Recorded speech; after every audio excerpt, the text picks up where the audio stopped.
You're watching the 420 Pace, found at 420pace.ca. Stay tuned. We'll be right back after this toke.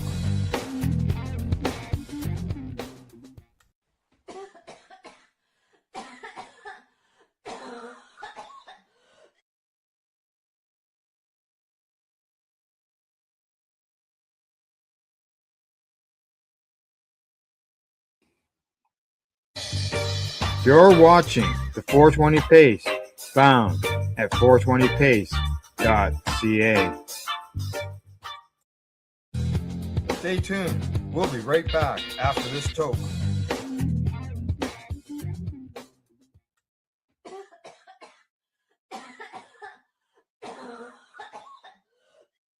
So what are you doing? Nothing. Nothing? Why not? Trying to get on this Lifestyle Radio website. Sounds like a cool website. Yeah, it's alright. Oh, yeah, I might have it. You might have it. You're listening to Lifestyle Radio. The opinions expressed during this show are those of the individual participants and do not necessarily reflect the opinions of their associated organizations or Lifestyle Radio.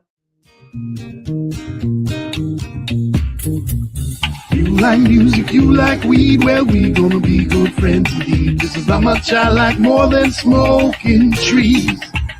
They'll make you dance the do-si-do and teach you how the cheese will grow. Smoke a bowl on the 420 radio show.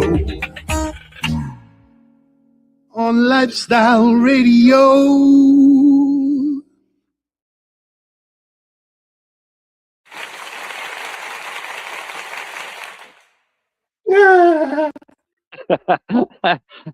Well, I was singing along, so I figured we should have had some applause. Good evening, everybody out there. This is the 420 radio show, and Al is presently trying to find himself. No, I'm right here. Okay. I'm just a ball hanging on a tree. He found himself. I found myself. My dog. We have other people showing up too. Eventually. One's working. Yeah. One's trying not to burn her house down. Go lay down. Yeah. Rosa, go away. Don't be mean to the dog. I'm not. She's just standing there staring at me. When's Hanukkah start?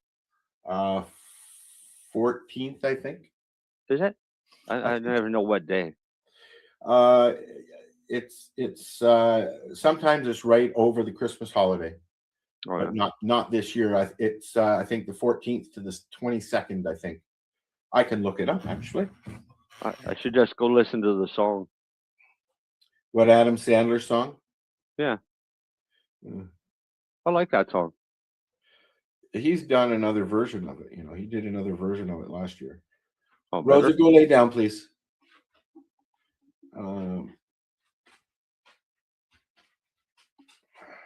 So we got lots of cannabis news. What was I looking for, Marcel? Not all of it's good. Oh yeah, Hanukkah. I mean, yeah. When's Hanukkah? The 14th, which is Sunday the 14th to Monday the 22nd, and then Christmas. And it's 8 days. Yeah. Right. So. What you were saying? So cannabis news, yeah. Yeah, we have some cannabis news tonight. Not all of it's good. Just a little bit.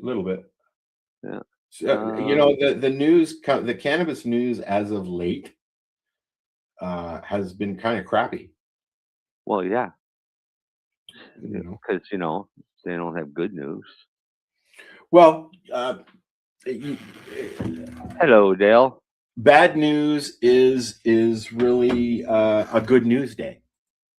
Well, yeah, that's true. And although they don't call it that anymore, they used to call it, the media used to call it a good news day when something bad happened.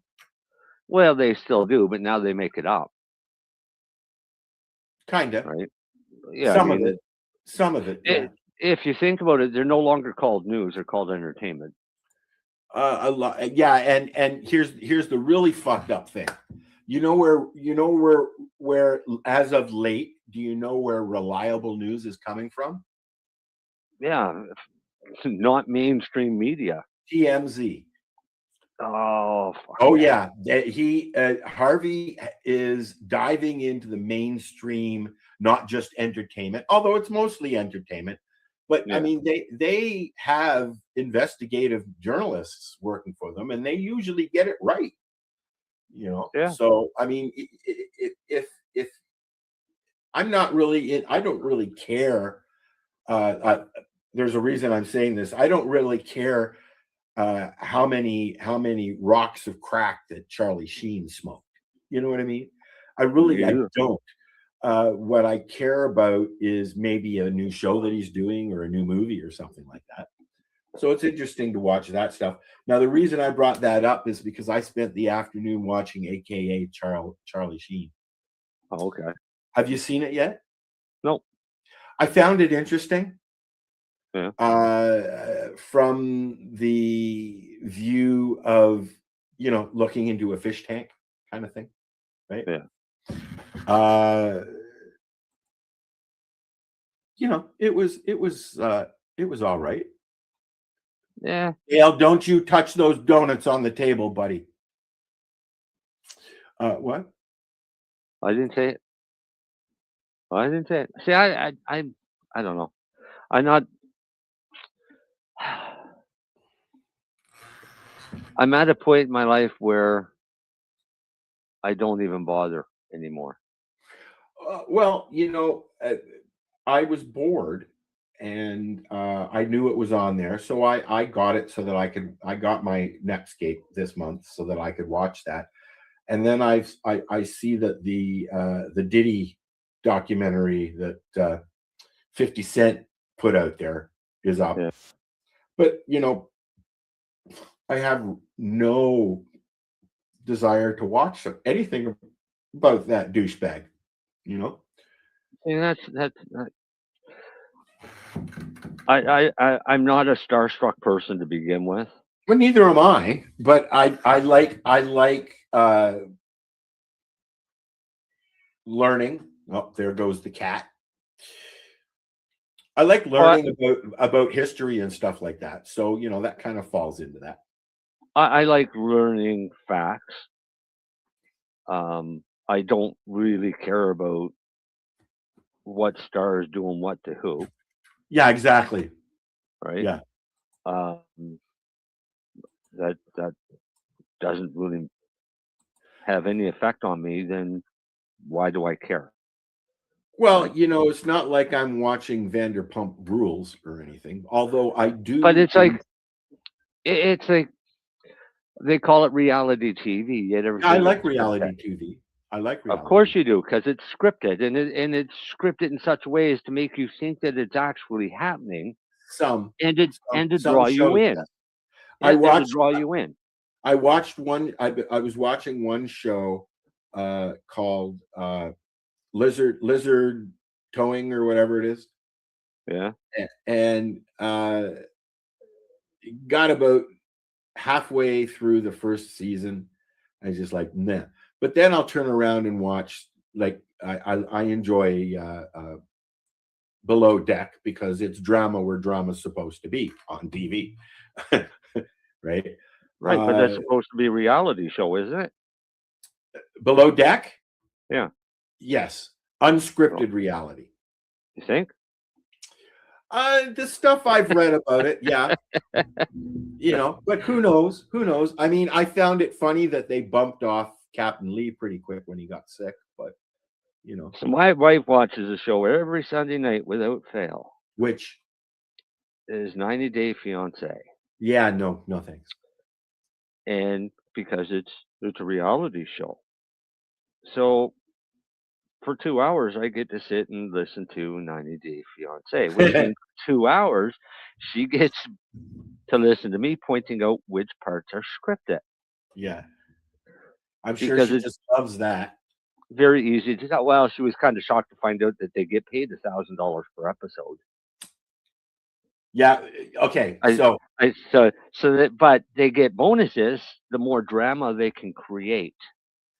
It depends on the show, and I know this because remember, I don't know if you were here then, but I had I've become friends with DB from that biker one that Discovery did.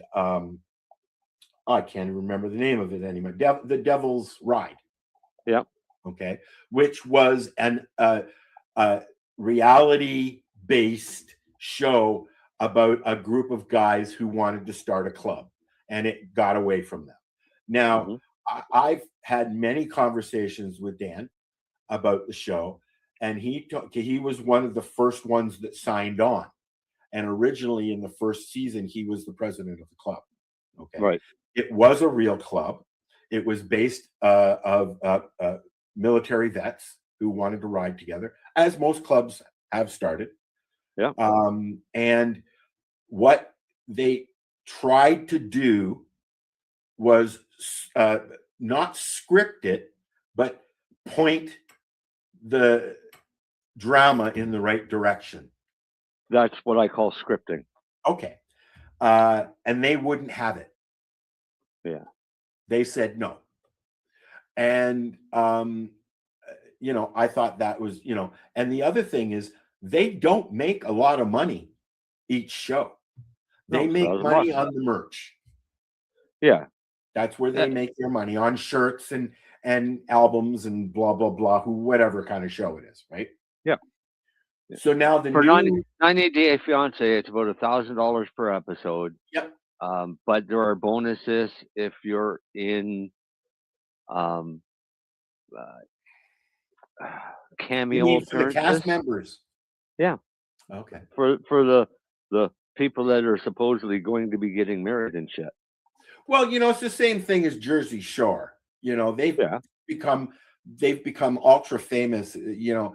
And Jersey Shore is all just a bunch of celebrities, and the same with the the housewife shows and all that. It's ridiculous, right? But here's something interesting. Do you remember what the first quote unquote reality show was on TV back in the days? Probably the 80s. Well, if you'd said the 60s and early 70s, I would have said the Twilight Zone. Yeah, that's a little bit of a different reality. Probably closer to the fucking truth. What was the first reality show? They didn't really start coming out until the 80s and 90s. MTV wasn't into the 90s, I think. Late 80s into the 90s. The first MTV wasn't a reality show either. No, now they do reality shows. In fact, now they are nothing. MTV is a production company now. They're not even a TV show. They've backed it in. They used to be music I don't know if it was the first, but one of the first reality shows that I know that I used to watch had Ty Pennington on it on the TLC network, and that was Trading Spaces. It was a reality show about renovating or rebuilding a home, and out of that came Home Edition, right? Home Makeover, and shows like that. But you want to go further back into it? Look at Bob Vila. Bob Vila had Home Again for 10 years, maybe 15 years before any of the networks came along and started doing that shit. There it is. The first, and that makes the most sense. And it was in 1948. What was it? Candid Camera. Oh, yes, Candid Camera. Yeah. And also Funniest Home Videos. That was much later. Yeah. So that makes sure. Yep, that makes sense. So I just put in what was the first reality TV show. For an American family in 1973, for its pioneering cinema verite style look at real family's life. And for competitive reality, Sweden's Expedition Robinson in 1997, which preceded Survivor. Well, Fear Factor was before that. I'm pretty sure Fear Factor was before that, and they've repraised that. They've brought it back with Fear Factor with Joe Rogan? No, not with. They brought it back, but not with Joe. I can't remember. If you want to Google that, you can. Well, I'll just do Fear Factor because I think Fear Factor that was after '97, wasn't it? No, they've brought it back now, like recently. Oh yeah, right. But it's not with Joe Rogan. He did bring it back, but it didn't really go anywhere, right? You know, I enjoy. Fear Factor was from 2001 to 2006. That was the repraise. Yeah, that was Joe Rogan's. Okay, so then what's after? Because they rebooted it recently. Fear Factor 2025. We got lots of Snowdale here. House of Fear is what it's going to be called. And that's coming up, but it is Fear Factor. It's Fear Factor House of Fear. With who? Don't know if it's saying much. It's just Wikipedia.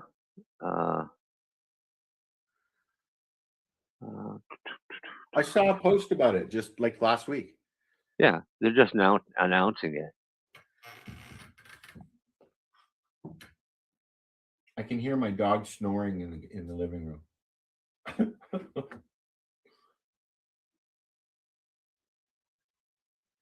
Okay, so they had a revived series in 2011 and 2012 with Joe Rogan. With Joe Rogan, correct. But it's not saying who the new one's going to be. They've had a few different variations of it over the years, so you know. But I stopped watching it because I just can't take that eating segment. I can't do it.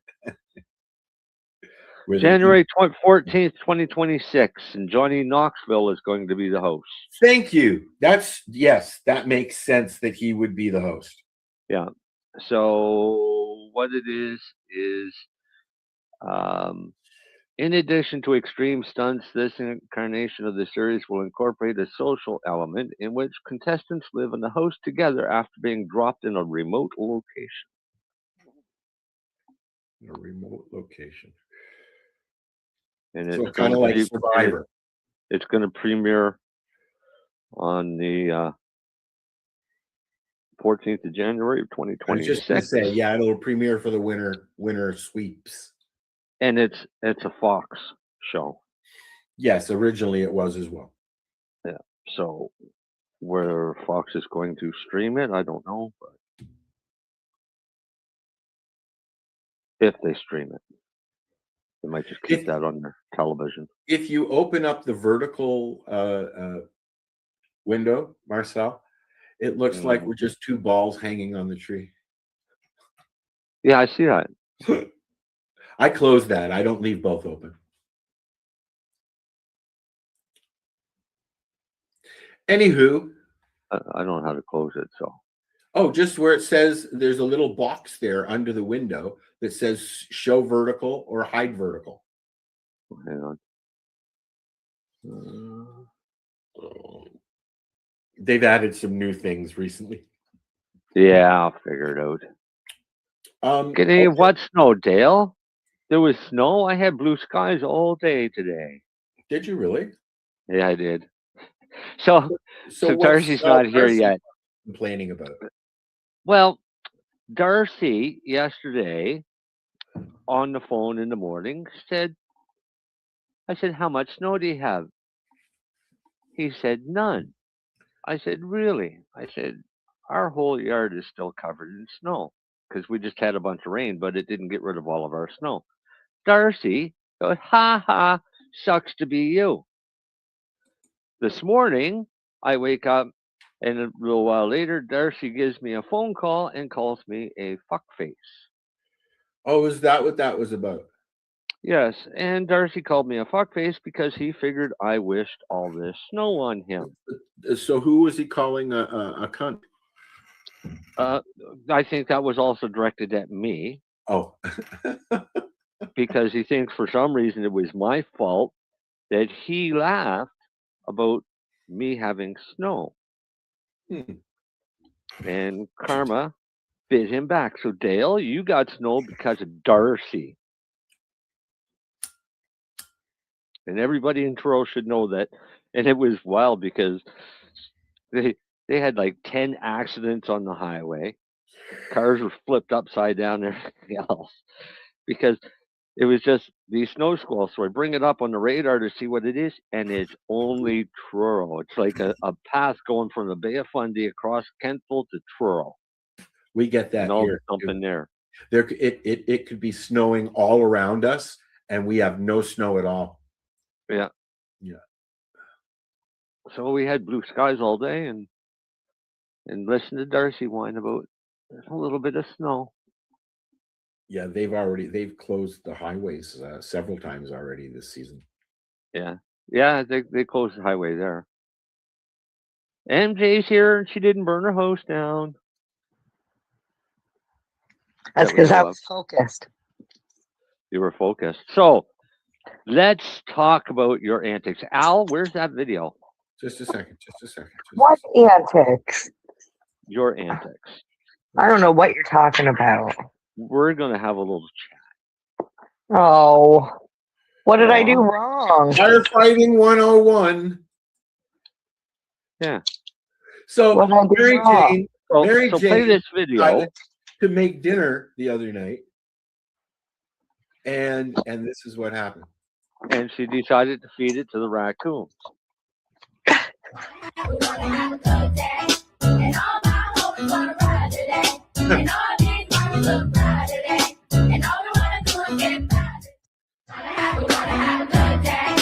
Okay, so you see the motion in that throw. One more time, shall we?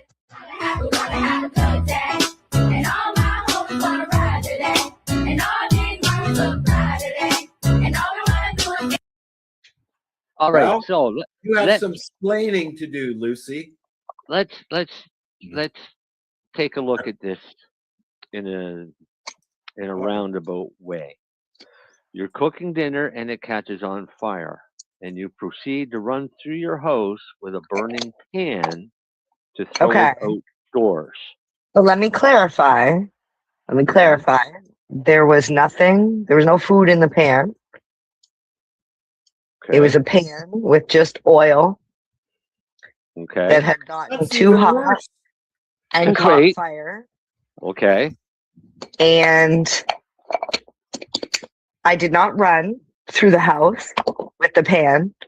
I did not open the door. The door was open for me. I literally held the pan like this through the house and then just went like this and launched it. And I wouldn't have done it if there was no snow outside. What if, just saying, what if, as you were walking carefully through the house with a burning torch of oil, you tripped? You stumbled. Well, I guess that would have been bad, but that didn't happen. Who was holding the door open? Jimmy. So who would have caught the burning oil? And I bet you he was laughing too. No. Oh. Okay. He was not laughing. So for everybody listening, if you have a pan of oil catch on fire on your stove, put a pot lid over the pan. If you don't have a pot lid, just throw a cup towel over the pan. Now a lid does not mean an ounce. A cup towel, a tea towel, a small towel. All you need to do is smother the flames. Don't run through the fucking house with a burning pot. Yeah. If you because you trip and fall, your whole house is on fire. Well, wouldn't it catch the towel on fire? No, because you lay it over it quickly and smother the flame. Yeah. You can't smother a flame that's like 3 feet tall. When You're oil fucking is right, burning, you can. They tell you to sprinkle baking soda is another one all over it, not water, and cover it. That's so it. I was cooking something in the oven one night, and it caught on fire. And I walked out and I saw that the oven was on fire. So I calmly walked to bedroom, and I got out the kid, and I think she was about 11 or 12. And I said, "Come here, I want to teach you something." So we went out, and I showed her that our oven was on fire. Then I showed her how to calmly open up the cupboard, take out a box of baking soda, open the oven, and sprinkle the baking soda on the fire. And the fire was out. Nobody panicked. No house burned down. Right? But now at least A she lot of knows people, how to a do it lot of and not to people, their panic. initial response is to dump the pan into the sink with water running. Yeah. Yeah. And then you've wouldn't got that catch everything else on fire? Of course. yeah, because the water is going to be splashing hot burning oil out to light up little fires. Yeah, honestly, the first rule of that sort of thing is don't panic. And clearly, I didn't follow rule number 1 because if I had not panicked, I would have logically grabbed the fire extinguisher Now that was on the wall next to the stove. Let's watch And see, again. that's, and that's critique. another thing.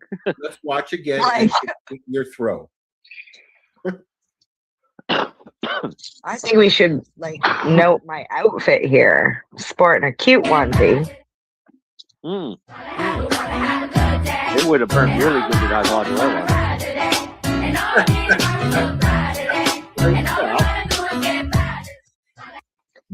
Look, it's not a secret. I should have died like 13, maybe 14 times in my life, but I'm still here. So thank you, angels.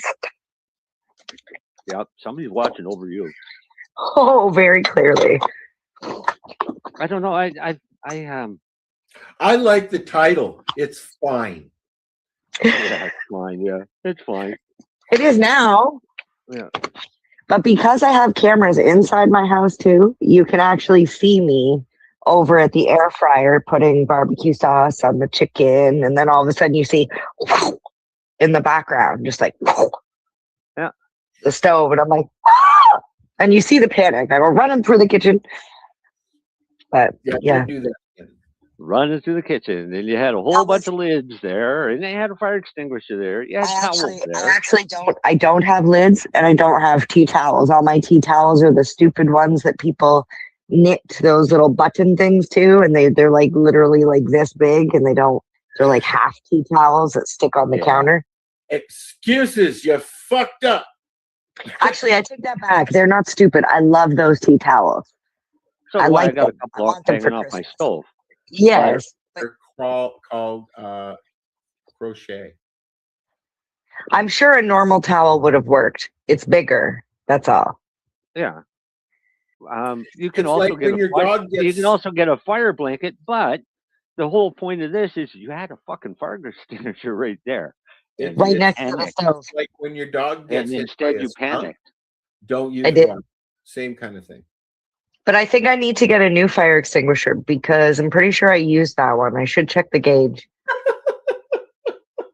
Because last time Should also I check the date. I put eggs in a pot of water, and I went downstairs to put the clothes in the dryer. But then there was clothes in the dryer, so I took clothes out of the dryer, and I started folding them and putting them away. And I was chatting with my friends, and all of a sudden I heard crack, and I was like, "Oh!" Eggs started I exploding. ran upstairs. Yeah, I didn't know that when you boil eggs so much that there's no more water in the pan, that not only can you burn the bottom of your pot, but you can actually explode the eggs too. Eggs explode because yeah. they cook inside and then shatter. Yeah, they were all over. I was like, where did they go? I was like, where did my eggs go? And I was looking, and then some on the wall, there's some on the ceiling. So I've been asked over to people's houses for dinner, but not to cook dinner. There's a good fucking reason for that. I'll keep that in mind. Hey, Marcel, I'm coming to your house next week for dinner. I won't be home.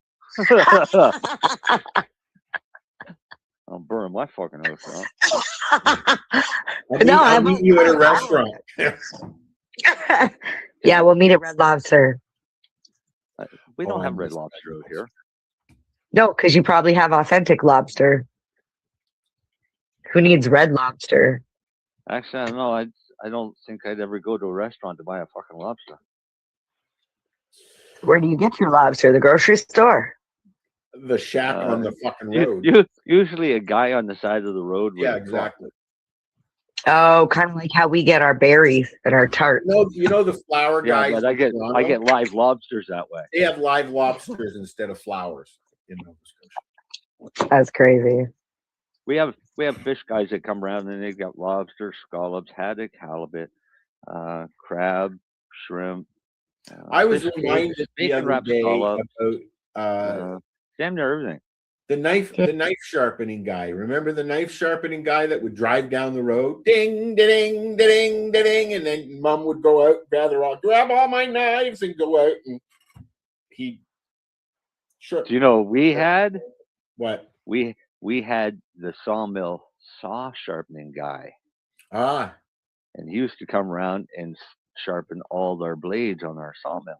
Oh, yeah. Well, yeah, they used to do blades, and there was a guy that just walked down the street. He had a grinder that he pulled along, and with a bell, ding, ding, ding, ding, and then as technology started getting a little better, then the truck started coming along, and ding, ding. They had it was like an ice cream truck, but for sharpening knives and steaks or skates and machetes and whatever. This is a good question to ask. Al, do you sharpen your knives? I do myself. Do you have a knife sharpener, or I have one of those? But saying that, I don't have any good knives that really require sharpening. I've got a knife set. All knives deserve to be sharpened. Nah, this is all that. How dare you say that? Stuff. Serrated blades. I can't. Sharpen. Oh, you can't. Yeah, you can't do that. I used to sell knives, believe it or not. Used to sell weed too. No, well, yeah, no. I used to sell nutrients. Never sold weed. Oh, you worked in a store. Yeah, but that store sold accessories, and at the time it was illegal, so we sold tobacco accessories and seeds, but only for souvenirs. You were working in a dispensary for a bit, weren't you? Oh wait, that's true. I did. I hated it. I only worked 2 days in 3 months. That's why I forgot. That's a lawsuit and a half, but we just dropped that anyways. Needless to say, they're no longer in business. Add it to your resume. Oh, dude. Resume. I don't even hand in a resume anymore. I tell them to Google me. It hit minus 31 here last week. Well, the beginning of this week. Did you get a lot of snow like we did? Today? Yeah. From snowed on today. Started at about 9 o'clock this morning, and it went until about 5, 6, maybe. We've been under. We are still under a weather watch, a severe weather watch, until I think 1 o'clock in the morning or something like that. Because it comes and goes, and then the wind, and I went out at 11 o'clock, went back, and there was snow everywhere. What's that, Marcel? I'm at a balmy -6, and it's going up to a balmy -3 tomorrow afternoon. It says that it's -9 outside, but I'm not thinking that's correct. Oh, hang on, I'll tell you what it is there. Well, I'll look at my phone. It's been warmer than earlier in the week and on the weekend because it was fucking cold. It says it's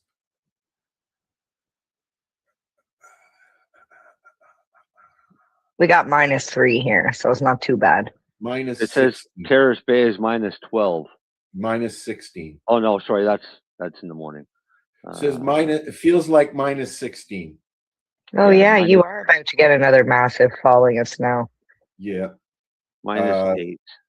And then Tuesday, Wednesday, Thursday, more snow. So Sunday. -8. Tomorrow morning it's going down to -18 for you, Al. Says wind chill will make it feel like -27 tonight. That's cool. Yeah. Yeah. That's cool. It's a good thing you're inside tonight. Yeah, I was going to say a good thing that wind chill doesn't affect indoors. Yeah. No, but it affects the price of my hydro bill. Mine is propane. My heat turns on more. Because that's what I have, Marcel. I've got hydro. Yeah, but it's not wind chill that's affecting that. That's just cold temperature that's affecting that.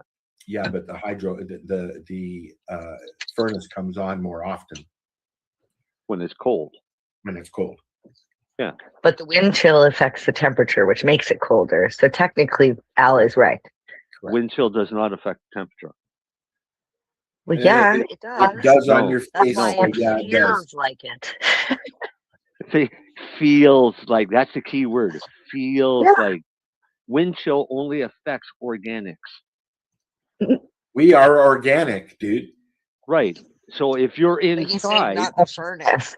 If you're It shouldn't affect the inside furnace. something, you are not affected by wind chill Unless you have wind leaks. is blowing through Unless you have what you're leaks. inside. Unless you have that could be leaks it. Maybe Al in has your, bad. in your trim or whatever. Yeah. If you have bad insulation, that airflow, that wind is then coming in your house. Yeah, a hole If in the your wind's in coming your into your ceiling. house, you could be affected by wind chill at that source, yes. Yeah. But no, that's what I always laugh about. Wind chill. The feel, you know, I don't get it. Feels like minus 27 degrees, and you go And to it's minus 27 degrees. and you look at your thermometer, and your thermometer says it's -8. Then you know it's a windy fucking day. Correct. Yeah, but we know that feelings are now fact, Marcel. Hey, So don't hurt my feelings, it feels okay? like it's really fucking cold. It feels like I'm a woman trapped in a man's body. So it must be true. Oh man. Oh yeah. Don't go to feelings. We got Marcel laughing. I love it. Yeah, I don't get to do that often, but that was actually funny. Well, I'm hoping that it's not super cold when we come to the East Coast because I'm already dreading the drive with the snow. When are you guys leaving? Thursday. You're like in Southern Ontario, aren't you? Yeah. So if all goes well and as planned, that means I should make it. If I'm planning to come to your house so we can do the show next week at your house, which means Al, we better have a show next week because I'm going to Marcel's house. No, I don't think we'll be doing a show at my house next week. No? No. You're not going to be there. I probably won't be here. No, my dog isn't going to like that at all. Oh. Yeah. And trust me, that will be the noisiest show. I wouldn't want to upset Sadie anyways. So you can meet as a Tim Hortons parking lot. No, but you're going to Dieppe, right? No, I was going to St. John's. Yeah, but you were talking about staying in Dieppe Friday night. Yeah, so I could go see you and do the show at your house. What if we meet you in Dieppe? Oh, we could do that. You can do it at your hotel. We could do that too. You can't smoke in there though. Oh. Unless you get a smoking room. No, what time are you going to be in Moncton? Well, I don't know. Where's Moncton? What time were you? What time? What time were you thinking that you were going to get to Dieppe? I have no idea. My plan was to get to your place before the show. And what time is that out there? 8? Yeah. Yeah. I don't know. We'll talk later. I can't even think about that right now. I've had to ask ChatGPT how to map my trip for like optimized stops and like so that way we're not driving too long. And okay, speaking of AI, just so you know, the reason I say Moncton is Moncton and Dieppe are literally share some of the same roads. Okay. They're basically part of each other. It's just that Dieppe seems to me more on the French side then Moncton. Bonjour. Oh, then I'd probably go to Moncton because I already had to think about that when we make a stop in Quebec. Bonjour. Yeah. Because I can speak a little bit of French, but it's not enough to have, All the to be people in in Dieppe, complete French. all the people in Dieppe will speak English. Bonjour. There's Comment ça va? in the southern part of New Brunswick, there's no French only. You may get to a few people along the coast heading north, that you'll get some spots that are French only until you get up closer to Quebec, and then it's all kinds of French only. When But I in the went to southern part of the Montreal, province, my boss, I it's had mostly learned how English to- speaking. When you I- get to St. John, it's very rare to hear any French at all. Montreal's pretty English because I had to learn how to order beer and get cigarettes. Yeah, Montreal's got a lot of Italian too. We stayed on what's that party street there in Central Côte Saint Catharines. Saint-Tropez. The fuck I don't know. Saint-Tropez? I don't know. I don't remember Party what the street, name of the party street in Montreal is Côte Saint Catharines. Which is what in English? St. Catherine Street. Okay, yeah, that makes sense. That would be my guess too. Never have Yeah, to change it. see, you guys didn't have it near as hard as I do. If I go to Quebec, I got a French name and I won't speak French. Oh, Yeah, they hate me. yeah. As We've all evidenced by heard the some of their stories. police officers. Well, I mean, we've all heard the stories about the English person going to Quebec and speaking English and then getting like shit on by the French person who was like, how dare you come here and not speak French? But I got pulled over outside of Montreal by a cop, and he come up and he goes, "Oh, Marcel Gignac, you speak French." Yeah, but you speak perfectly good English, so we'll stick to that. And he called for backup. And there was like 4 cop cars showed up because I wouldn't speak French. Because Marcel wouldn't speak French. Yep. So yeah, I'm a big fan of Quebec. I don't know. We used to vacation there as a kid because, like, I have French in my family, and my mom was like always trying to like instill it in me to be, whatever. It was like, so we would go, and I found that if you go into a place and you say, "Hi, do you speak English?" Most of the time, you're met with a little bit of attitude, but I found if I went in and I said, "Bonjour, et tu parles anglais? Do you speak English?" By the time I got there, they would be fine and they would speak to me. They no don't want problem. to listen to you bastardize their language. But I tried. I was willing to be nice. Yes, I do. Don't speak French, please. See, my father grew up on the Quebec border. And he grew up with a very French name and had so many problems growing up with French people that he cut out French completely. And he joined the Navy and he went to the East Coast. And what did they do? They assumed his name was a French name. They put him on a French speaking ship. And he refused to speak French. So they very quickly moved him off of that ship onto an English-speaking ship. His family, they all get together, they all speak French. Well, when our family is there, they don't. Because he basically told them, if you speak French, we go home.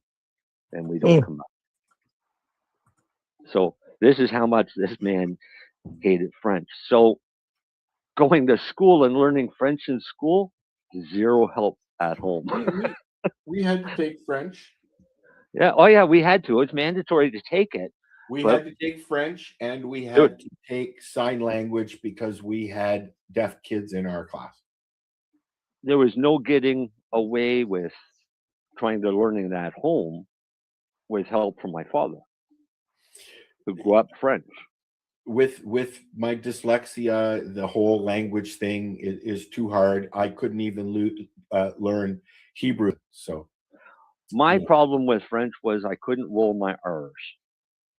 And because I couldn't roll my R's, and I even had my French teacher tell me it sounds like I've got a speech impediment sounds like you're gargling. in French. So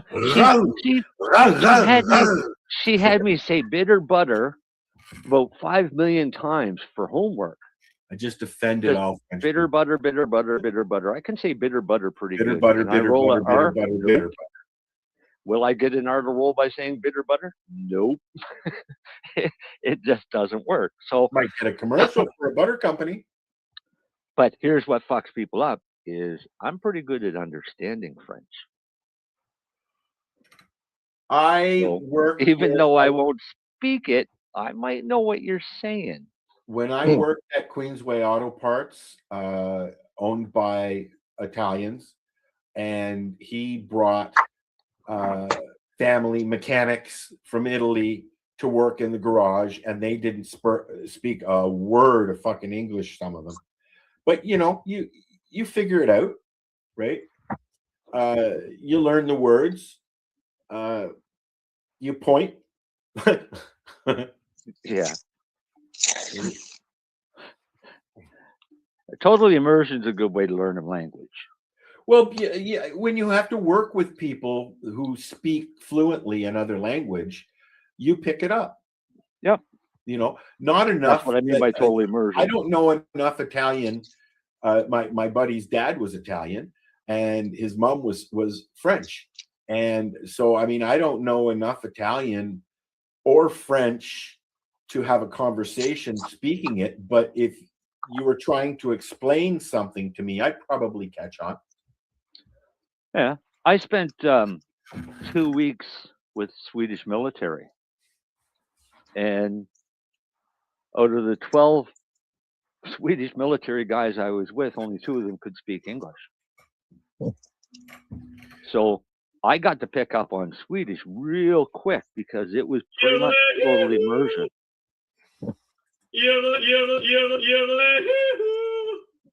Why are we yodeling? Because you were going to Sweden. That's Switzerland, pal. What? That's Switzerland. Okay, well, same. So whatever. Is the other It's not the same. I apologize to all my Swedish friends. Oh, wow. Al's not from here.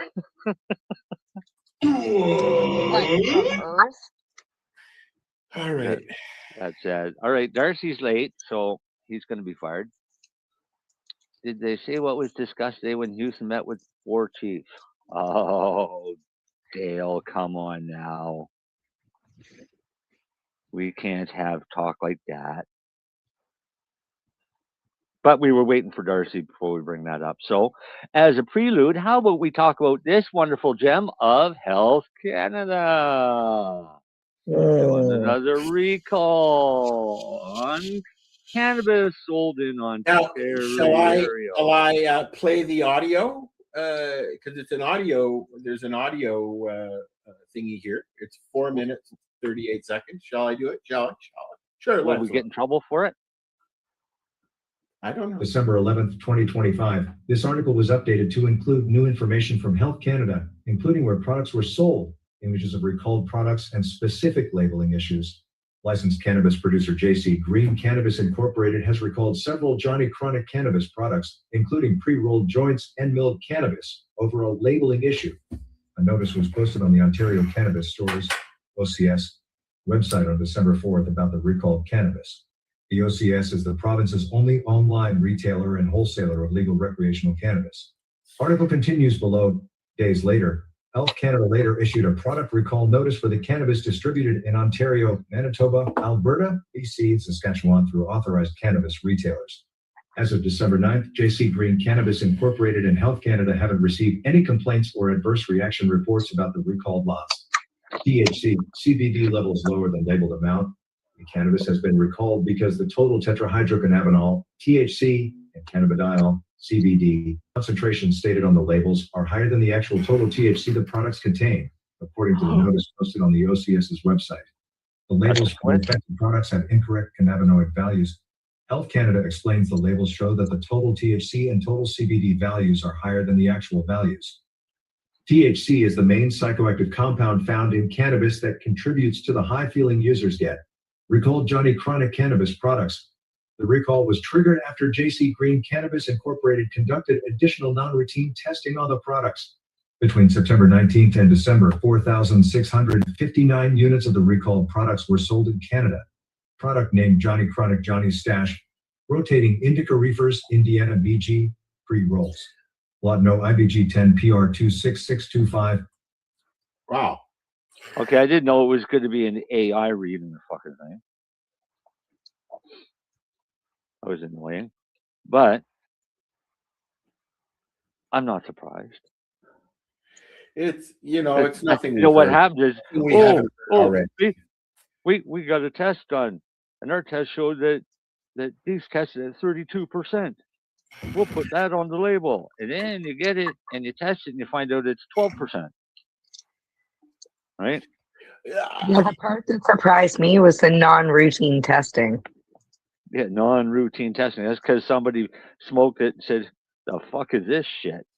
I got to be honest. The labeling on the packaging is very confusing. I mean, they put and very subjective, and they put two different amounts. It's like at the top it says 263 milligrams per gram THC, 0.grams per gram CBD, and then below that it says 17% THC, 0.3 CBD. It doesn't make sense at all to me, the label. because in Canada you are expected to know math. That's why lotteries have a skill testing math question.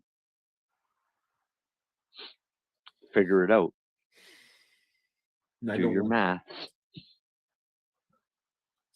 I don't do lottery. Do you do the lottery? If you win a lottery ticket, like even a small raffle, there's supposed to be a skill testing math question. Yeah. I won a pizza and I had to do a skill testing question. Yeah. So I'm gonna switch subjects. I have a question for you guys. Did you guys sign up for the Loblaws rebate for bread? No, where? Breadgate, it's called.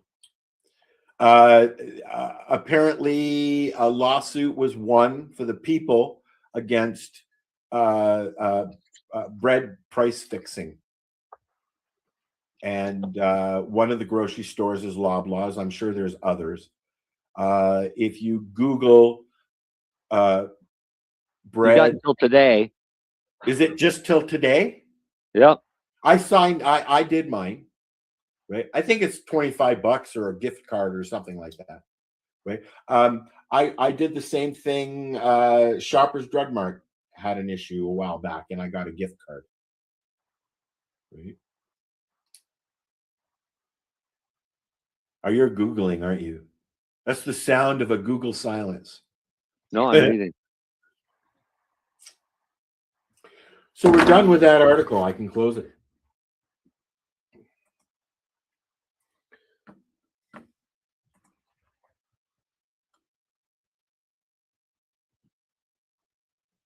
I'll continue. Let's fill out a claim. Okay, you're gonna do it while we're on doing the show. Sure, we'll do it right now. Well, I guess today's the deadline. So if you haven't done it, you should do it now. And on Monday, apparently, the orange-faced gentleman in the States is going to be speaking up finally about rescheduling. You mean the prime minister, or the president, the prime minister? Am I Sorry, what? the president. I assume you mean the president. Well, there's only one orange-faced gentleman in the States. I don't want to go as far as to say I don't see color, but That's a color that's hard to miss. His face is almost as orange as your fucking hair. I don't know. I think you're going off old photos. He's not that tan anymore. Old photos. I'm staring at the article about his weighing his executive order to advance cannabis rescheduling, and it looks like he's as orange as your shirt. So Yeah. Well, Joe Rogan also looked awfully sick and green in that photo when he had what? COVID, but that was doctored. He did not. I saw something this week, and he did not look well, unfortunately. But what can you do, eh? Okay, so here's about the $25. All right. So it says, did you apply for a $25 Loblaw gift card under the Loblaw card program in 2018 as partial compensation for the purchase of packaged bread? I said no because I did not. Right. If you did not receive a $25 Loblaw card under the Loblaw card program in 2018, you will receive a maximum of $25 as initial compensation. Yes. The amount depends on how many people submit claims. Yes. If there's money left after the calculation of the initial compensation, You'll a get more. supplemental compensation may be made to all approved claimants, including those who got a Loblaw card under the Loblaw card program in 2018 and those who didn't. The supplemental compensation will be calculated prorated based on how much money is left. Well, I mean, I think that that's fair because they were price fixing. They were playing a fucking game, and we were paying the price. Right? So, is it just Loblaws or is there other stores involved? There may be other ones because they're basically asking, please provide the most recent bread product you purchased and the store location where you purchased it. I didn't see that question. Yeah. Maybe they ask different questions of different people. Well, no, the packaged bread. No, it says the packaged bread class actions are continuing against other defendants, and there may be future additional distribution of monies from additional settlements or judgments. Oh. So then you click on I consent to the settlement administrator keeping my information provided in this claim for the purpose of future notices. Yes. Please provide the most recent bread product you purchased and the store location where you purchased it. Right on. I don't So remember. that means I'm going to be able to go and buy me some $25 worth of bread. I remember the bread, but I don't remember the store. But I remember the store. I don't remember the bread. I remember the lawsuit. I remember it starting. I remember the stink people were making, but that's that was it. And then the last year, every now and then you see something about bread, right? Well, Sobeys has basically had the same pricing as Superstore for bread. Right? Sobeys is a little bit more Loblaws. expensive, I found. So are they doing the same thing? What? Are they doing price fixing too? They all are. They all are because they're all under one. They're all under one big fucking company. Loblaws, most of them, or Loblaws or Dominion or whatever. Like there's several different, big companies, but Loblaws is a holder of a lot of the grocery stores in Canada. It's under the Loblaws, the Yellow Store, Food Basics. What I think is absolutely crazy is if they have enough money to give us $25 each, that they took from us more. They fucked up, yeah. They What? took like $50 to $100 from I've each back to those who actually claim, Yeah. and only because they got caught. I'm going to change the subject. Do Again? either of you have an Alexa? Too many. Have you upgraded to the new Alexa? Did you say upgrade yet? No, I don't think I want to. I would like to remove all of them from my house and become less dependent, to be honest. I'm actually enjoying it. She updated herself last night. Oh, yeah, she sure did, didn't she? And cute voice. It doesn't sound like AI As at all. body. Yeah, it sounds more but human. I heard a sample of it today, and it was like, would you like to know more? Just say, ask more, or tell me more. And I was like, no, I don't think I do. I think there's 3 or 4 different voices. Anyways, it's very, very smooth. It's not, there's not much of a delay, and it's run by AI now, so you can actually have somewhat of a conversation with GTP, right? So you can have some kind of a conversation with her. I was farting around this afternoon and chatting with her. So I do want to point out, I think a lot of people don't know this. The box, which I will not name because it will be activated in my house because it's always listening. Alexa. Yeah, so that right there, you can program them in the app to say anything you want it to say. You can add, yes, you can add. No, people are making questions where they're like, can you tell me how the end of the world is going to happen? But because they've already programmed something in there, they've shut off some of that stuff. Well, I can ask mine, who is the sexiest man alive, and it tells me that GQ magazine named Timmy Boyle the sexiest man of the year in like 2024 or some shit, because I programmed it to say that. Yes. Yours wouldn't say that. I'm just like, it drives me nuts, those videos where people are like, guys, look, some evidence about aliens or whatever. And I'm like, you're just talking to a fucking thing you programmed. Like, stop being an idiot. I don't, there's some, in some cases, I find the Google speakers more responsive, quicker, and less running around. Alexa, hello, Alexa. I use mine for reminders all the time. Oh, there she speaks. I was bringing Alexa into the conversation here on the show, but then somebody kept trying to tell her to call, you know what, and you just can't have that.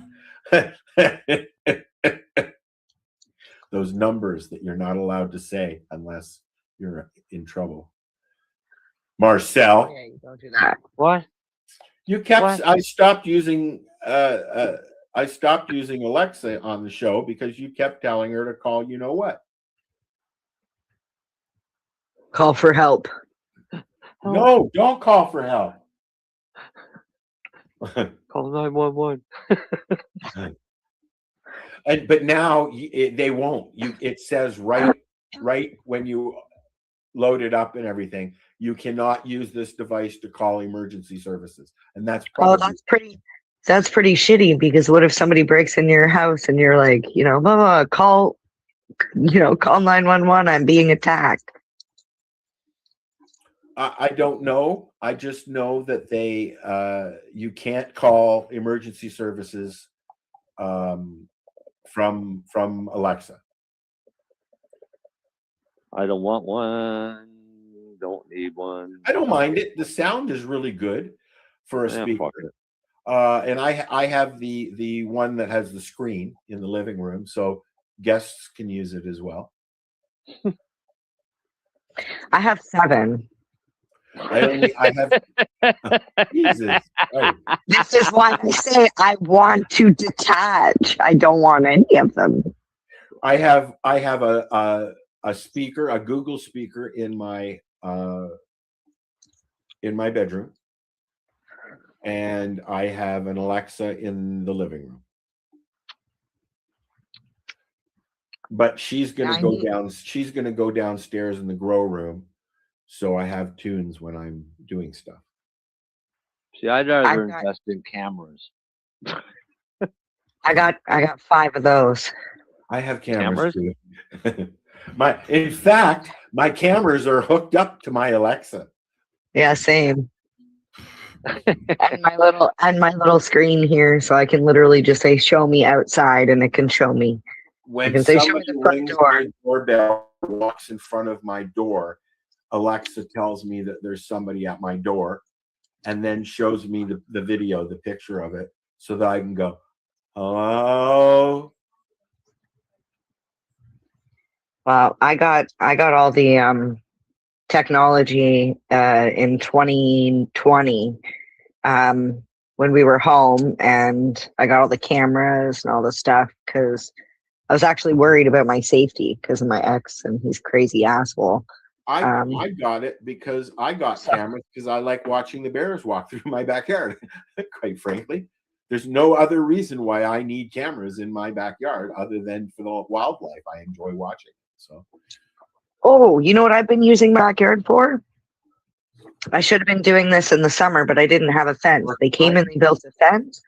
I'm trying to watch where the sun goes, and more importantly, where my neighbors have their outdoor lights at nighttime and where their light shines, because next summer I'm growing in my backyard and I don't want any light interference from that neighbor's porch or that neighbor's porch. I remember many, many years ago, the house behind my dad's was sold, and new people moved in, and they put up big lights around the house to light up their backyard and their walkway and everything. And one of the lights shined right into my dad's bedroom. It was war. His wife just went to war with the neighbors. Yeah. Yeah, my dad used tinfoil. To reflect back. Yeah. Yep. No, well, yeah, to keep the light out. Yeah, you put tinfoil up on your windows, but then you don't get any light coming in from the windows during the day. Nah. I particularly I stay out of my living room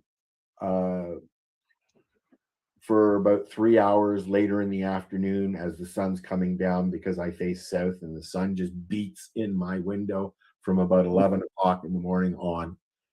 And it gets why I have blackout curtains. I'm looking at them, but it's hard to buy blackout curtains in an area like this when people use them for insulating their windows as well, right? Well, they work good at doing that, but I've got one for the guest rooms so far. I have to order some for the front room.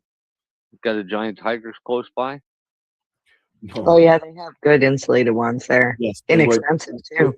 There's a place. There's a place in Marathon, and there's a place in Nipigon, both an hour away. That when I get there, I'll look. Yeah. Mm-hmm. I don't like shopping for that kind of stuff online. No, I want to touch. Except it's hard to see pattern and stuff too. I bought Chrissy's bed online. Oh yes, the bed story. Yeah, that damn near killed me. It's like they give you a box that weighs 400 fucking pounds. Yes, I bought two beds, both queens from Wayfair, and thank God they actually brought them right up and put them on my deck. You should have saw. I looked out, and here's this one guy trying to pull this box off the truck and get up to my step. So I get out. By the time I get out, he was almost at the step, and I said, "Just drag it," because it was all fresh snow down, right? So he just drug it across.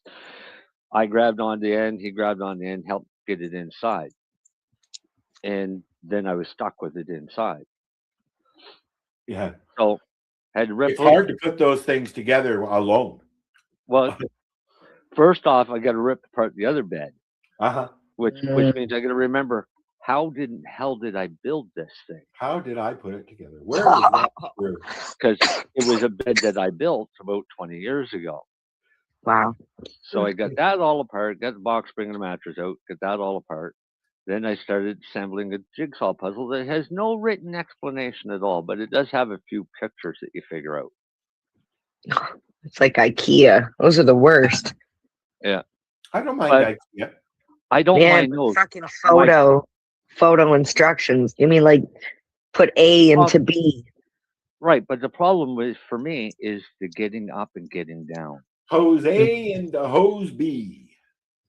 So by the time and of course it's not something that you can wait and finish the next day because you need a place to sleep. So I had to get it all done in one day type thing. So needless to say, I was pretty cranky come that evening by the time I finally got to go to bed, but at least I had a bed that was done and she's super happy and So now I gotta Darcy go and says he's fill still up at some work. drawers He's under waiting my for a bed. ride. So why don't What was you, that? Darcy said he's still at work and he's waiting for a ride still. So why don't you talk about what you wanted to talk about with the four chiefs so that Dale doesn't get into a really upset mood and I won't get in an upset mood. I was gonna say that doesn't sound like Dale. No, it doesn't. No. There's some controversy about four chiefs meeting with the premier today. There's been a lot of back and forth going on where And this is the four chiefs in Nova Scotia. Right. But it's not all of the chiefs. Only So four. that's why there's a bit of an issue going on with that. So we're not going to get into their internal politics of what's going on there. Premier Houston basically, no, let's go back a bit. Scott Armstrong, my friend, I call him my friend because I'm hoping he'll come visit me someday. But Scott Armstrong decided that he wanted to make a name for himself and go after illegal dispensaries in Nova Scotia without coming right outside that he was going after all the native dispensaries. And who is this guy? He is the new Attorney General from Nova Scotia. He was a failed federal politician that went to provincial. Which we talked about last week.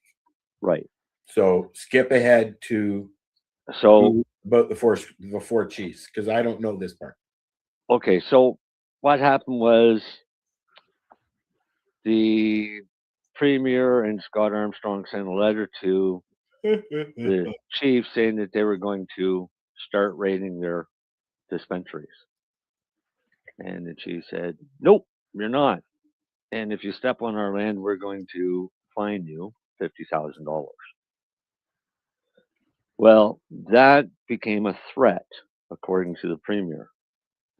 So he doesn't take being threatened lightly. So he's decided to try a different route, which is basically coming out to downright lies.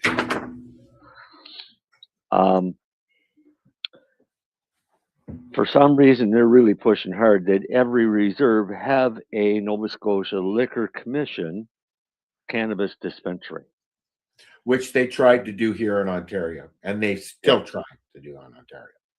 And because they refuse to even entertain the Micmacs from even having any of the discussions into the Cannabis Act and what was happening in Nova Scotia, they refused to let them have part in it. Now they want them to be forced into accepting cannabis from the government that just got recalled. But is it not their right? Yep, to it grow is. And To like govern themselves, yeah. It's their right to govern themselves, and that's what they're going to do. Is they're going to govern themselves, right? So the premier turned around and decided to come out with an outright lie, and I had to do some fact checking to see if this is actually true because National Post posted this, and I mean, I don't know which of the two of them is lying, but his latest claim is that the RCMP tested cannabis from one of the illegal dispensaries, and it tested positive for fentanyl. Yeah, I saw that. And I've seen Okay, other so stories where I'm they've going to done explain. I'm going to explain to everybody how you can tell when something is a blatant lie. Number one, pot goes for what, $3 to $4 a gram at the farm, all right, if that. But you're looking at $3 to $4 a gram at the farm. For somebody to turn around and take fentanyl that costs about $100 a gram and has a whole lot of inherent risks with handling it, especially when you're talking volumes of a gram, right? Nobody is going to lace weed with fentanyl. It's economically, it's fucking retarded, right? And one thing pot growers are is not retarded, right? Because they can grow it. So they're not going to lace it with fentanyl.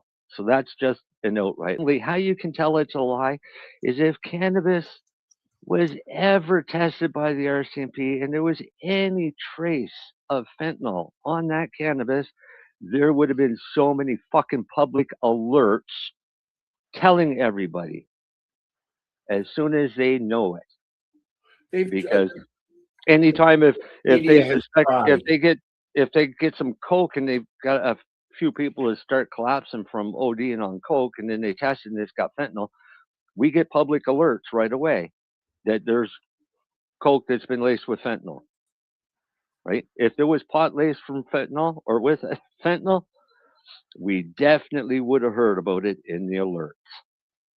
And it's never happened because it's never fucking happened. But Houston, as a premier, well, if it has, they should at least, if it has happened, there should be some physical tests available to prove it. In that situation. But it's never happened, because if it ever happened, there would have been public alerts that there was fentanyl in pot found at such and such reserve. You'd think. I know that's what they would do here. They would not keep that secret. I would hope not. Well, no, they would tell the community. The indigenous community would want to know that information too, just like they had out here. Like, yeah. For them not to tell, and later it actually be true, and they knew about it, and somebody died, they would be legally responsible. Right? So they'd have to, as soon as they know, they have to alert people and let the people know that there might be fentanyl in that pot. So instead, they just released that this was going on, and there's no actual physical proof. No, it's just Tim Houston said this, or the National Post. One of the two said it. Right? So Tim Houston goes out and he says, well, all of the pot in the illegal market is all covered in pesticides, and you think the stuff in the legal market's not covered in pesticides?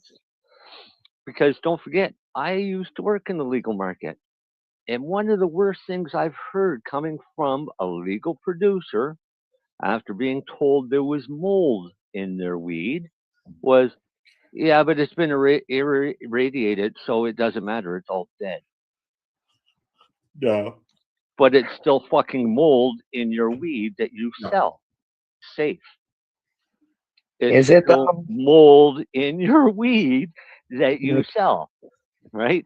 So if you go to an illegal dispensary and they buy mold, or they buy weed and it's got mold in it, you take it back, they fix that problem, right? They don't say, oh, but it's been irradiated, so it's still safe. It's okay. You can have that.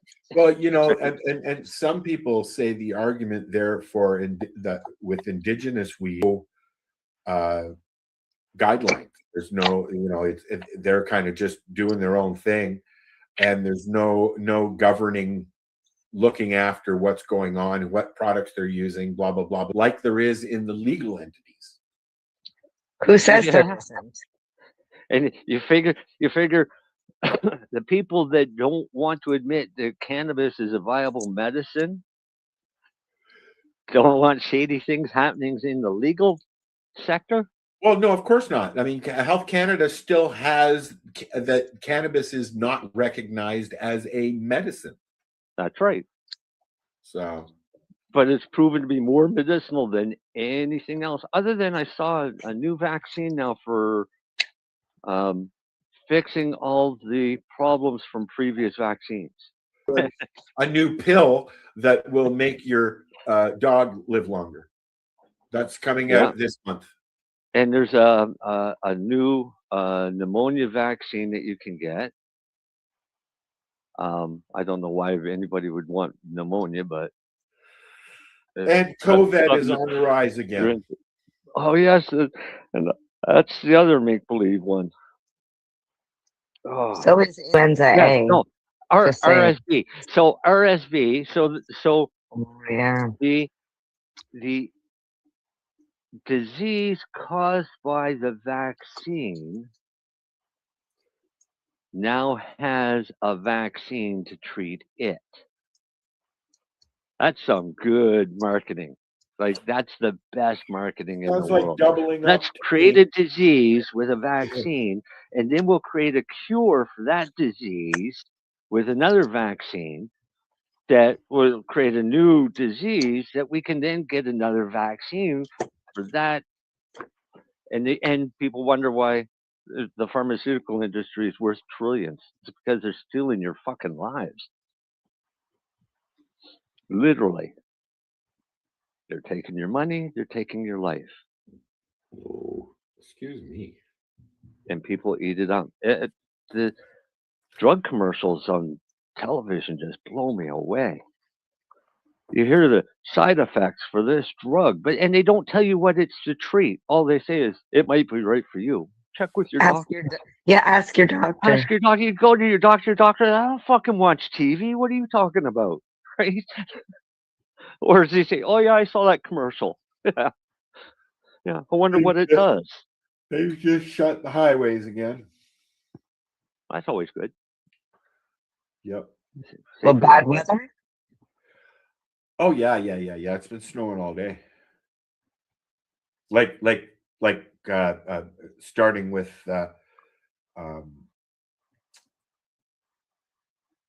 what do you call it? Hail. With hail. Yeah, it doesn't surprise me. I've been watching the way the weather's been moving for like the last 2 years. Actually, for longer. I've always been obsessed with the weather patterns and the way the clouds sweep across Canada and up from the States. And the last 2 years have gotten really weird, and especially this year. Clouds are moving in directions they're not meant to move. Today they've shifted back. They've shifted back to normal, but for the last like 4 days, they were going complete fucked up direction. That has to do with the change of the rotation speed of Earth. Oh, sure, and maybe the true magnetic north and the way the oceans are flowing or whatever. Which is all lumped together by the moon cycles and the tilt of the Earth and the speed of the Earth. Meteors. I saw last week, just sitting in my living room, big ball of fire just across the sky. I was like, cool. And then I watched it break up, and it was because meteor shower time now, right? And I've seen 2 meteors screech right just from one end of the sky to the other, right over the lake. It's fucking amazing. Did you see the article I sent you guys about 3-Eye Atlas? Yeah, well, do you know what 3-Eye Atlas is? No. Is that what's coming up? No, it's the third. 3-Eye stands for the third interstellar object that has come like into our atmosphere or whatever that's not from here. It's interstellar. So it was really weird because it was moving at speeds like it ended up picking up speed. It lost a lot of density. It went past this, like went right beside the sun. it's done all these weird things. Well, there has been stuff posted about the possibility of actually having some kind of contact over the last year or so. Yeah, so they've been talking. They're like, what if it's an alien probe? Like they've sent it out here to scope on us. They're getting audio from somewhere. We've been getting that for years. No, this is new. Well, the reason why I bring up the 3-Eye Atlas is because its closest approach to Earth is December 19th, which is next Friday. Yeah, and it might have something to do with all the meteors as well that's around. Because there's meteor showers from the 14th, 15th, and 16th, I think it is. Either way, I'm going to be looking to the sky. Hopefully it's not cloudy.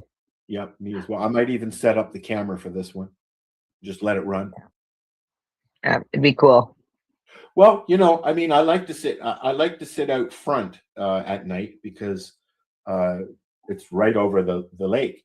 But although I have a light pretty much right in front of my house, unfortunately, so it does impede some of the sky features. But at 4 o'clock in the morning, when you're sitting at peeing and you're looking up at the stars, you just can't help but go, "Wow." Yeah, you definitely don't get that in the city.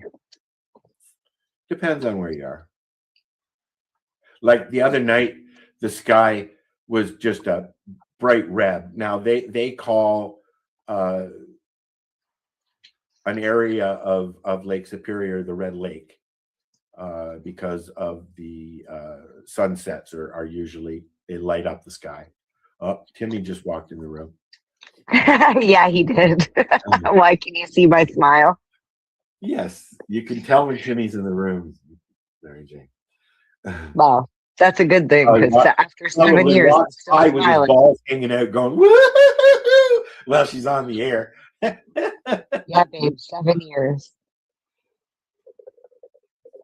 7 years of this crap. Oh, look who finally showed up. Oh, look who's finally showed up. Hey! We were just saying goodbye. Oh, look who finally showed up. Well, I hey, know, aren't they so mean? I'm the only one of you out of the four of us that just got fucking hit with a bomb.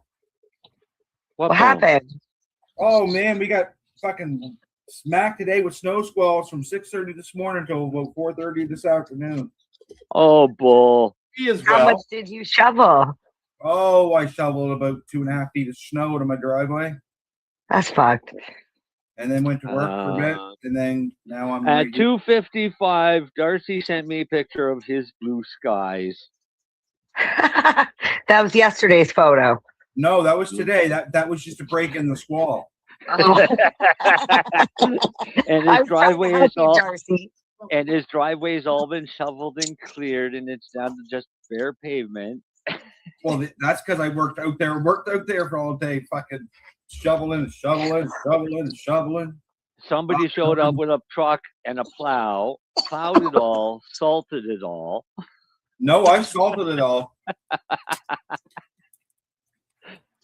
Because at 2 o'clock, I sent Darcy a picture of my blue skies.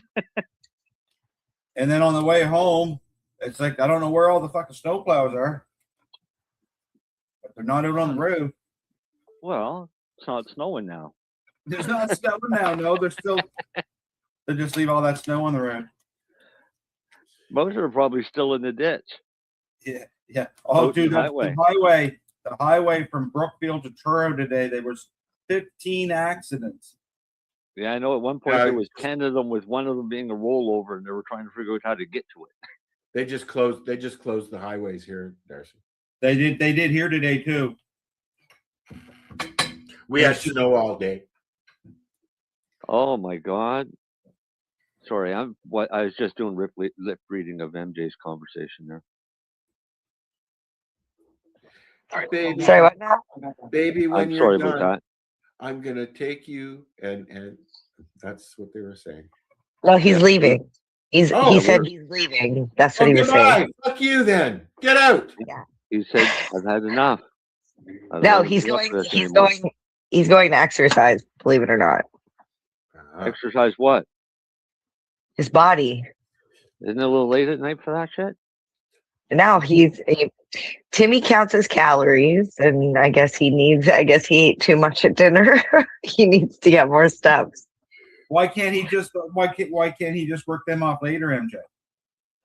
Well, that's bonus. That's bonus calories. Perfect. That means I can give him an extra treat. Yeah. Okay. Yep. And we're supposed to go see Die Hard tomorrow. We got invited to like a couple's dinner. And we already know we're gonna have Twinkies for dessert. So medicated? Yeah. No. Movie themed, because the sergeant in the movie is always eating Twinkies. You know what? I miss a movie popcorn. And the bag stuff that you can get is just not. It's not the same. Act 1 popcorn. Yeah, is pretty the close. best. With the buttery. I don't buy bag popcorn. I don't buy microwave popcorn. Orville Redenbacher is not. Marcel does Jiffy Pop. I miss that. Shake of the Jiffy Pop. Yeah, that's that what I use. Sound of foil rubbing on your burner. Yeah. I've used it for about 50 fucking years now. Yeah. You could just get the actual machine. The hot air Jiffy Pop. Yeah, you could, but can you? What? Can you get Jiffy Pop microwave popcorn? No, that would defeat the whole idea of Jiffy Pop. That would defeat the whole purpose. Yeah. That's funny. Nothing better than standing in a hot burner with shaking a pan back and forth. With a beer in your hand. Well, yeah. Or a joint. I don't care. I'm not prejudiced. You have 2 joints in your hand. That's funny. I could see Peggy Bundy, but with instead of a cigarette, a joint standing there. So, what do you think is going to happen on Monday, Marcel? What? What do you think is going to happen on Monday? In the U.S. with reclassification? Yeah, with the orange guy. Yeah, but jeez. I don't know. Don't call him the orange guy, but I know, it drives me crazy. But he is. He's not. There's fucking what's orange about him? His complexion. His tan. His complexion. Oh, fuck. No, I mean, that's just a derogatory comment. Of course it is. The orange. Hey. So why make a derogatory comment about somebody that has no effect on you? Hey, Marcel. Have you watched the new South Park episodes? Yep. Have you watched the Christmas one? Yep. That's one I gotta watch now. Last night. Oh, what you think of it? Don't tell me about it, but what you think of it? I think those guys might be pushing the fucking limit and might end up in I find it fucking hilarious that the Simpsons have been doing that,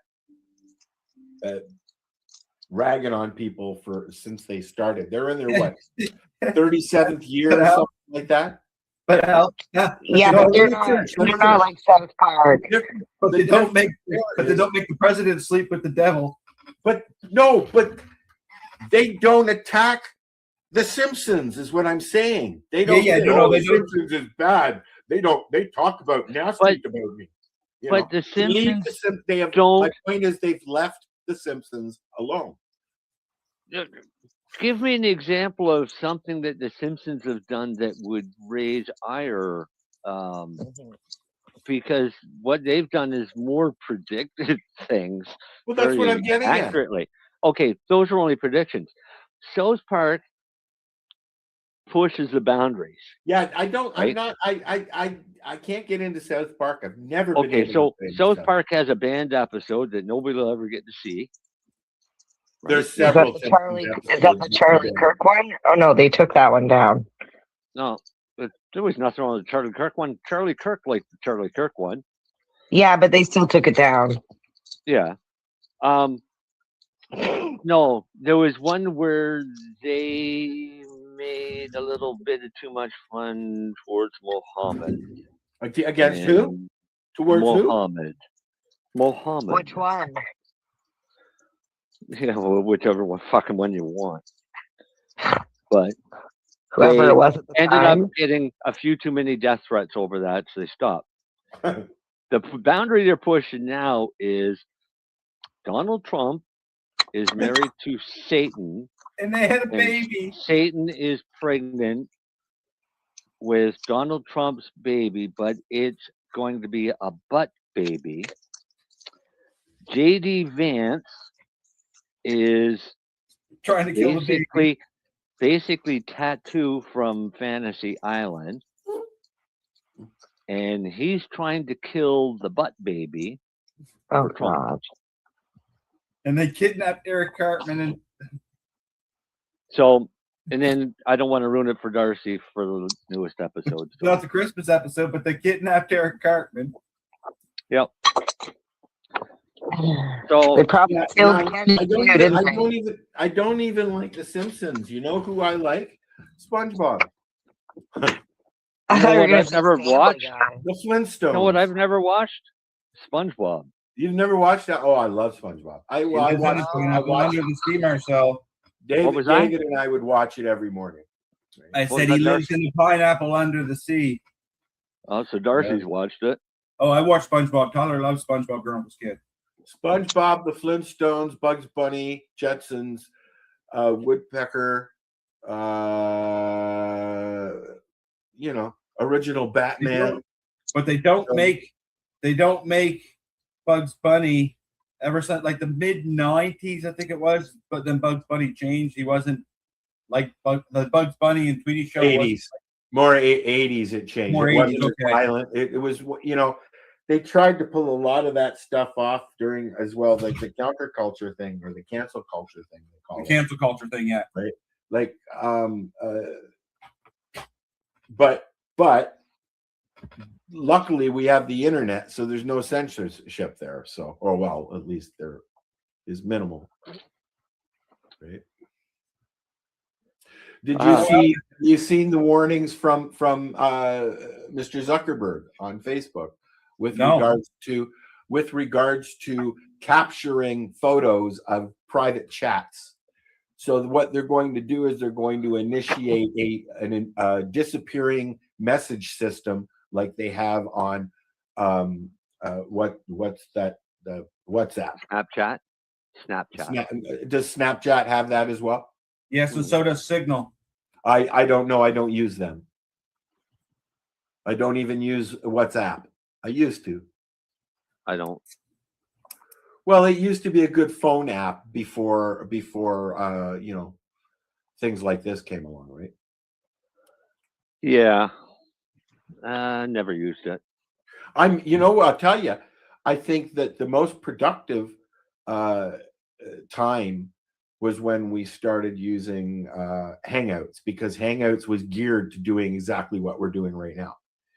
I miss Hangouts. Well, you could bring in a phone call, you could add your own stuff, and it's not as stringent.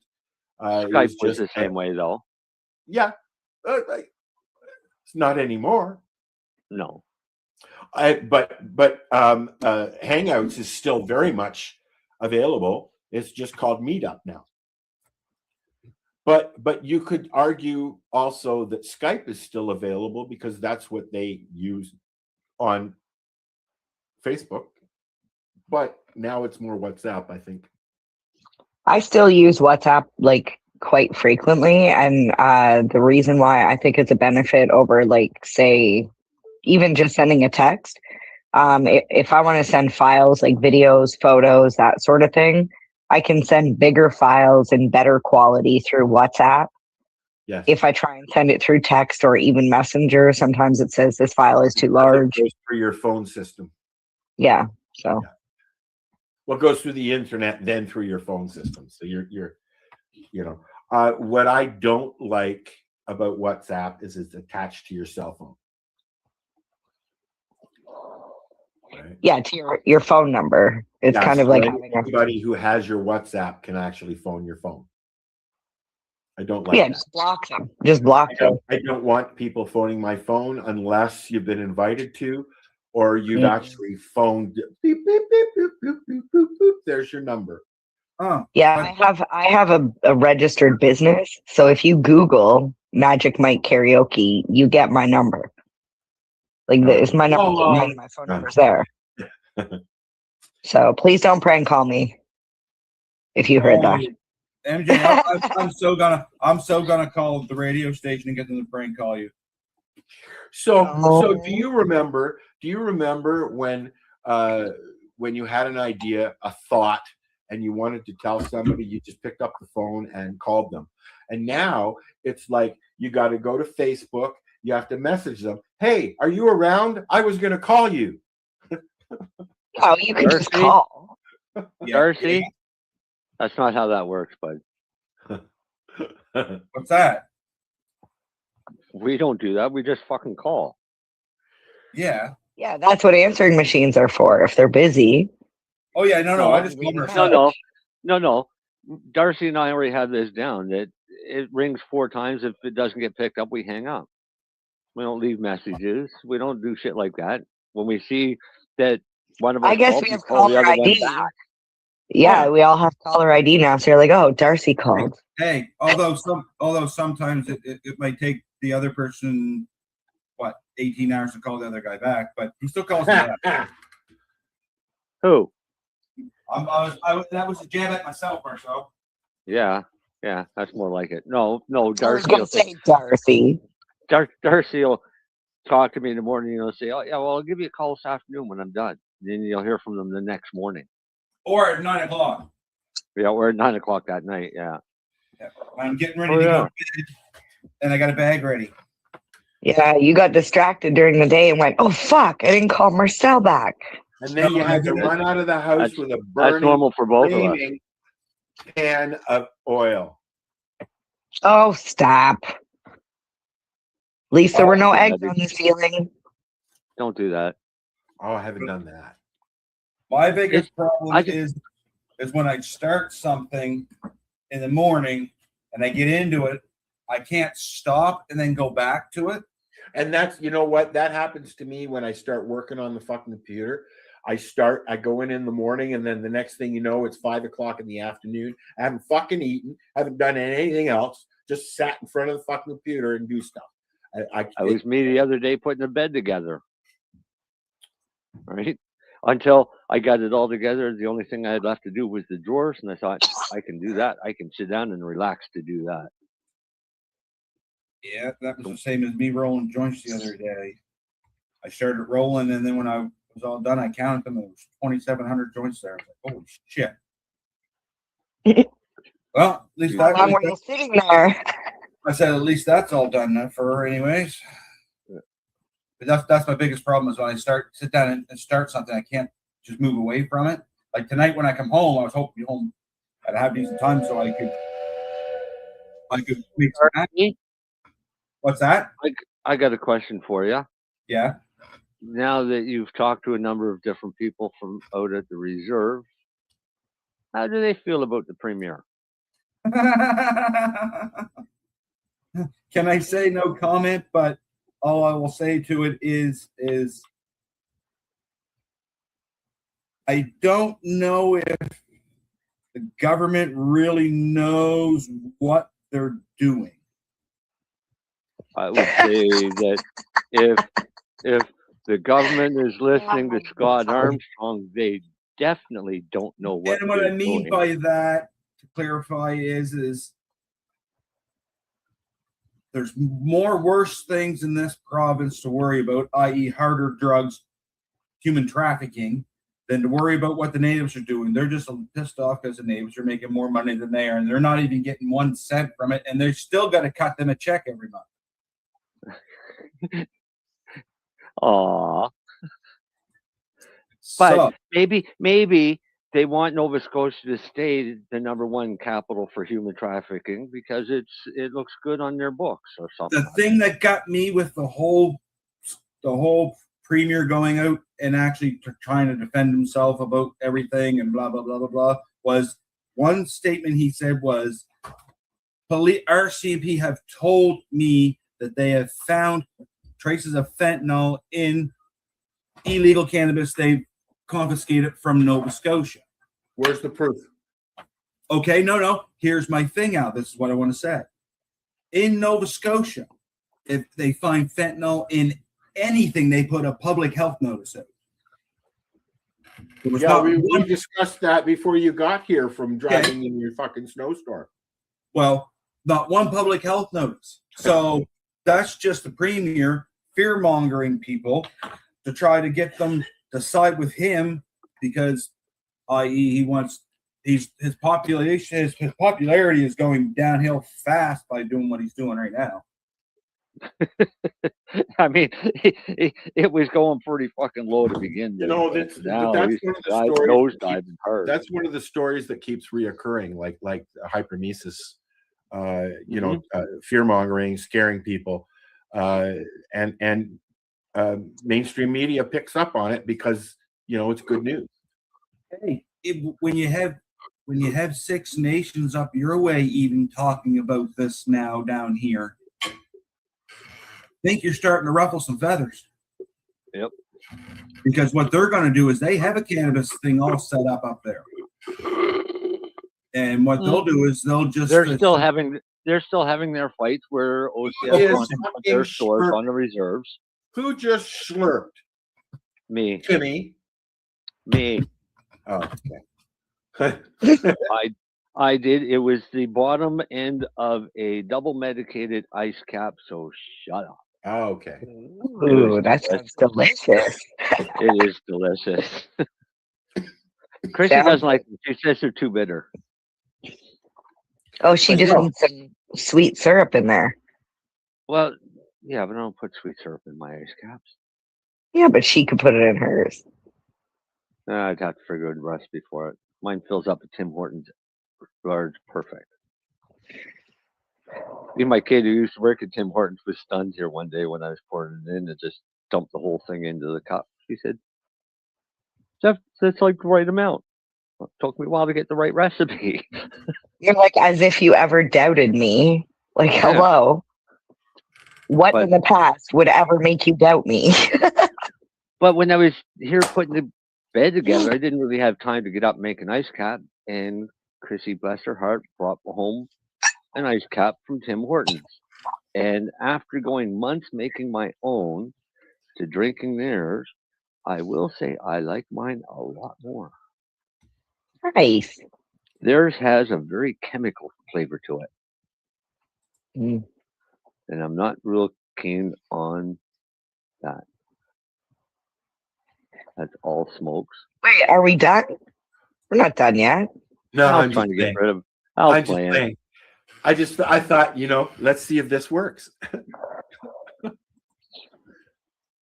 So it was like we're all smoking, aren't we? Oh. Y'all want a cannabis concentrate recipe? Sure. Ooh, yes. How can we use it, Marcel? Well, that's what I'm going to explain. If you have any concentrate, such as oil, FICO, RSO, whatever the fuck you want to call it, distillate, shatter, rosin. Shatter and rosin, not so much because you're not decarboxylate it. I was just going to say, you have to decarb it. Right? Decarb it first. Once it's decarbed, then it's perfectly fine. But take a gram of that and mix that with about 1 pound of chocolate. Ooh. Right? And the easiest way to do that is to make a ganache.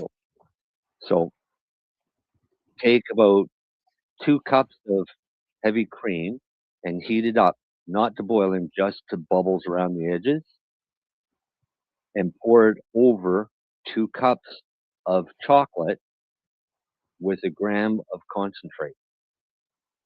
And mix it all together. Just let it sit for about 5 minutes. Right? And what's going to happen is the heat from the cream is going to warm up the whatever. Up the concentrate as well as the chocolate. Yes. Then you can start mixing it, and then add about a tablespoon of butter.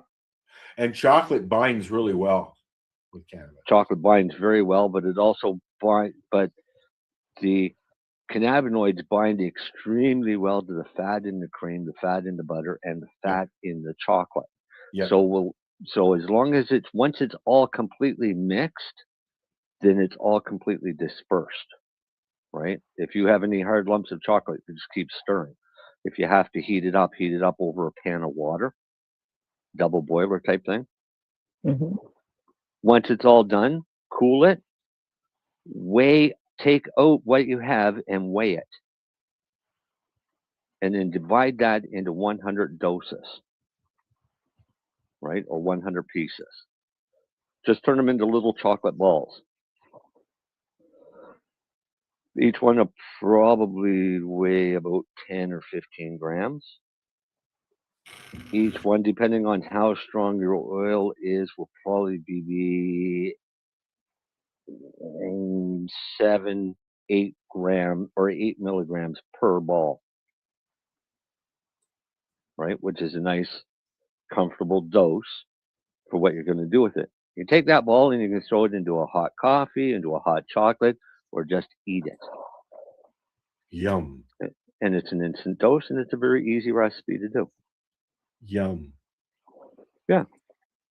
I'd like that in print. You've just made an infused. Well, you now have it in text, I'm so gonna you can I'm gonna have to go and write this out. you can play it again. I'm gonna. Right, The but 151 mark. If you want to do up hot chocolates or whatever anytime, you take them out of the freezer. You already have them up, done up. I do it with hot Take them out of the chocolate. I freezer. was using my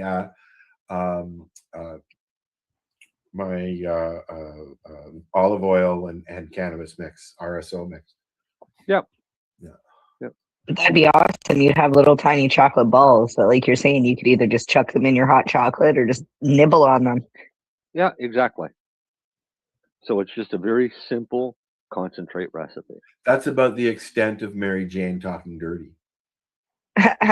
Somebody like me, I'm thinking about I'm going to divide it in 200 and I'm going to get 3.5. Well, I mean, you can divide it into whatever amount you want. If you want stronger, you can divide it stronger. If you want it really strong, you can add more concentrate. But this, at 1 gram, regardless what you use for concentrate, you shouldn't really taste it. I had a very... Yeah, sorry, I was just wondering, could you not also add can of butter instead of regular butter? Yes. You could, but you're not going to add as much butter as you would get out of a gram of concentrate. No, I mean added as well. Oh, if you want, sure. But don't add in green butter, because that would just make it taste like shit. Yeah. Right? So that's how you get it not to taste like it, by using concentrates. Right. And that's what I've done for years and years and years, is all of my recipes are all based off concentrate. If I need a medicated butter, it takes me 90 seconds to do that. I have butter in the freezer pretty much all the time. I know it takes me 90 seconds because I have a video on YouTube of me doing it in 90 seconds. Wow. Right. So it's not hard to do. I make butter, let it set, then I can use it in whatever recipe that requires that I need butter. But I can usually figure out a recipe pretty easily to slip it in different areas. I've gone as far as making a box of Kraft Dinner with can of butter. Yeah. It was all right. I mean, you could do anything. I mean, I could medicate a cheesecake. I was out of butter one day, and I went and I was making a box of Kraft Dinner before I checked to see if I had any, and all I had was can of butter, so I just went. Well, I just for laughs, I did up the math, and I can do a cheesecake that has 16 slices, and each slice would be 50 milligrams. And that could be a very comfortable slice of cheesecake if that's something that you eat. I made cookies a couple of weeks ago, and I ate 6 of them and slept until, I don't know, noon the next day. I made It was a good sleep. Reese- Let's just put it that way. I made medicated Reese's Christmas trees. Yeah, I don't like Reese's anything. They have peanut Well, butter. it doesn't taste like Reese's peanut butter crap. I don't like peanut butter at all. I made mint patties. I like mint patties. Yeah, medicated. Yeah, yep. Oh yeah, everything I've I've had made those is before. medicated. Somebody used to make them and bring them in to at the lounge. They would have them at their table at the lounge. And then I made these really good And pretzels as well. caramely chocolate covered things with nuts in them, and they're really gooey. They call it bark. No, this is a hard biscuit on the bottom with You just reminded me of that hard, old lady singing the biscuit song. this would be like a thinking of not a Snickers bar. No, those homemade Snickers bar things you made were delicious, though. But that's what it is. It's more like a Snickers bar, but it's gooier, caramel and peanut section. Is it like a turtle?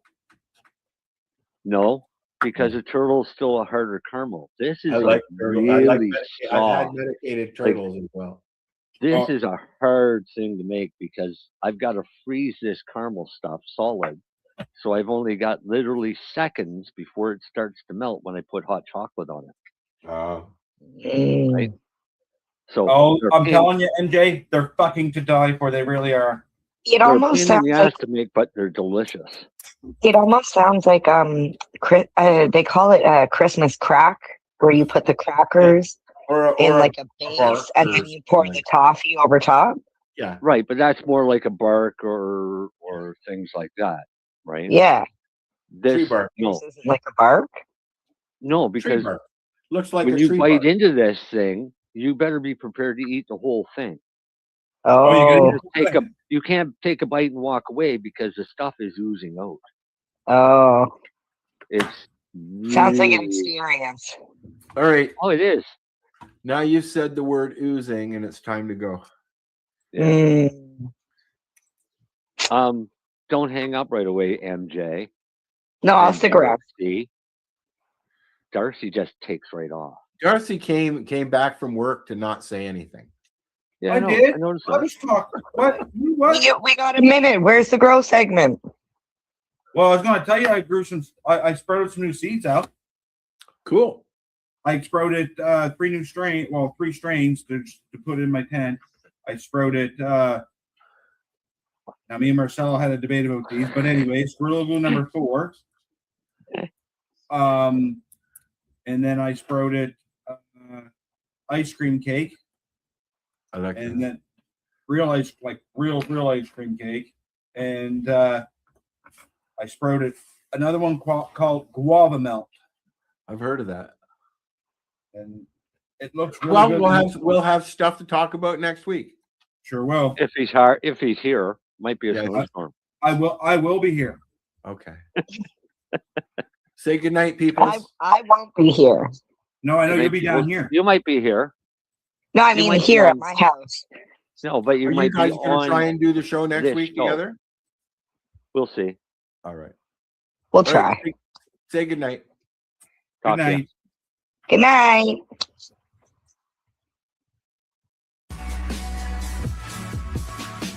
Tune in Fridays at 7 p.m. Eastern Time on 420radio.ca.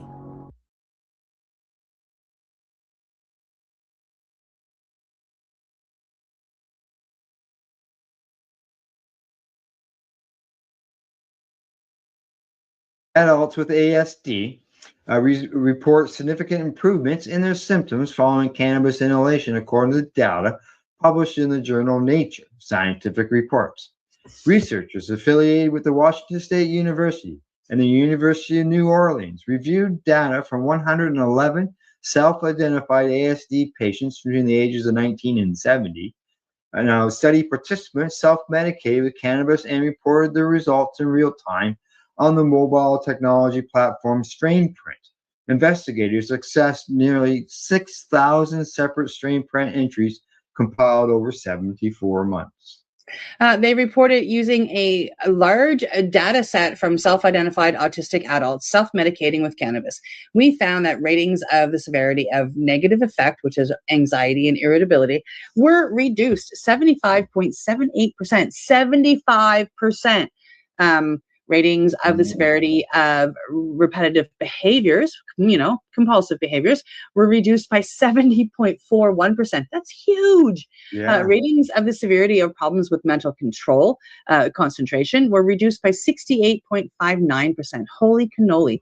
And ratings of sensitivity, skin and sound sensitivity or sensory overload, were reduced by 68%. Holy Joe. For immediately before to shortly after inhaling cannabis. Moreover, these symptoms were reduced rather than exacerbated or unchanged in 98.3% of the cannabis use sessions. Holy cannoli. These findings are among the first to indicate that cannabis is perceived to improve highly prevalent symptoms associated with ASD in adults using cannabis for symptom management.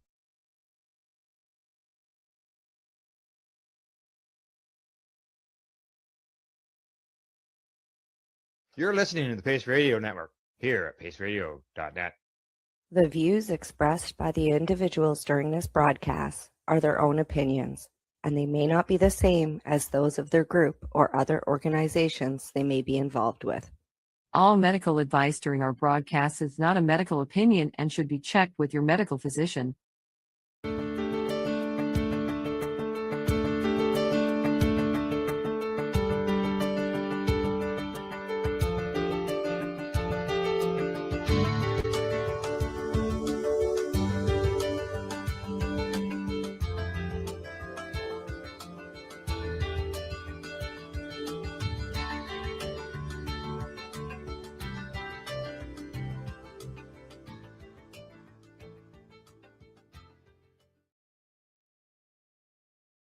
Hello, everyone, and welcome to VAC Roundtable number 71.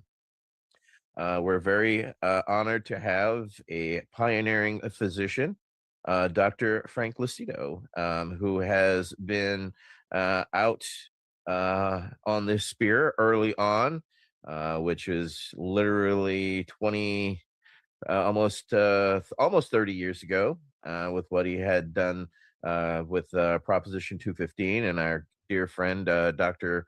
Todd Mikaria.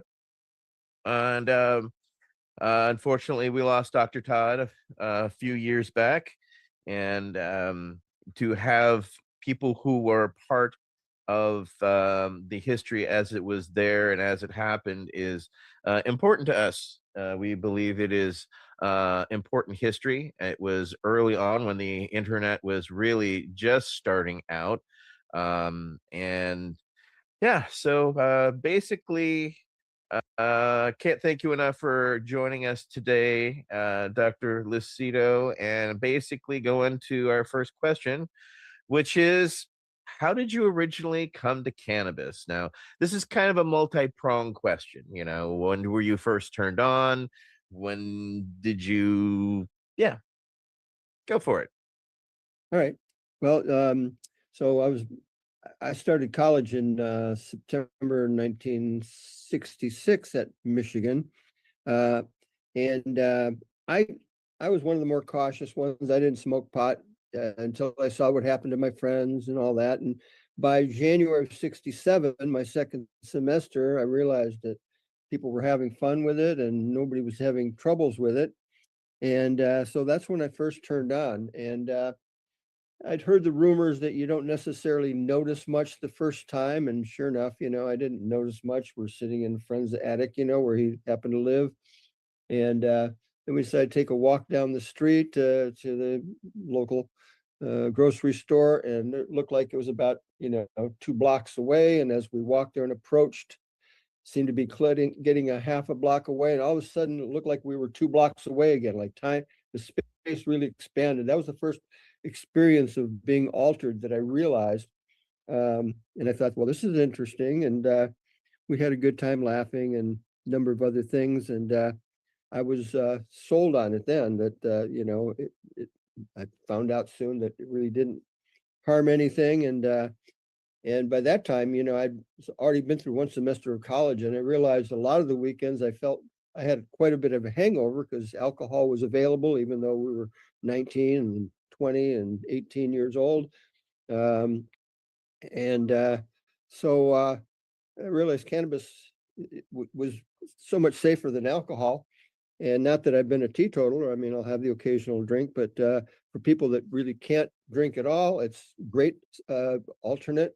And for those that want to stop drinking, it's been very helpful for a lot of people to stop drinking. So anyway, that was my first experience. And by 1974, I finished medical school and I moved to California. And I was in an apartment in San Francisco, and I had some seeds, and I just planted them in a little flower bed. And so I had two flower pots, and I had a plant on each one, and they didn't get much sun, but I had a morning exposure, and they got just big enough that I saw that one had little tufts going this way, and the other one had little bells that came down and then opened up, and a little powder fell out. And I thought, oh my God, there's pollen. There's the male one, and the other one must be a female. So, but again, there wasn't, I think I smoked the leaf and it didn't do anything, but I had access to buying a lid every once in a while. And probably in 1977, I'd say, is the next time I grew any. I lived in Martinez, which is where the Christian Brothers grew their grapes for the first wineries that they had. And so they had plenty of sun, and I had a southern exposure backyard in this housing division, and germinated six seeds. Six plants came up, and as I grew, I recognized one was male, and I sacrificed that right away. Took it inside to get it away from the others, and I had a nice pound of sensimilla out of the other 5 plants.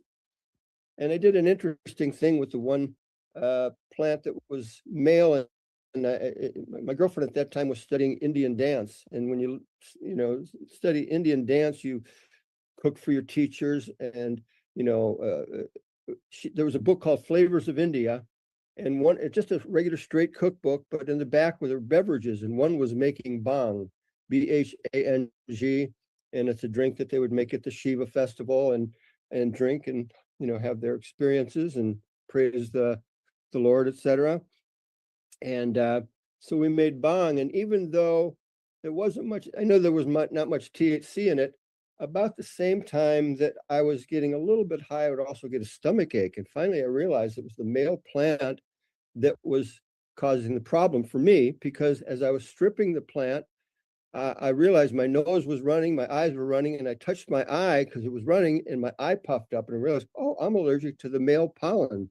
So I wrote that up in a little study about some people are allergic to the male pollen, but the female plant never bothered me, and to this day, it's really not a problem if you got really good sensimilla.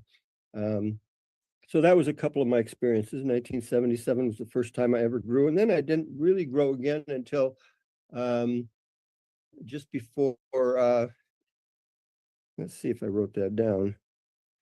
Yeah, I grew a few plants in my backyard about 8 years ago. And, again, I got about 5 plants, and I got a nice pound of sticky bud out of those because none of them were males.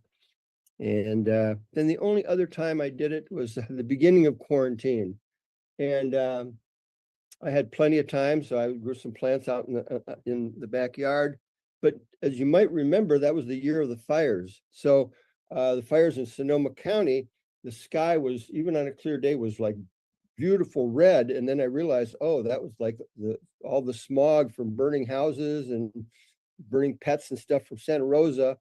And then it all dropped down onto all the ground. And I realized I never felt good about that particular batch because it, I'm sure it had stuff on it. Plus, I'd made a mistake of leaving the backlights on. So instead of having a natural shorter days, I messed up the light cycle. So that was my experiences of growing. I had one great grow and a couple, one experimental, one great grow, and one failure. Actually, two good grows and a failure.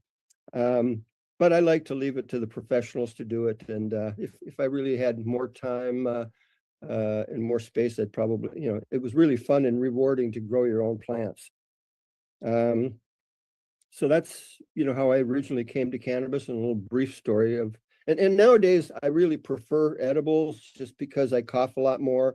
And when I smoke, I really like edibles now that you can get edibles that are 5 milligrams or 10 milligrams, because edibles before, when people made brownies, it was just so hit and miss how much was in there that I didn't feel good when I overdosed, and I would get the whirlies about the same time as I was getting high. So I like edibles now that I know 5 milligrams, I know 10 milligrams. I'll even occasionally do 15, but 10 is just about right for me. So that's my experience there. Well, thank you. That's a fascinating journey through there. I didn't realize, quite a few of that there. Yeah. All right, next up will be Council Member Landau. Nate, you're up with the next question for Dr. Lucido.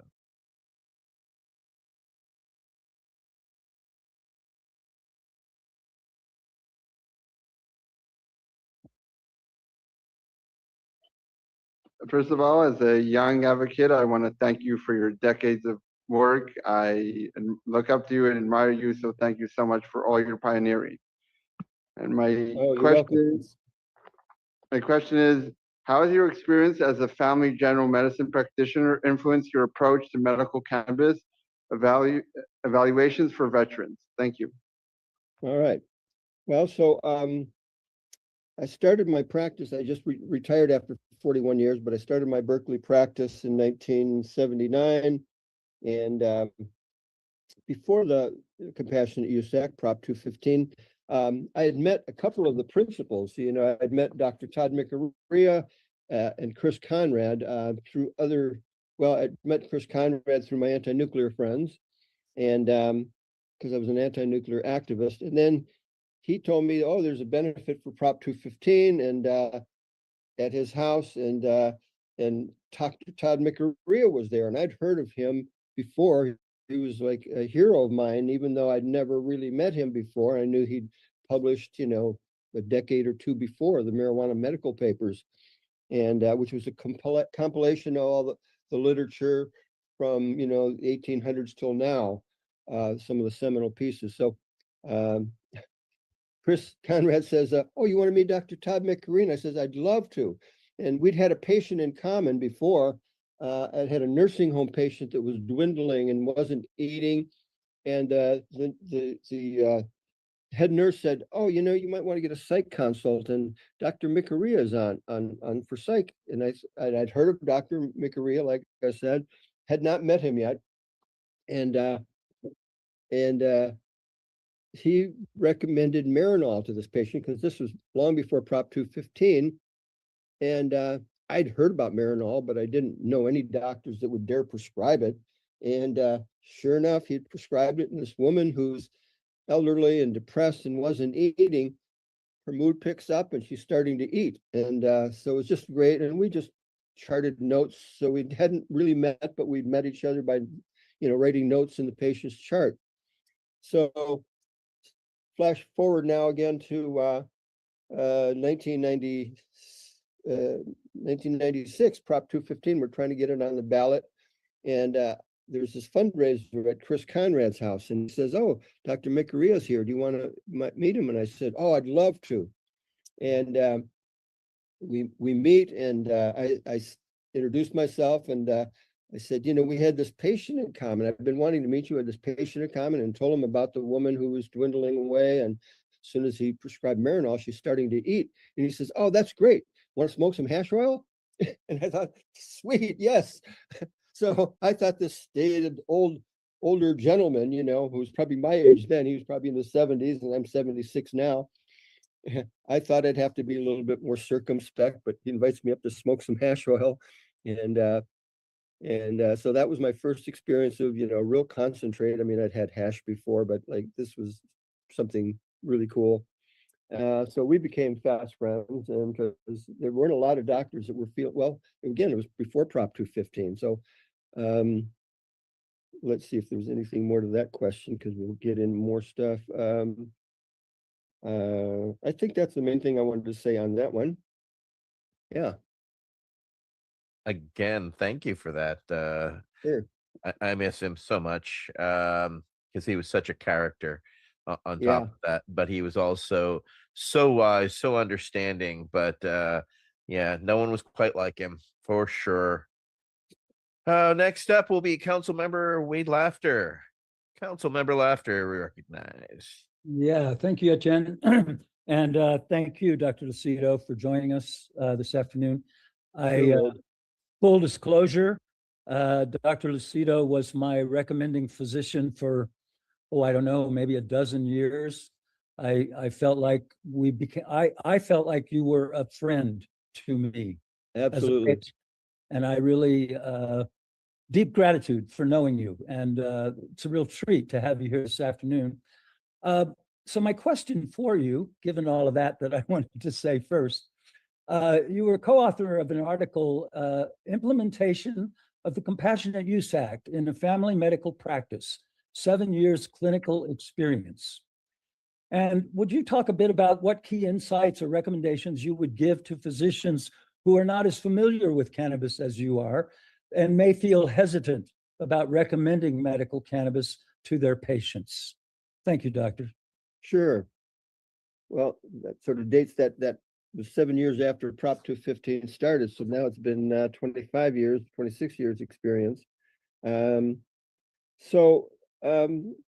main things that I found among patients, that it was a safe and effective medicine. People weren't having problems with it. There were no deaths. So the safety, it was the safest medicine that we know. I mean, not only did the literature show that, but that was my personal experience from, seeing hundreds of patients, thousands by now. And it's even better now because we have more choices with less intoxicating forms when necessary, especially for kids and inexperienced patients. And talking, in one of the specialties, even as adult use became the law, so a lot of patients no longer had to come and get recommendations, which is great. I'm glad. I was a proponent of medical of adult use, but it didn't cover minors, and so a lot of the people that I was seeing were either elders or inexperienced people that needed some guidance about what to use, but also kids. I started seeing a number of kids with seizures and autism and a number of other things, but that was probably the 80% of the kids that I saw. And I probably saw, 300 or 400 kids ultimately. And for the kids, I would see them, every 4 months or so, just to see how they're doing.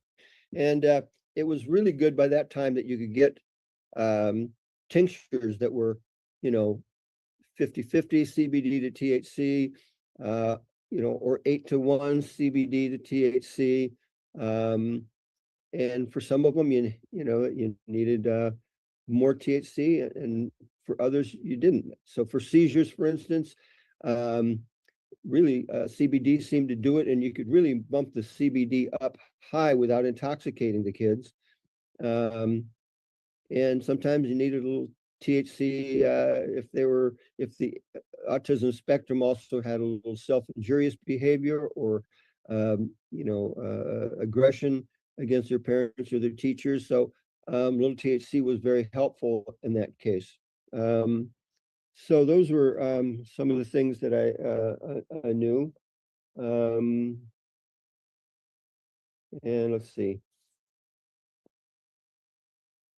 Yeah, and then I think one other thing I wanted to point out that would have I really wish that, my mother died a few years ago, and she had always said that she'd use cannabis if it was legal.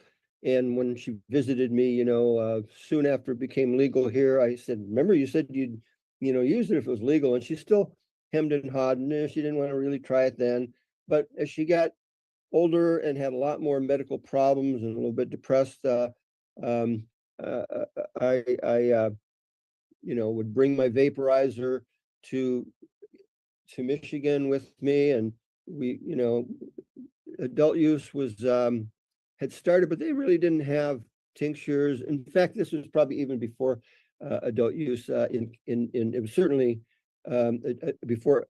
Yeah, medical had just passed in Michigan, but the dispensaries really didn't have tinctures and things like that yet. And so with my mom, we did try the vaporizer, and she couldn't really get enough in. And my best friend and I would be, smoking in front of her or vaporizing in front of her, and we'd be laughing, and she'd say, "I want what you have," meaning she wanted to feel stoned and happy. And a couple times came close to that. We were able to find a friend of mine who would make edibles, and sometimes she would, do okay on them, but she had other problems where she'd want to take sleeping pills even in the daytimes just because she had depression. So I'm sad that we didn't have the edibles that we have now, where we could really know the dose, and I could have maybe tried her on a 50-50 for a while and then bumped it up. So I'm just so glad for where we're at now for patients that are new. But didn't come quite in time for mom, and she eventually died from a number of other complications. But I wish I could. I think once or twice she actually got some joy from it, but she would take it, inappropriately, and left some in the refrigerator. Then my stepfather took it thinking it was just a brownie, and then he ends up going to the emergency room. So it was a little bit of a mess, but so that's some of my personal experiences there. But nowadays, I'm really glad that you can get the dosing you want and the proportions you want. I agree completely with your observations about how nice it is to have products that are accurate, so dosing is consistent. And I think every person who makes products with cannabis has a story, just like what you told about I think you said brother-in-law, who ended up having something that was unintended. So yeah, here we are. Yeah. All right. Well, thank you for that. Next up will be Councilmember Michael Crowitz. Councilmember Crowitz. Yeah, the demographics are a little askew here. I don't think you have written recommendations for half of the veterans community, just half of the veterans randomly sampled by Veterans Action Council tonight. But that's pretty awesome. I love the fact that you're sort of woven through our lives. My recommendation in California, I had already had a doctor's prescription from the Netherlands. And if you remember, that was in total contrast with what the Department of Veterans Affairs was saying to me, which they were saying, hey, if you'll stay away from marijuana, we'll give you any pill in our pharmacy. And then, of course, the doctor in the Netherlands was saying, hey, first of all, take it as a tea, take as much as you want, and I'll write a prescription for as much cannabis as you want if you can actually put aside those darn pain pills. So, I mean, you couldn't get more contrast between the two doctors' advice. And I actually already had a cannabis card because Dennis Peron's club allowed me to get a club card with an international prescription and a driver's license from Virginia, which later became a little bit more difficult at the dispensaries in California. But yeah, my own prehistory there, just for I guess my own disclaimer. But much love and thank you for joining us. My question really was about the work that you've done with and within the medical board and the medical community.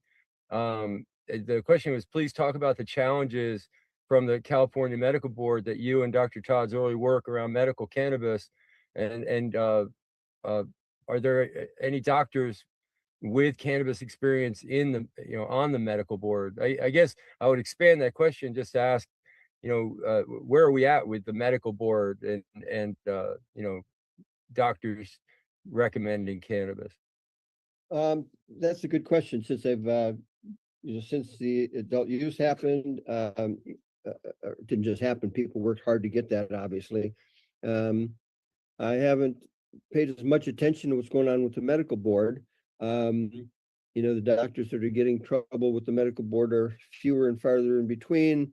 But probably once you had adult use happening, then which only covered 21 and up. So you have this whole section of quote adults that are 18 to 21, right?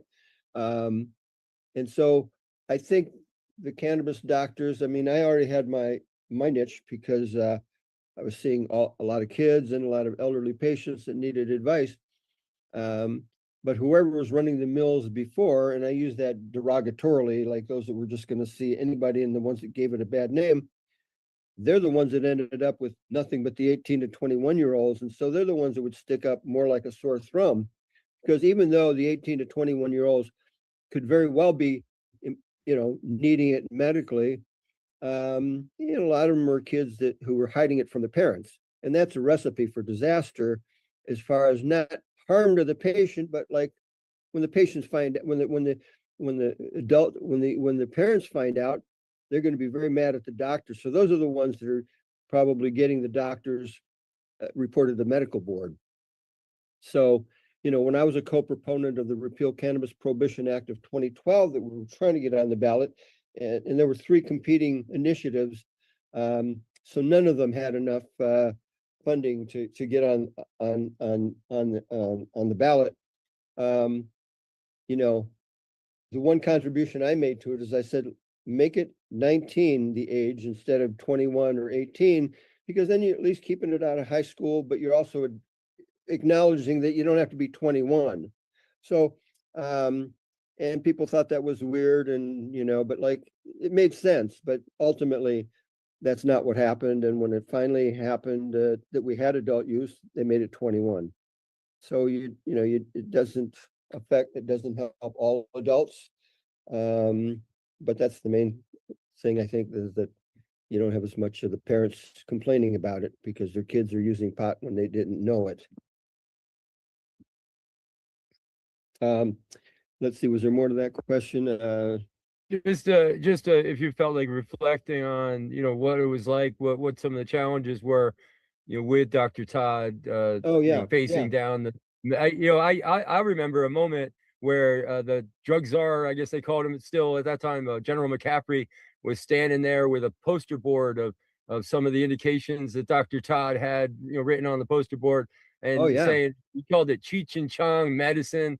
And he was quite sure that he was going to just get rid of that he was going to use the DEA's power to just get rid of all the doctors that write recommendations. And that would be the end of that. Medical marijuana, done. Yes, please. Yeah, I remember that. The drug czar came out, and this was what year was that? Because Dennis Peron's club had already opened, but this was before Prop 215, right? It was after Prop. Was it after? I thought it was after Prop 215, but before. So it's like 1999 or 98 or somewhere around there. Yeah, so because I was remembering something before where it was Dennis Peron's club went from the small club to the big one, but that was before Prop 215 passed, because I remember being at that club when it first opened early in '96, and then I was there on the night of the election. And so that was a happy time. So we're celebrating. So this is still not answering your question, but I'm still now on the day of it passing. We're seeing it as the elections are coming up. Clinton is getting reelected, and then Prop 215 goes over the, is finally it's projected that that's going to win. And Dennis Peron, and I didn't know him well, but I knew him enough that he would always say, Frank, you got to crank those prescriptions out. You got to crank those recommendations out. And I was doing it my way, and there were people that were getting in more trouble by doing it his way, just by writing it for anybody. And at one point, there was a celebratory joint happening on the stairwell of this 5-story club that he had, and I was about to take a toke, and somebody yells up, "Dennis, the press is here!" And I thought, oh, okay, I'm not going to have my first, be photographed with smoking a joint. And the next day, I got my first interview by the press, and I realized, oh, I've got to get better at being able to talk about cannabis. So I, got my talks going and stuff like that about that, because before that, I might have been quoted once or twice. I think I had a, letter to the editor, published in the Chronicle, but I was still, not as out as that day was my first interview.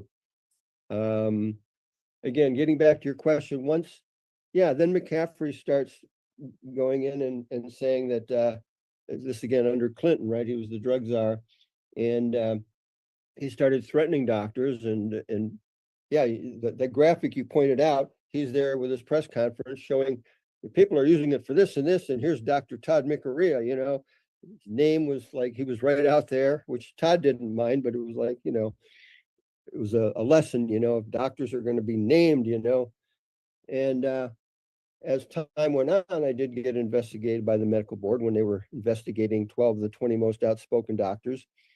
And Dr. Todd and I and others, Fred Gardner, who was a journalist and started O'Shaughnessy's with Dr. Todd, the Journal of Society of Cannabis Clinicians, which back then was called California Cannabis Research Medical Group. And so we started going to the medical board testifying about doctors being inappropriately investigated. And finally, one of the medical, the medical board, we would go to these public comment periods, and at first it wasn't necessary. Well, it would usually often be on the agenda, but even if it wasn't on the agenda, we could bring it up in the public comment period. And usually, the medical board is under the Attorney General's office. So even though it's about medical standards, it's really still part of law enforcement. And so you'd always have somebody from the Attorney General's office,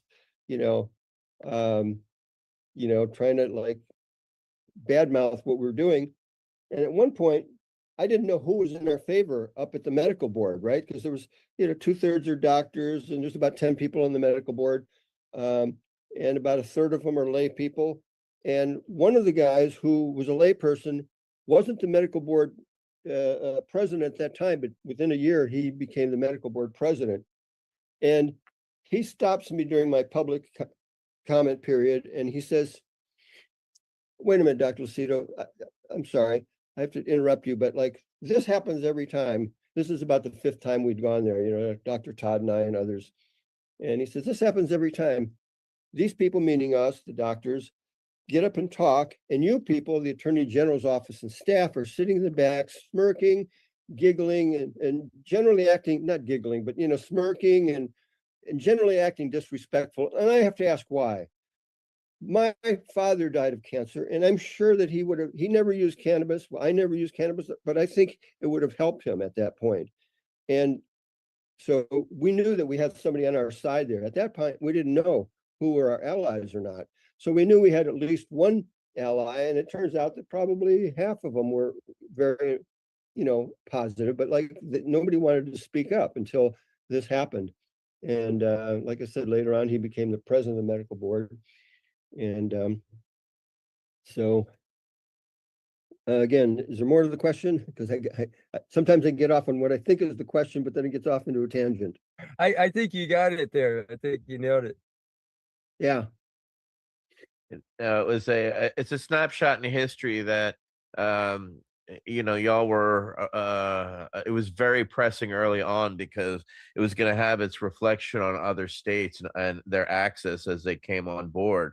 So for you selective few to stand your ground, but then you were forced to be doctor activists on top of being medical cannabis activists, you had to then go on defending each other amongst your own board, which is a whole other set of challenges and bravery. I mean, that's a significant amount of bravery to go against the system that can literally bite your hand and it feeds you. So it's a challenge in itself. Councilmember Laughter has a follow-up.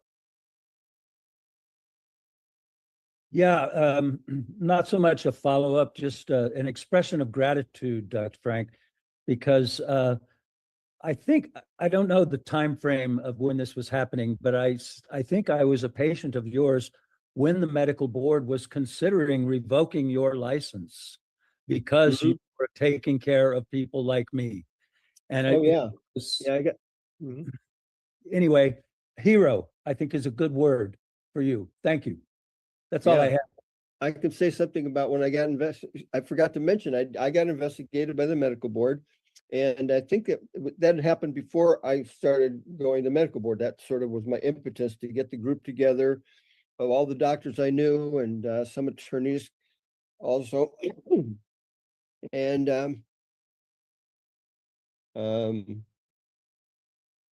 you were talking about being investigated by the medical board.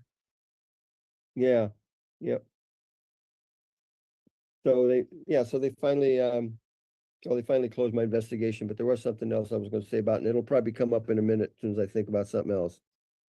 But yeah, because well, your precedent set so other doctors could also be brave, and to also it had to be reassuring for those doctors to see you in the gallery when they were up regarding their situation, because again, they had to look to you two, as early pioneers, but also supporters as well as doctor activists. And again, I'm humbled because I'm again one of those patients as well that you helped take care of after Todd was my original physician, and then unfortunately at his time, then I came to meet and know you.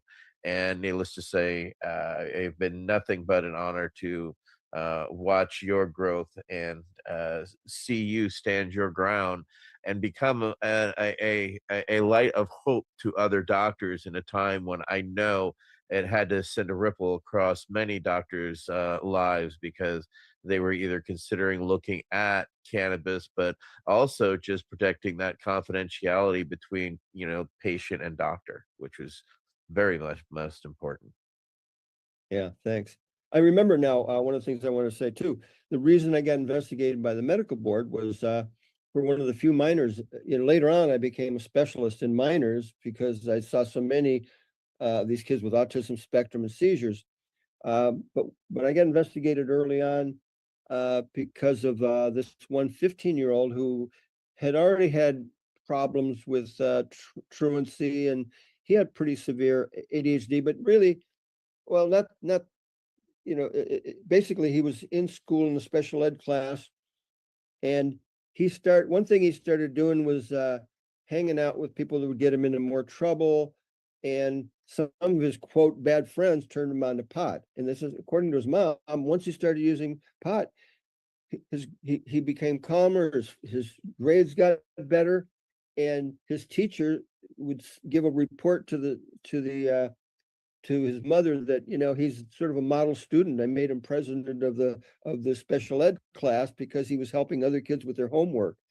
So I realized, yeah, this is that was one of the few minors that I wrote the recommendation for, and that's the one that he had a parole officer, not wasn't really parole back then, whatever minors get, the home visit lady found a pipe and violated his parole because of using pot. And then when the mother said, well, he's got a recommendation for it, she quotes that this guy said, oh, what Dr. Lucido's doing is illegal. And then I got that investigation, and that's why. And when they wanted me to come in for the quote voluntary interview to discuss it, and that freaked me out. But I got an attorney, and his advice was, oh, you just don't go in for the voluntary interview. And I didn't, and they finally, dropped the case because they really had no evidence of anything. In fact, that's what they said. We decided to close the investigation for lack of evidence. And, I thought I was look at that smirkingly, because evidence of what? Because it was not even what I was alleged to do wasn't even illegal. So anyway, that was very nerve-wracking, and that's why I got together the group of the attorney physician cannabis medical legal group. I called it AppCamel back then. And then that's when we started going to the medical board quarterly meetings. Steph Shearer from Americans for Safe Access, which was a new organization at that time, joined some of our meetings and went to the first meeting. And then Dr. Todd and I and Fred Gardner were the ones that continued to going on a regular basis. Jeff Hergen, rather, of course, was also involved, and a few others. Yeah. So Councilmember Laughter. I can't help it. I just one of the things it occurs to me to say to you, Dr. Frank, is you're talking to people who are veterans of military service, and part of that often calls upon you to do things that are scary, and maybe you're afraid, but you do them anyway. And that's a form of heroism, a form of bravery, a form of responsibility to one's community.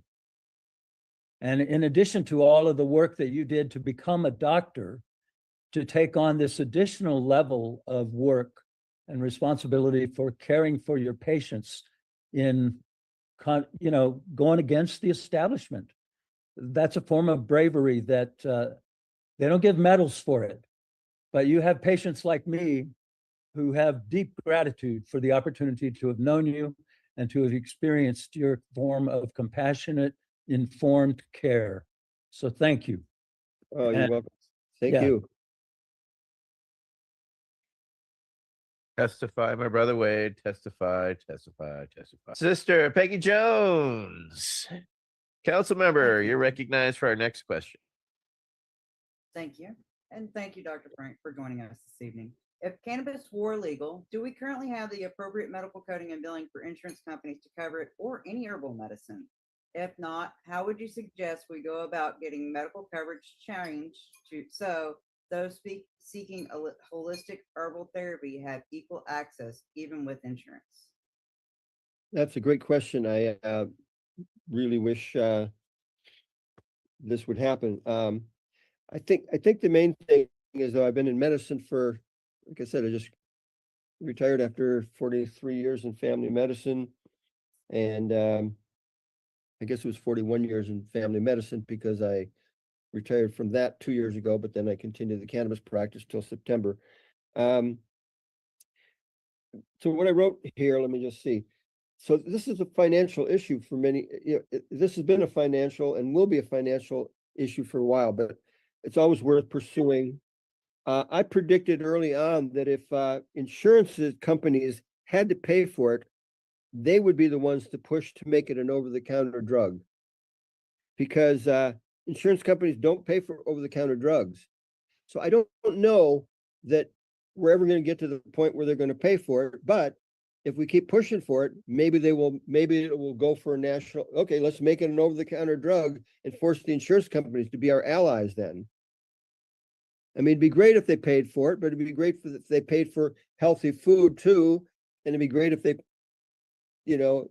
safe housing. There's a lot of things that would be good for our health, but clearly medical cannabis is medical. So that's the one that's most obvious, but that's how they get out of it, by making it an over-the-counter medicine. And we're not quite to that place, but, I think in many states it is. So ultimately, I think that pushing for them to pay for it is worth pursuing, but I think that's going to be their way out of it, is by saying, well, let's make it an over-the-counter medicine, which would also be the next best thing. But yeah, it can be very, I guess maybe in California, I'm feeling like it's not that expensive nowadays, but that's not the case in other states, and some states it's just not available. So just because we're okay doesn't mean other people, can afford to pay for it. So yeah, I'm not sure the answer to that question, but that's some of the issues involved.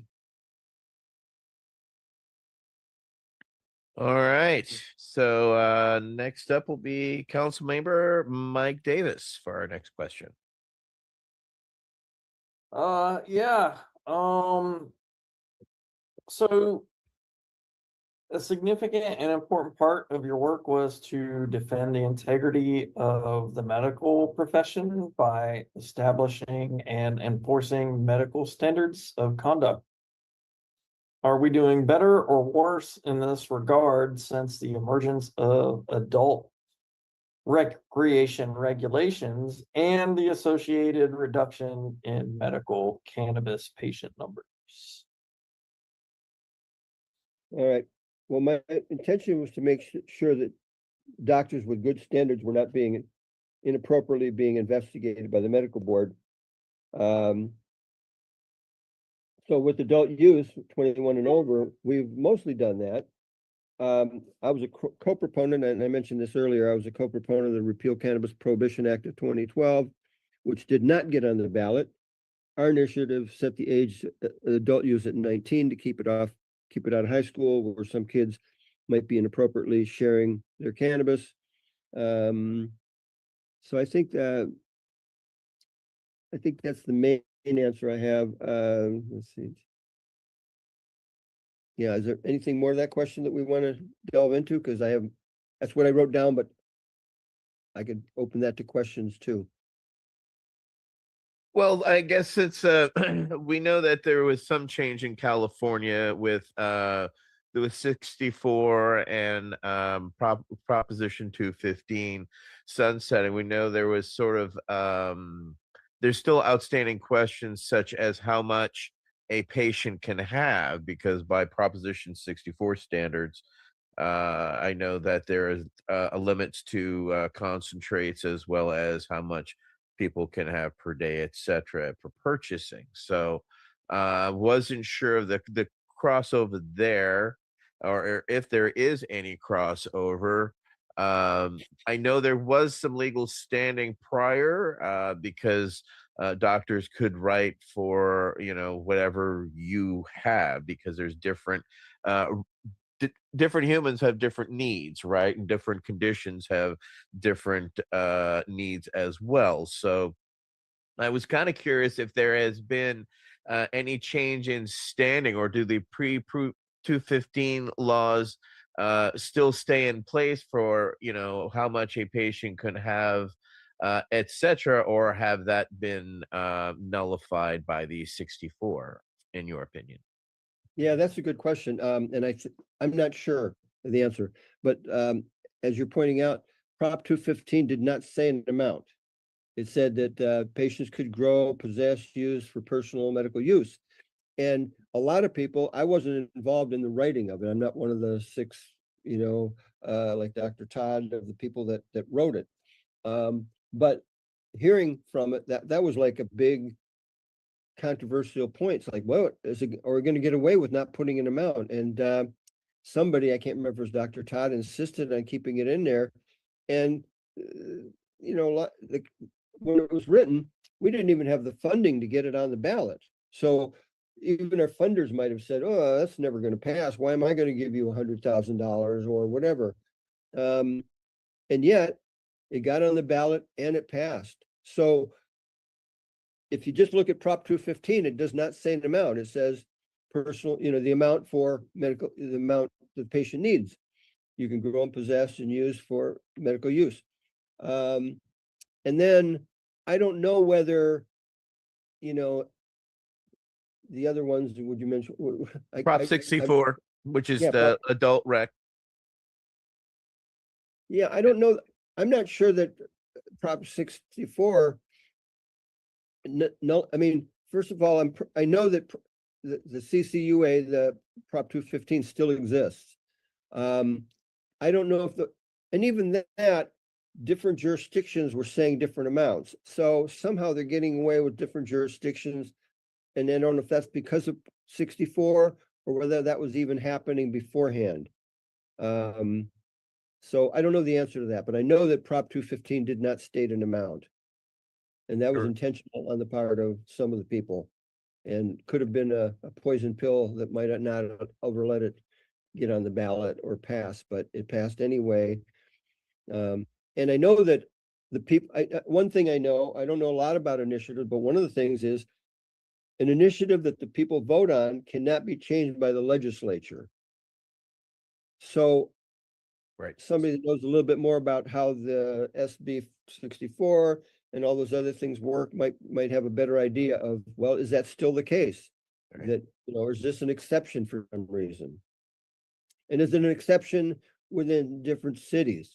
Because that's where the whole thing was. If you might recall, Oakland at first, some places were, Berkeley said 10 plants, Oakland said 144 plants, 2/3 of which could be, or 1/3 could be mature, I think.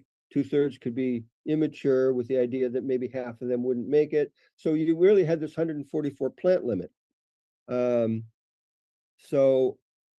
But then 64, I don't know the answer to that. I don't know if to 15, because it's an initiative of the people and, you can't change that. Why they could limit it now. Okay, just curious. Councilmember Laughter has a follow-up. Yeah. One of the changes that I've seen, at least, I live in the Sierra foothills now, Dr. Frank. That's why you don't see me very often. And the local physician's office that I have been seeing for my referral is closing because they don't have enough patients to sustain a practice and an office. And I'm wondering, I know you've retired. I know there's probably still hot docs, as they're referred to, where, for $40 you can go online and you can get a recommendation and all that. But the doctors who are actually providing care and guidance, like you did with me, are those folks surviving with the changes in the law? What's your sense of that? Excuse me. What was that question again? I mean, I can tell you a couple of doctors, like Dr. Hergenrather is still doing them. I've referred the last few patients that I had to him, including the the minors, and trying to remember Dr. Mikaria's sister is still practicing. She took over the practice in Cool, which was Molly Fry's practice, after she, lost her license. So those are the last two that I was referring, the ones that I referred the rest of my adult patients to, and the kids would go to, because I know Dr. Mikaria wasn't seeing the kids. So, yeah, I think that there's fewer doctors doing it, and I'm talking about the ones that, like me, that actually had good standards, et cetera. I'm sure that there's still, I don't know how those doctors are doing. They're probably doing, like you said, online recommendations, and maybe some of them have offices, but they got to be in the crosshairs of the medical board. But I haven't heard much. Yeah, I think a lot of us in the cannabis industry are feeling the changes that have happened that don't seem very favorable. I'll leave it at that. And I can pose that last question, Etienne, if you want me to. Go ahead, Wade. So, Dr. Frank, in your opinion, what are the biggest challenges or barriers that veterans might face when accessing medical cannabis for their conditions as a result of their service? And I realize you probably don't have much experience with the VHA. We can certainly talk about that. But yeah, what's your sense of the challenges and barriers there? Well, let's see. So I wrote something down. Let's see. I first thing I wrote is, I guess I'd like to hear the veterans on this and see what the challenges have been, because I'm not hearing much about that. Again, like I said, it's been a year since almost a year since I retired. Maybe education on the various and best ways to use it, still needed. I know that I'm mostly using edibles myself nowadays, and because I know, it's easier to know just what 5 and 10 milligrams of THC will do, whereas it was hit and miss with someone else's homemade brownies before, and even with that, I had many good experiences with edibles. but I also had a number of uncomfortable experiences with it. So, any other, there's some of that I haven't answered. What are the biggest challenges? Well, I like one of the topics that's been hot, if you will, in government policy around cannabis is the idea of rescheduling or perhaps even descheduling cannabis. And of course, that would have a lot of implications for many of us. But yeah, because we are a veterans organization, you know, it's really our focus. And for the most part, yeah, the Veterans Health Administration is in the past, they've been hostile. I mean, you can hear some horror stories from people on this in this meeting right now. But it seems like the stance has softened, at least in some of the medical centers. And I guess part of maybe I was hoping for a home run insight from you about how could we change it at the federal level? What might be the compelling argument to make it easier for veterans to have access to this product through the Veterans Health Administration, not have to go to a dispensary, have it be one of the bags of pills that they send you every month, that it be, you know, precisely dosed edibles or a tincture that comes with instructions. Thank you. Yeah. Excuse me. Had a bronchitis lately, but I'm getting better. Yeah, so that is a problem because you'd like I mean, the veterans. So your experience, you know, you veterans have more experience than I have of how the VA is. But as you mentioned, and I've heard this before, sometimes they're quick to give medicines, you know, quick to give you a whole bag of pills, or prescriptions for a whole bag of pills, but they're still, I mean, they were told a long time ago not to talk about cannabis. So it's almost like, are they even talking about Marinol? And I'm not saying Marinol is a great substitute, but like when I went to Italy last year, I knew I didn't want to travel with cannabis, and I knew that in Italy, you know, even though cannabis is low priority, you really can't find it there. You know, you can find CBD, but you really can't find cannabis very, very much. So I made sure to bring some Marinol. It's you know, it's synthetic, but it still does, you know, what you want THC to do, even though I do believe natural is better.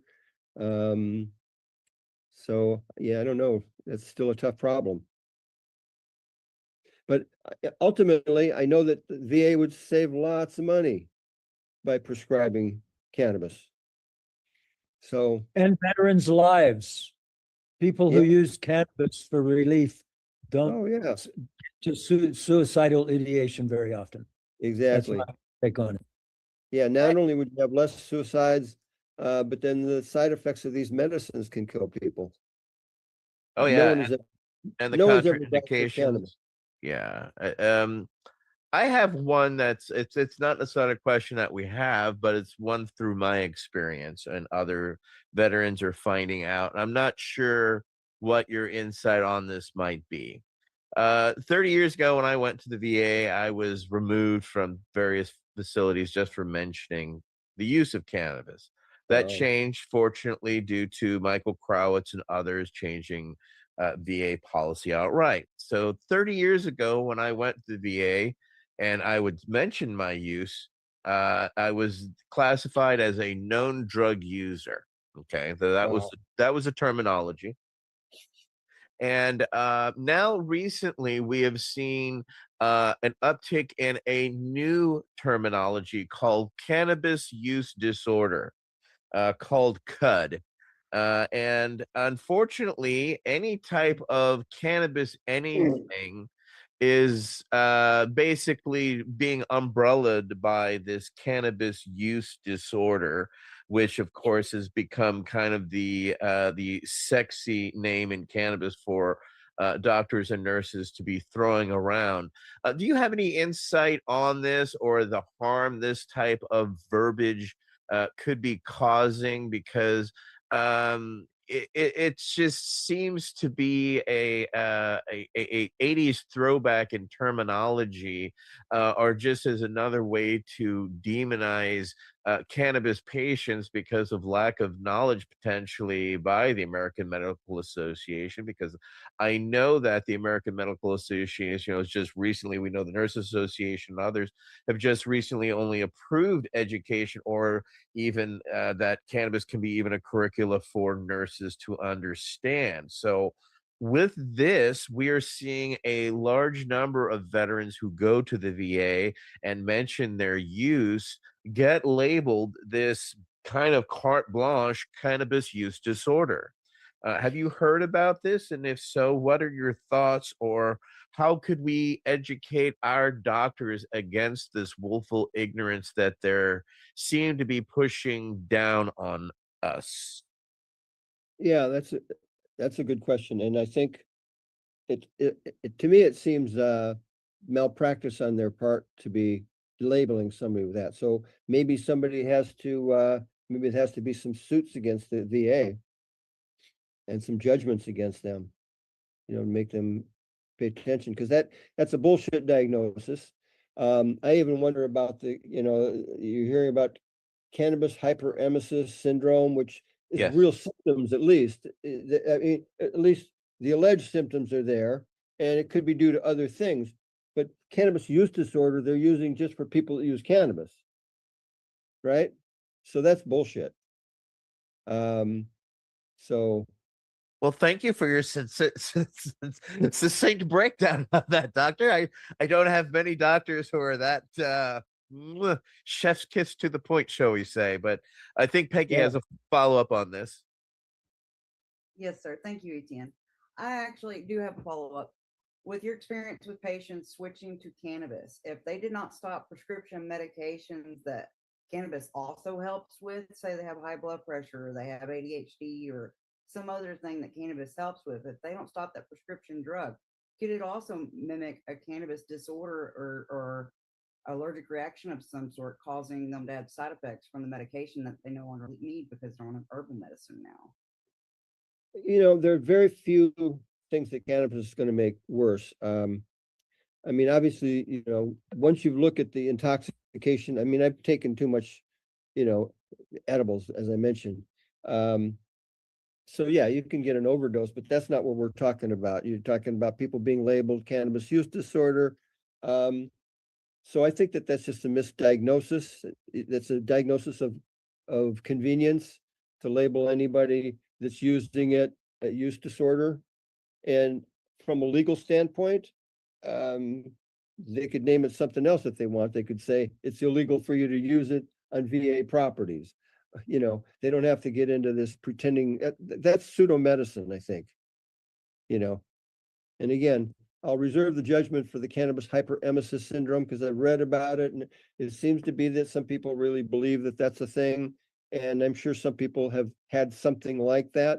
I certainly know that if I've had too much when it was the brownie edibles, I would get the whirlies and I wouldn't feel better until I threw up. So I don't know if that's what they're causing cannabis hyperemesis syndrome. I just doubt. I don't know that even existed. But cannabis use disorder doesn't even mean anything. I mean, there's probably some definition I should look up, but at least if they say cannabis hyperemesis, okay, all right. So somebody's throwing up. Whether that's the reason or not is a good question. Let's look into that. But cannabis use disorder sounds to me like they're just labeling you a cannabis user. Right, and that's our fear as well. So thank you for your thank you for your assessment on that. Peggy wants to follow up, and then Michael. Something you said triggered another question. It's kind of non-cannabis related, so I'll make it brief. Since you've been in medicine for as long as you have and you've now retired, you mentioned they could change the name on it. I had a condition called complex regional pain syndrome. And to my knowledge and research, since the Civil War, they've changed the name on it 60 times already. Is this contributing to the problem of tracking data and finding reliable solutions and healthy cures to what's problematic in our society? Yeah, what's the name of that disorder again? Because I had complex regional pain syndrome. It's Yeah. been known as reflex sympathetic dystrophy and a multiple other things. yeah, well, I know that exists, and they change the names of it every once in a while. So what is your question beyond that? Again, I know that I know that's just one medical problem out Yeah. there. They've changed the name on that many times since just the Civil War. How many other things out there have they changed the name on and it's been lost because it's hard to track down? For example, they changed the UFOs to UAPs. They do it all the time and it makes it hard to keep track of stuff. How difficult does it make it as a physician to keep track of what you're trying to do for your patients? Yeah, I think that's a problem. And I don't know how extensive that's a problem.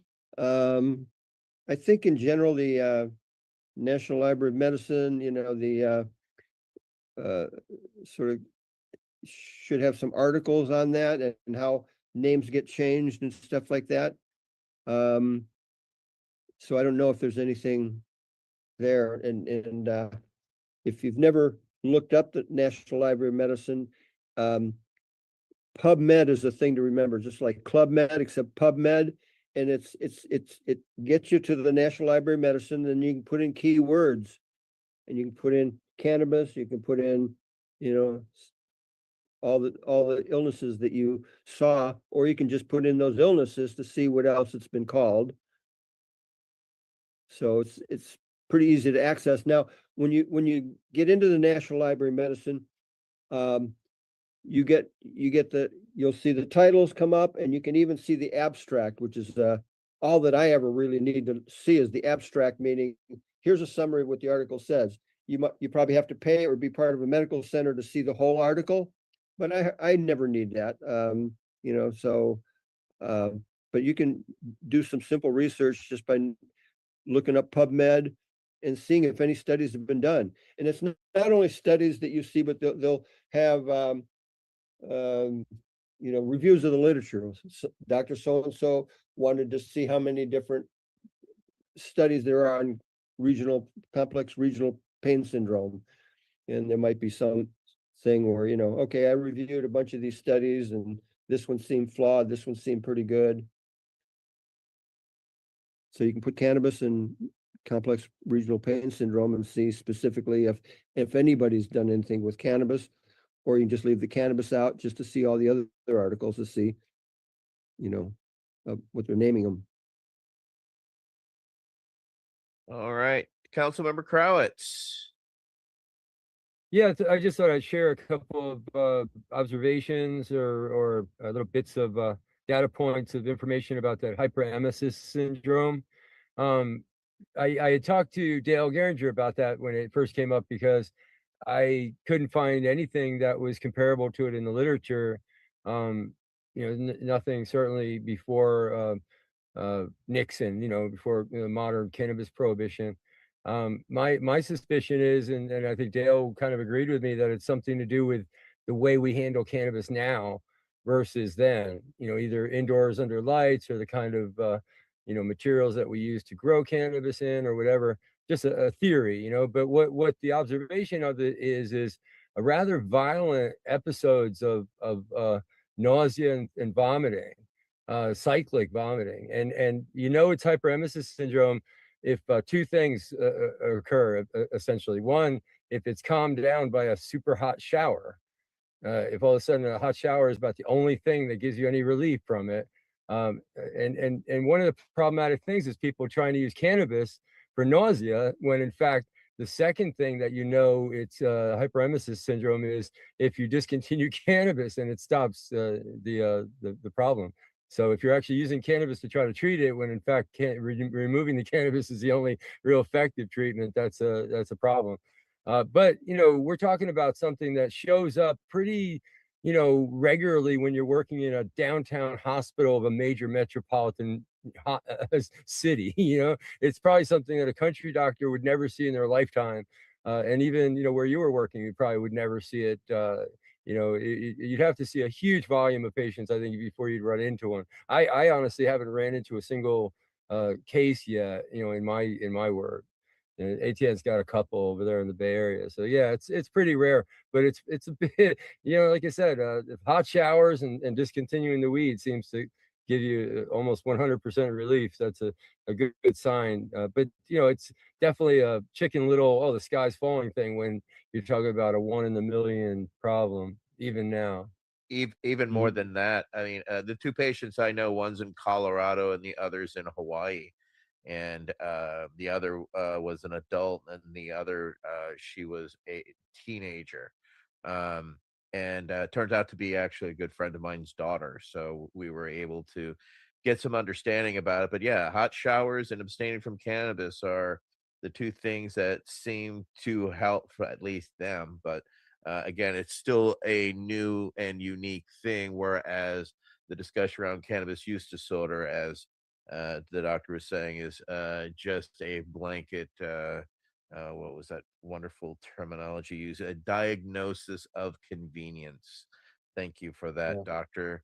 And that wraps up our questions. So I want to thank you, Dr. Lucido, for joining us tonight. It has been an honor to share time with you, and I hope you're enjoying your retirement. Do you have anything going on or that you'd like to plug or discuss, or if people want to reach out to you, how do they get a hold of you? Good question. It's like I hardly ever look at my emails, but sometimes I do. It's Dr. Frank, like DrFrank at drlucido.com. So Dr. Frank at drlucido.com. All right, so that's how to get hold of Dr. Frank. So, and you probably might want to put veterans in the title so I can do a search or something, because otherwise I don't look at my emails very often, but it would be easier to see. No, and think by putting that into the column. All right, well, we'll note that and we'll pass that along. Well, thank you, Dr. Lucido. I'd also like to thank our members, Peggy Jones, Michael Krawitz, Wade Laughter, Michael Davis, Nate Landau, and myself, Etienne Fontaine. Thank you, everybody, for joining us for our VAC Roundtable number 71. Dr. Frank Lucido. Thank you, everybody. Have a great one. Bye. The Veterans Action Council is a Pace Radio Network content provider.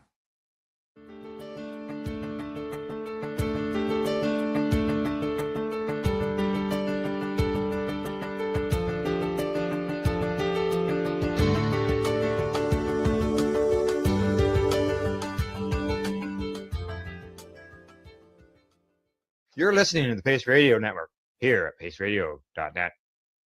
The opinions of the individuals during this broadcast are their own and may not be the opinions of their group or other organizations they may be involved with. All medical advice during our broadcast is not a medical opinion and should be checked with your medical physician. Enjoy the buzz of legalization with Campbellford Lifestyle Shop. From lights to plant nutrients, books, consumption accessories, and more, we've got all your basics to grow or consume cannabis. Visit our info center or take a look at our piercing services and body jewelry, now available in-store through Campbellford Lifestyle Shop, 17 Bridge Street West, Campbellford. Limestone City Hydroponics is Kingston, Ontario's hydroponics shop. Take your growing to the next level and create the optimal environment with a tent kit, or maximize your yield with an ebb and flow flood table kit. Either way, Limestone City Hydroponics has more sizes and options to fit your needs. Are you looking for the power of the sun that adapts to your budget? Then look no further, as they have professional grow lighting. They have indoor grow systems that are easy and cost effective, with many options to fit your living space and lifestyle. Cultivate your growing potential. We have everything you need to succeed. And if you can't make it to the store, They offer local delivery to the greater Kingston area. Remember, when you're looking for experts to help you grow, then look no further than the locally owned Limestone City Hydroponics, 105 Sunderland Drive in Kingston, Ontario. Call them at 613-548-0420. We are people advocating cannabis education here at Pace Radio. Tune in Fridays at 7 p.m. Eastern Time on 420radio.ca.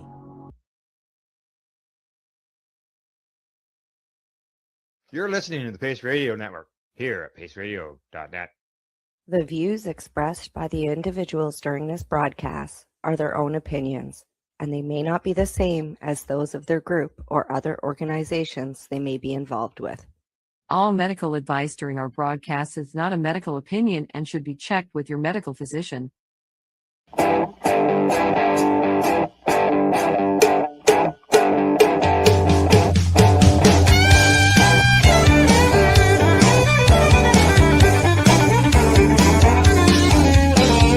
woke up this morning with a crack in my head.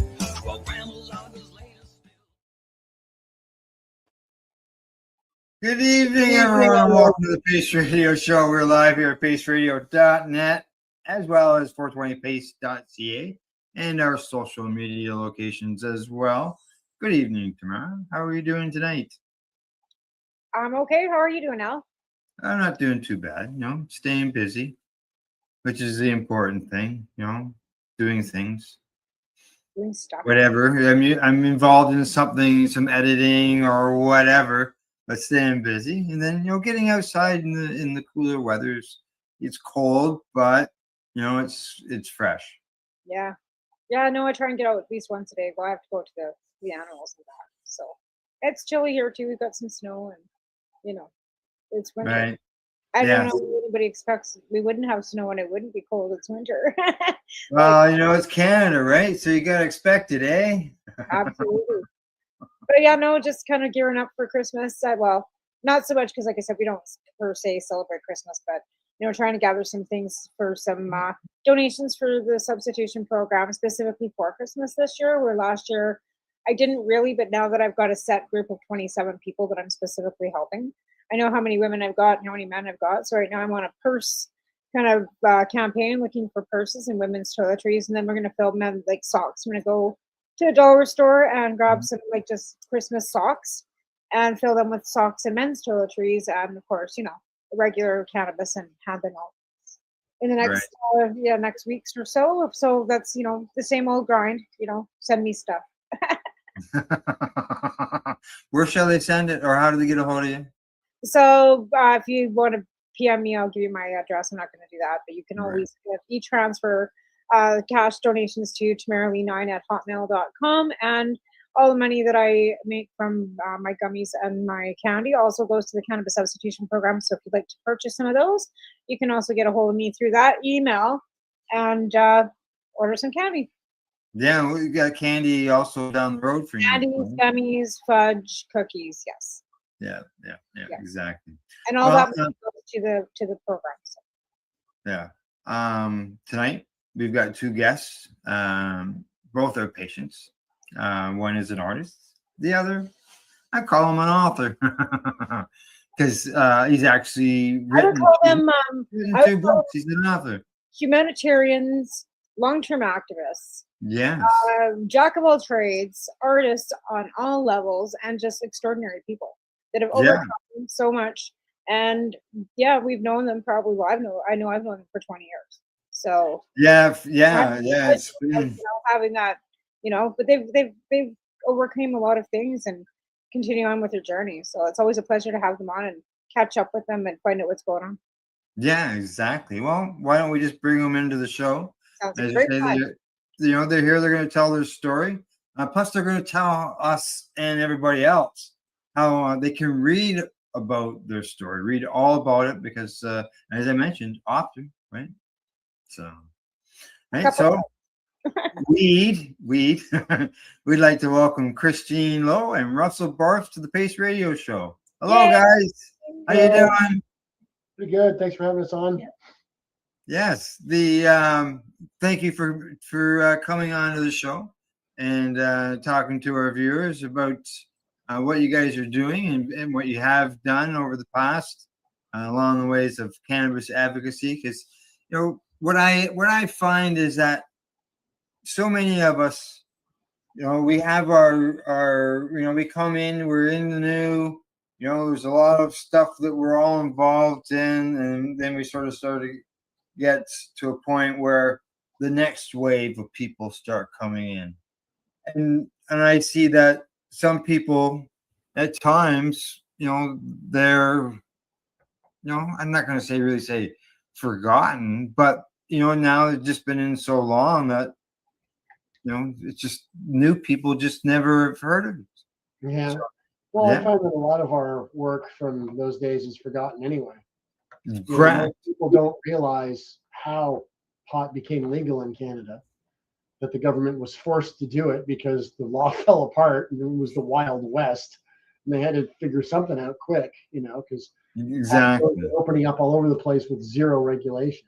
Well, that's the thing I think that people kind of skip over the Terry Parker ruling too, right? Well, it all started with the Parker ruling, and then the Right. government Terry Parker to all these other legal battles that have gotten us to where they came up 11. with this, right? 11 court rulings. Well, there's other court 11. rulings too, but they weren't really substantial. There's basically a total of 11 that were the big chops that took the tree down. Parker, Hitzig, and then 9 more, and then the thing just fell over. Well, never mind. How many letters to the editor did you write and have published? Well, Like yeah. Russell was like relentless. Relentless, nonstop. 2006, I had him critiquing mine, so we get as many letters to the editors published back then, right? I think I had 830 in 8 years. 830 letters published. Published in Canada Published in 8 letters. years. I had a couple. Yeah. Of Now, was it just me, or were you actually labeled North America's #1 letter writer to the editor? I think I'm the most, as far as I know, I'm the most published letter to the editor writer in Canadian history. I'm the biggest Yeah. crank this country's ever put out. He was also There's three guys from the States who are ahead of me. There's Robert Sharp and Stan White and somebody else. You go to the Sharp, mapping- that's right. I you go to remember the that. mapping Oh, page, yeah. I'm in 4th place in the world. So Yeah. he And, like, also was deemed the angriest pothead too. yeah, well, that happened by accident. We were after I did the human rights complaint. I was on the John Oakley show. okay, yeah. And like right after that was, in the news and everything. And they had me on with Ezra Levant. Oh. And Ezra was just a pissy little bitch like always. And so they were like, man, this guy was fun. Like, we're going to have him on again. So I get a call one morning. They're like, hey, there was the thing, some mayor said something or a politician did something, or there's I forget what it was. Do you want to come on and comment? I said, oh, okay, sure. So then this went on for, every month I was on. And it was like 6 o'clock in the morning and the phone would ring. It was the only 416? 416. It's the only 416 person I knew was going to call me at 6 o'clock in the morning, because everybody else who was going to call me at 6 o'clock in the morning lived in Ottawa. Mhm. So I'm like, oh, it's him. So I'm like, I pick up the phone one morning and I go, hey, Victor. And he's like, hey, Russell, the angriest butthead in Canada. I went, oh, that's funny. Oh, we got to use that. Because like Emery with the print, yeah, we got to use that. Tell John about that. We're going to use that on the air. That's hilarious. Like, it was always tongue in cheek. It was never meant as a serious thing. So then he started introducing me as the angriest pothead in Canada. I thought it was great. But there was also a YouTube video that was that you and Christine did explaining epilepsy, and that was also super instrumental with with explaining education, medical cannabis to people with hits on that YouTube video that you had produced, as well as, and then we'll roll into the first book that you wrote, which was Mummy's Funny Medicine. Yeah. Well, it started, Mommy's Funny Medicine came out first. And this is part of what I talk about in my the memoir there, Outlaw Patients.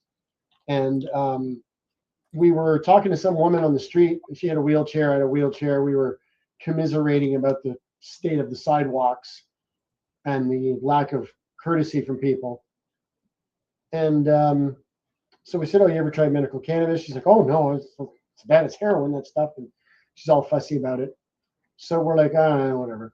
So as we're walking away, one of us said to the other, we don't remember which one, someone should write a children's book or something.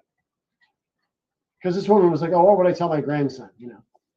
So a little while later, I was on the phone with my mom, who was down in Florida, and I was telling her, "Listen, we're going to do a thing on CTV News pretty soon. I'm going to be smoking weed on TV, so be ready for that." Sorry if it causes any embarrassment or what. I didn't really care if it did or not, but I'm like trying to be courteous to them anyway. And so we did. We hung up the phone, and I'm like, "How am I even going to broach this topic with my father? Like, it's crazy. It's like someone needs a children's book. Like, look, see, Russell's sick. See, Russell used weed and feel better." And then we went, and we looked at each other, and our mouths just fell open. We're like, "Oh my God, that's what we have to do, a children's book. Holy shit." So then we wrote the text right away. Like, it took us like 30 minutes because all we did was extrapolate from my life. That was And that was before AI, like long before AI. I think that was before still have, like 2003. Yeah, that came out in April 2003. Like you said you wrote it in like 10 minutes, but Christine, you've been quiet there. You do the illustrations. And you did the illustrations for that book, Mummy's Funny Medicine, right? Yeah. It was a wonderful time rendering all the illustrations for the book, to be able to bridge the gap between finding a voice of explanation as well as a visual way of seeing things. And I tried to make something that would come across as being very simple, but it would also be just enough that it would capture your imagination a little bit further. So I'm hoping that when people read the book, read the story about Mommy's Funny Medicine, that it will bridge the gap between the all the questions that are left today. That's what as we came up with the story, which we talked for, like I said, about 30 minutes or whatever, because there's not a lot of words in the book. Yeah, exactly. I was going to say it's more like you said, it's a children's book. Like, it's more like pictures per page, and there's a few words on each page. It kind of explains what's going on, Yeah. And basically, I'm Mommy in the book. And Christine is Heather, because she's watching all of this go down, right? So that thing where she's in the car, watching Mommy puke in the parking lot of the restaurant, that nearly happened to me one time. I went to Red Lobster with my parents and her, and we had a nice time. We had some Red Lobster. I was feeling fine. I got outside, and I was just like, oh God, oh no. And I bent over and I started to retch, and my parents were like, what the hell? And I'm just like, and Christine's like, yeah, it happens sometimes. Just wait and see. And I didn't puke, but I was down on one knee, man. Like, my head was spinning, my ears were ringing, just these nausea attacks. Right, exactly. So we just went, oh, we'll just do this. We'll just do that. Like, we'll just add all these bits from my life, Right. So now we did quick sketches. Like, I did these quick sort of like storyboard ideas. And then when Christine started drawing it, I said, like, simple, simple, simple. Yellow Submarine, Flintstone simple. Not a lot of cross hatching, not a lot of, we'll colorize it. We'll do shading with color and stuff. Just give me the line work. So, and Christine liked to do a lot of detail and stuff usually. I'm like, no. Dial it way back. This is a kid's book. Well, again, we're talking prior to legalization. We're talking free.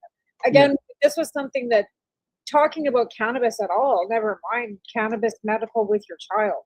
Because at one point in time, they were still putting people in jail and taking children away from their parents for using cannabis. Like this book's almost 25 years old. It's 22. 23. It'll be 23 in April. Yeah.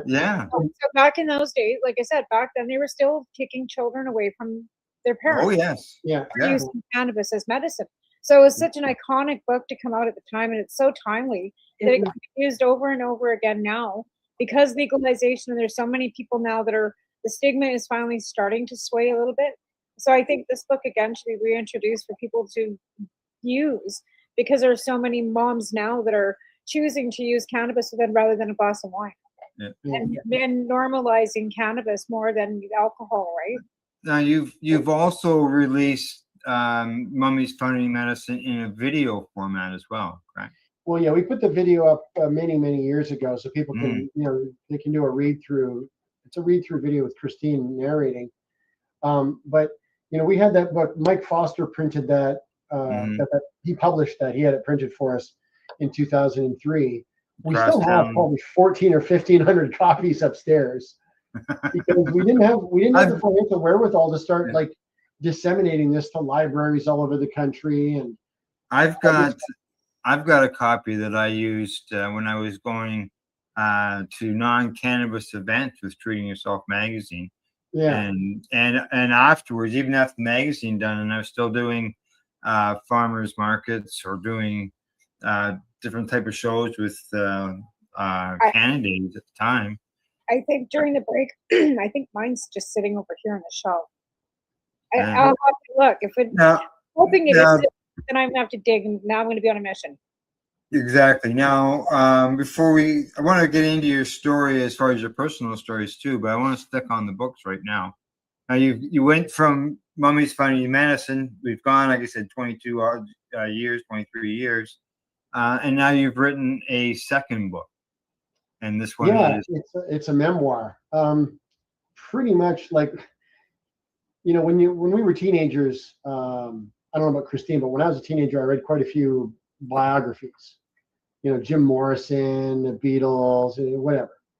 Yeah. So we used to joke amongst ourselves. Whenever something funny or weird would happen, one of us would say something like, "Oh, that's going in the memoir," or "That'll be good for the autobiography," or something like that. Just any kind of quirky thing that would happen. Most of them are completely forgettable now, but it was a kind of a running gag with me and my friend David. Like, "Oh, that's going to be in the book." So when we started doing activism and everything, once we got a few years into it, especially when we got to the human rights complaint and everything, and we noticed that whenever we would meet new people and talk to them and tell them about our lives, "Oh, Christine has epilepsy and I got out of a wheelchair and stuff," the reaction was always the same, which was just, their mouths would fall open. They go, "My God, your life is insane." It's like, yeah, well, it's, and they're like, "You guys should make a book or something. Like, it should be a movie." So we thought, I guess. Now, this book, I see on the cover, right here, written without AI. Yeah. Now, when I was talking to you about it before, I said written without Al, right? Al. Which, because I have written yours, this is true. an article about you. So, but written without Al. This is without AI. This is something that you actually sat down and memoir. It's the second memoir I wrote because in about 2015, I thought, well, I should start writing this. I should. And I had a friend who worked for, at the time, she used to work for Chapters. She used to read like 6 or 7 books a week. Speed read, like one of those just down the page. Oh yeah. Like that. She could read like that since high school. Yeah. She learned how to do that. So she's like, yeah, you should write your memoir, like, because it's a story that people would probably, want to read.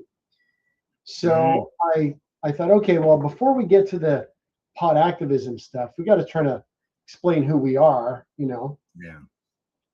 So a little bit of backstory is important. So, well, actually, to explain me, you kind of have to go back and explain my parents, because my life has been weird since before the beginning. So I did a bit of backstory about my parents and a bit of backstory about myself and my childhood, my teen years, and my rough time during my 20s. And then I get to the point where I'm 32. I haven't written anything about pot activism. I've mentioned cannabis many times because I used it as a teenager a bit. Haven't written anything about Christine except the chapter where I met her the first time. And I realized, wow, this is getting pretty long. So I look up what's the typical length of a memoir. and it's between like 80 and 100,000 words or something, 60 and 100,000 words. Mine's already 76,000 words. I'm like, oh, this thing's going to be 200,000 words by the time I'm done. No one's going to buy it or read it. What the hell am I going to do with this? Yeah, you've So got I a shelved- long story. So I shelved it. And well, yeah, I do. You know, it's You kind of do. like Marcel Proust, right? He wrote this one, this à la recherche de temps perdu, you know, in search of lost time, and it's 1.2 million words long. The guy basically wrote Wow. 12 memoirs about his life. Couldn't you just make it into like a 3 or 4 part series? You know, I like could, you know, but the you thing know? is, when I started writing it again, I thought I want to stick to the cannabis activism. That's the hook of the story. That's what people Yeah. want to know about.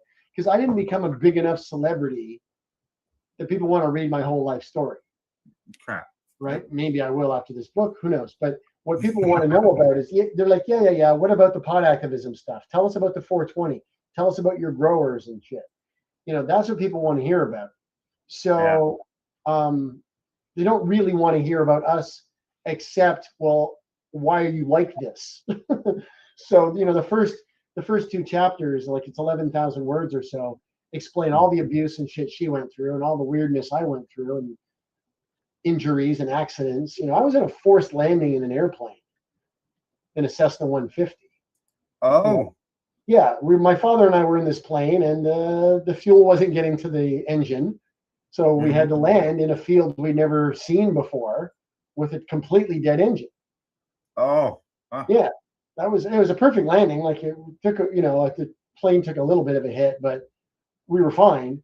But Right. it's as scary as you think it is. It's just as scary as you think it is. Right? You know, I was like, Yeah, oh, it is. Just thinking that you. Can I swear on this? Sorry, I keep swearing. Yeah, well, you know, we were talking about that there last week about the fact that the way you would express things, you know, between I'll try not to friends, swear. you know. So they screwed up my back. And where's my dogs? Lola, Kiki, come here. Kiki, Lola. Oh yeah. The dogs are part of the program as well. That's right. You don't have a choice because this one's always sitting behind me. So Hey, before we get too far into this book, the name of it again is Outlaw Patience. Outlaw Patience. and it's available on Amazon, right? It's available on Amazon and a bunch of other places. What's wrong? Can you get it through Audible? Yes, Audible. It's still gotta get everybody some alcohol. That's where I'll be. That's what I'll probably do because because of my like this attention deficit monkey I've got in my back. I find that when I read, it's like I don't comprehend so much. Like I read so Yeah, fast. sure. So With the audiobook, get her off of there. audiobook for me is It's like coming. It's coming. It's gone through the. stick it in my ears and off I go. Right. Well, I put it in audio is a website you can upload your audiobook to. Yeah. So now they are okay with it. It passed their muster. So now it's going to Audible and other places. Oh, perfect. To see if that it should be fine. Good. Yeah. It sounds a little. I don't sound like I'm in a foam room. I sound like I'm at a desk. But the bit rate and everything's fine. Like it's right. But no, I just like I said, I just find like with Audible, like I read more. Like even though I'm not physically reading, but I find like if I'm reading it in. With the attention deficit, I've just found that I learn better through ear rather than in front of me. I don't have to go back and reread it. And then I can read faster than I can listen to an audiobook. Oh, and I can too, but I don't comprehend as well. And that's the thing, like I read too fast, so that I'm not comprehending it, and I gotta go back. So yeah, if I hear it, it's easier. She's having a seizure. Yeah. So I have put the link, the Amazon link for the book. It's also on a bunch of other places: Barnes and Noble, Apple Books, Google Play.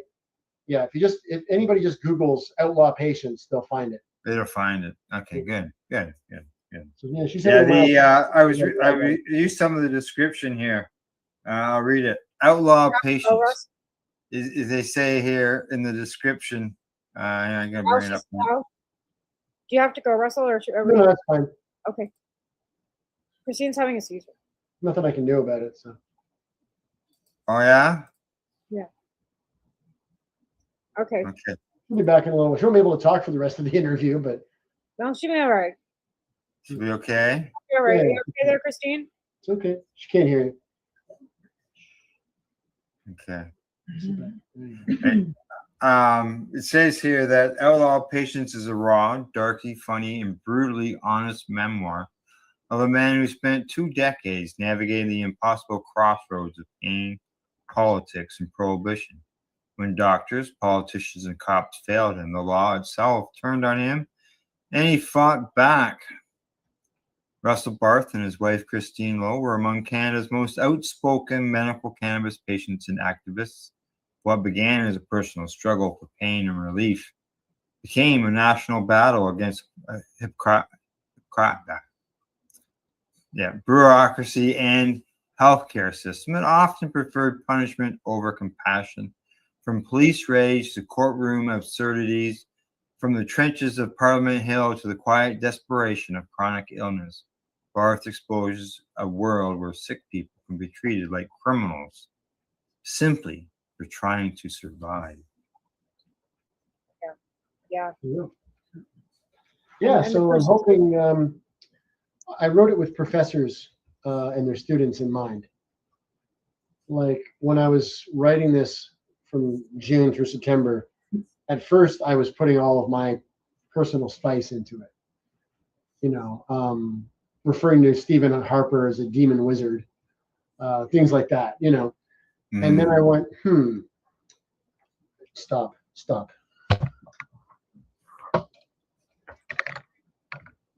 She'll fiddle with everything. So she's taking her foot and she's trying to grab the wire with her toes. That's okay. Oh, okay. All right. Yeah. So she does post seizure. She gets really goofy. So I thought, well, you know, if I clean this up, and I take away all my personal hyperbole and made it straight reportage, a little bit of humor in it, but mainly straightforward, then I can present it to professors who will be able to confidently assign it to their students. Right. You know, because this is, rather than my personal memoir and my thoughts and feelings about things, it's more, this is what happened. Correct. This is what happened to us. This is what we were thinking and feeling at the time, but this is the shit we had to go through, and this is why. So these are the choices we made. And it, I think that's going to make it a lot more appealing to professors, and then they'll, you know, assign it to their students. Right. And it's not just law, it's history, sociology, medical, there's about 10 different disciplines of academia that could potentially add this book to their syllabus. I think there should be the anthropology of cannabis community. The Oh, cannabis yeah, anybody who's history, studied at a academic level, because the difference in how it's changed and evolved from the very beginning of reefer madness in the 20s through the evolvement, you know, of the culture through the 60s, through the 70s, and how it's evolved into legalization and to medical patients being able to use through the states, and, you know, with legalization throughout the world. And the evolution of the cannabis culture would be, I think, a great academia myself. Well, it's a personal account of a historical situation. Exactly. It's exactly the kind of thing that Exactly. is like. So, so that's, I'm hoping I think that's going to be the bread and butter of my sales years moving forward. Now, how like you described Mummy's Funny Medicine as something that was a few words on a page with an illustration. Is this more like a regular standard book where it's all full of words? Yeah, it's no photos in it. It's a standard kind of, you know, biographical memoir. Yeah. Like you'd read about, you know, one good example is the book by Sting, Broken Music, where he talks about his childhood and his early band that he was in before it ends right where he sort of gets involved with the police. Right. Right. So, but that's a polished, edited kind of, hey, little dogs, come here. You all right? That's a polished, edited kind of thing. You know, they're trying to like, hey, isn't Sting cool? Whereas this is a lot more raw and confessional. You know, we talk about things that are not that flattering, and I'm sure you about do. ourselves. Raw, right? Like most people want it real and raw, especially when it's memoir. Yeah. Well, yeah, and you know, I'm not one that's easily embarrassed. So, we talk about the things we did and go through, and some of it, like some people might be scandalized by it. They can clutch their pearls all they want, but we looked at it like the law was in a weird position at the time. So people were like, "Oh, well, you're selling surplus to the public or whatever." It's like, yeah, that's what growers did. It was either that or we had nothing. We couldn't And afford to some buy. did it to be able to pay the We hydro didn't- bill in order to pay for their own meds. right? Exactly. And the situation, we made those choices, but the choices were limited by the situation that was offered. Yeah. If we were wealthy, we could have just bought a house and grown weed quietly by ourselves and not had to do any of this stuff. Right. Exactly. If our parents were rich, they could have just bought weed for us from one of the compassion clubs or something. Okay, it's about the hour. We've talked briefly about both books. What I want to do when we come back from the break is basically go back from the beginning. Your situation. You mentioned the wheelchair. You can explain why you're in the wheelchair, what you did to get out of the wheelchair, as well as Christine's story. All right. Okay, and all that you mentioned, the human rights case and all that stuff. We'll be able to go through it all. All righty. Okay. Other than that, it's break time, as I mentioned. When we get back, we'll continue our discussions with our guests, Russell Barth and Christine Lowe. You're watching the Pace Radio Show. We're live here at paceradio.net and 420pace.ca.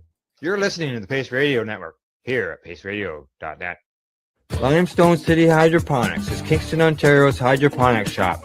Take your growing to the next level and create the optimal environment with a tent kit, or maximize your yield with an ebb and flow flood table kit. Either way, Limestone City Hydroponics has more sizes and options to fit your needs.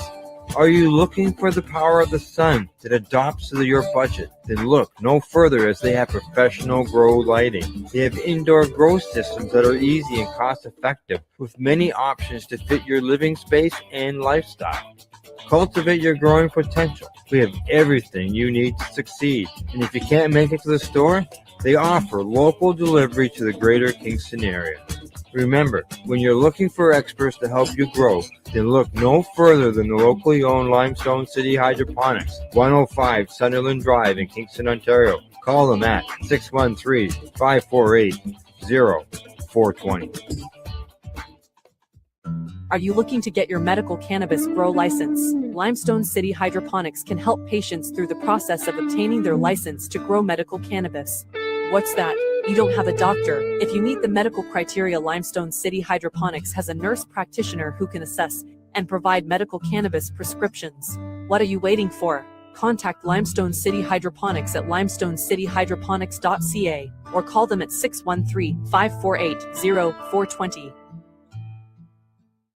What do you find at paceradio.net? People advocating cannabis education. Enjoy the buzz of legalization with Campbellford Lifestyle Shop. From lights to plant nutrients, books, consumption accessories, and more, we've got all your basics to grow or consume cannabis. Visit our info center or take a look at our piercing services and body jewelry, now available in-store through Campbellford Lifestyle Shop, 17 Bridge Street West, Campbellford. Rerolled Saturdays. Check it out. Nothing but non-stop cannabis and psychedelic programming. Find it at 420pace.ca.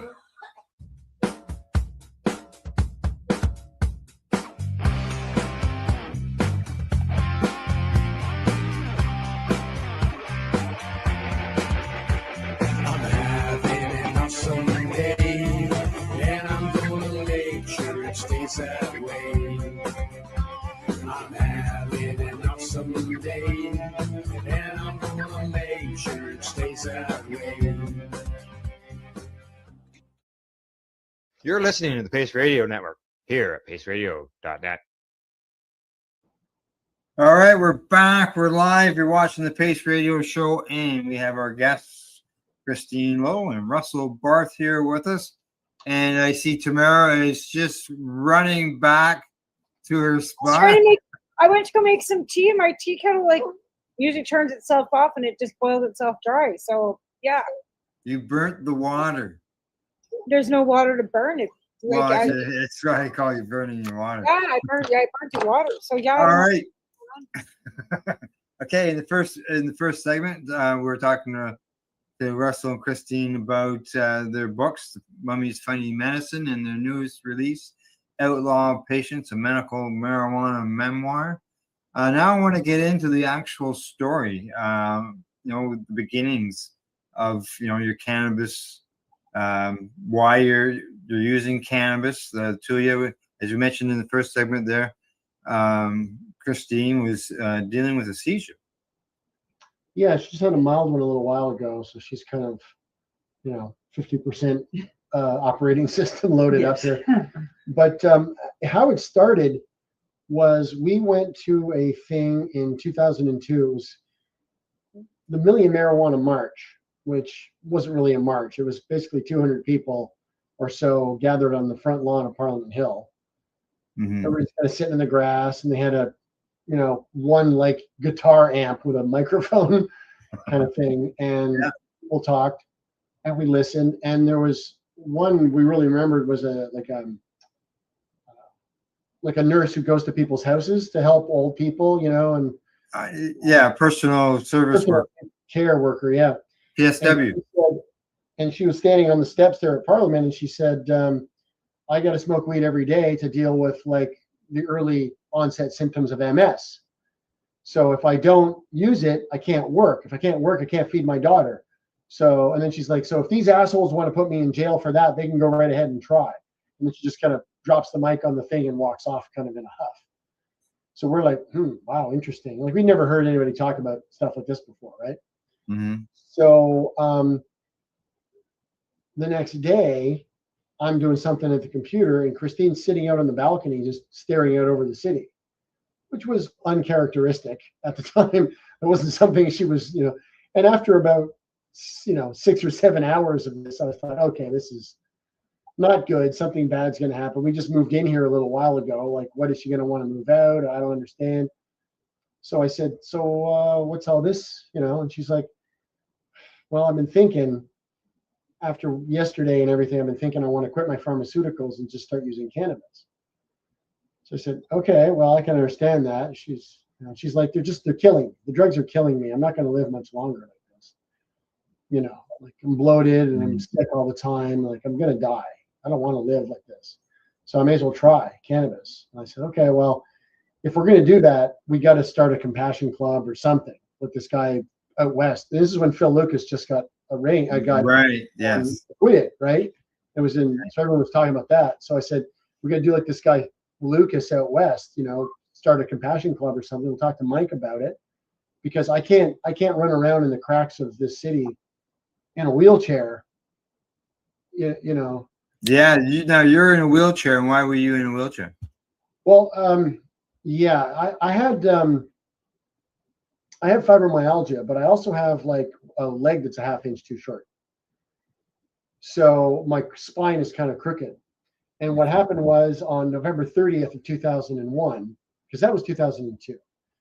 So 2001, we went out to an appointment for her, and I got a back spasm in around here, sort of T7 and T8. They go out of alignment in relation to the rib nearby. Okay. So it's not just the spine gets out of alignment, the rib cage in proximity to it. So I had a terrible pinch and a spasm, and it was just giving me pain. I could barely breathe. So I took some drugs and everything, and then we were walking, and it was freezing rain. So we're kind of like, like this. And she's kind of walking ahead of me, just trying to get to the bus stop so we can get home. And I'm stumbling from a fire hydrant to a parking meter to a bus shelter. I'm just holding myself up. And it just feels like someone's just sticking a screwdriver in my back and wiggling it around like this, right? It's only going in about 2 inches, but it's that. I'm just like, like this kind of thing. Like it was so bad. And then we get to this building on there's two big swinging doors that, swing out like that. And I grab the one that's furthest away rather than this one opening this way. I grab the one that's furthest away and I throw it like that so I can walk through it. And for a fraction of a second, everything went white. Oh. The time and space disappeared. the pain just went right off the scale. Mm. Up till then, Yeah. it was bad, but this was just like, I was gone, right? For I don't know how long. And then I Yeah. sort of spun around and I landed with just my shoulders and my head against the wall, lying flat on my back, and I couldn't move my legs. I couldn't wiggle my toes. I Oh. was basically paralyzed from the nipples down. Oh. She starts to panic. I'm freaking Yeah. out. No, I gotta get up. I go like this, and just it felt like a spear came up through the floor. Oh. And I'm just can't like I'm like, come on, toes, do something. Nothing. Yeah. Wiggle, will you? I'm lying there, and then I had chewed up some Tylenol 3 and some clonazepam, and I'm lying there, and all of a sudden, just there it is. That feels better. So I'm like, all right, loosen up, relax, it'll come. And the whole time I can barely breathe because the pain is still like a knife in my back, right? Mm. Then I feel my toes start to move. Then I can move my feet a little bit and everything. And I literally crawled through slush to get into the cab. Oh. So we get home, I get in a cab, and I get in a cab, I get in a bath. And normally this kind of thing would work its way out in a couple of days. You lay in bed, you put your fist underneath you, click, and you just, there it goes. And whatever, you bring your knees up and click, your back. I could usually get rid of it. This would not let go. And Just held on. 3 months I was stuck like in my apartment. I couldn't even make it to the corner store. No. So then my muscles just shriveled right up. With fibromyalgia, you decondition a lot faster. Yeah. So my muscles just atrophied. And so I go to see the doctor, and she's like, "What the hell?" I'm like, "What do you mean? What? You tell me." Like, You just saw me 4 months ago. Like, you tell me what's going on. Like, I said, I can't hardly walk. You saw me come in here. I still feel like I got a knife in my back. This click hasn't let go for 4 months. She's like, Jesus Christ, what are we gonna do? So I got to get fitted for a wheelchair. So like I was down to 129 pounds at one point, and then in early 2007, a little over 5 years later, we were living someplace that was close to a mall with like a parking lot, and I just had like a crosswalk right there. Right. And I had a category 2 walker, one of those walkers with a little seat and 4 wheels. Yeah. So I I just see them all the leaned time. on it like it was like you see like an old guy leaning on a shopping cart, and I just struggled my ass across the parking lot and into the mall, and it took me about 3 months to get walking properly again. So And you then by were May- walking from what I can recall. You were telling me many years ago. Yeah. You actually used that mall as a therapy place by using it to walk around in order to Yeah. strengthen yourself. Yeah, because it's a long sort of L-shaped mall, and there's pretty much nothing after you get to the pet store. So and there's benches, so I could just walk for a bit and sit on a bench, or just sit on my walker. Had a bench on it, I can sit anywhere. But I would just do it a bit at a time, bit at a time, bit at a time. But Yeah. the thing that really hooked was I went to see this physiotherapy place, and they did the full assessment and everything. They did a big checkup, and then they were like, I go back. They're like, okay, when do we start the therapeutic? Coming in every day or whatever. And they're like, yeah, there's nothing we can really teach you. You're already doing more than the people who leave this program. It's like you wouldn't learn anything here. So I'm like, okay, well, fair enough. I guess I'm on the right track. They're like, yeah. So I said, I'm thinking, if I could get, like, for lack of a better term, a big pile of weed, enough to use to, get past the pain and the spasticity, maybe I could build my muscles back up and I could maybe get out of this wheelchair one day. And the woman gave me sort of a, kind of maybe kind of look, And then she pulls Christine aside after, and she's like, "No, this is not going to happen. His body is shriveled up too badly. He's not getting out of the chair. Like, you might walk 100 feet or something, but the chair is his life now. He's got to get used to that. You'll be never without the wheelchair. Life's going to be harder for him if he keeps dreaming this. He's going to get out of the chair. So, so you got to maybe try to guide him away from that." So she's like, "Okay, noted." And she told me this after, and I'm like, son of a bitch, So but People it was always a struggle because industries like that. Just yeah, they shouldn't have that's jobs. a medical. That's medical for you, you know. But I made a neurologist weep. I went in to see her to see if she'd sign my MMAR. Right. Where's your chair? So I don't need it anymore. I did that yoga pose where you put the palm of your foot against the thigh, and then you put your two hands like this, and you stand really Yeah. slow. So I did that in front of her, and she just went, and she slumped back in her chair, and her eyes welled up. She's like, no joke. People as far gone as you, they don't come back from that.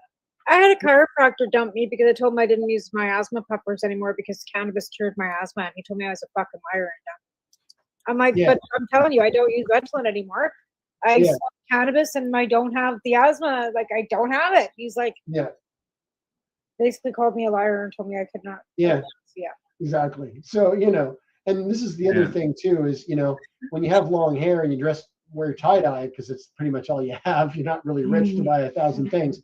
Right. When she had her psychotic event in 2017, I spent 2.5 hours getting the shit beat out of me, trying to keep a naked woman covered in sweat from running down the hall or jumping off the balcony. Right.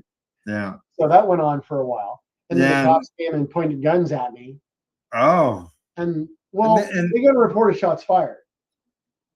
Yeah. So okay, so that's your fibro and your wheelchair situation. Now let's just move over to Christine. Yeah. She is dealing with. Well, she has epilepsy. Yeah. Epilepsy. And PTSD. I didn't know what because it's different forms, so I didn't know what.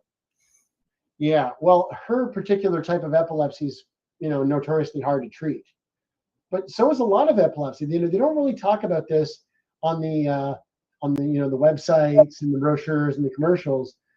But we saw an episode of what was called 6x9 or something. It was kind of like W5, but it was on Global. One of those news magazine shows, hard hitting, investigative reporting. Yeah. And they were talking about that procedure where they slash all the fibers that connect the two halves of the brain. And that often helps people with seizures.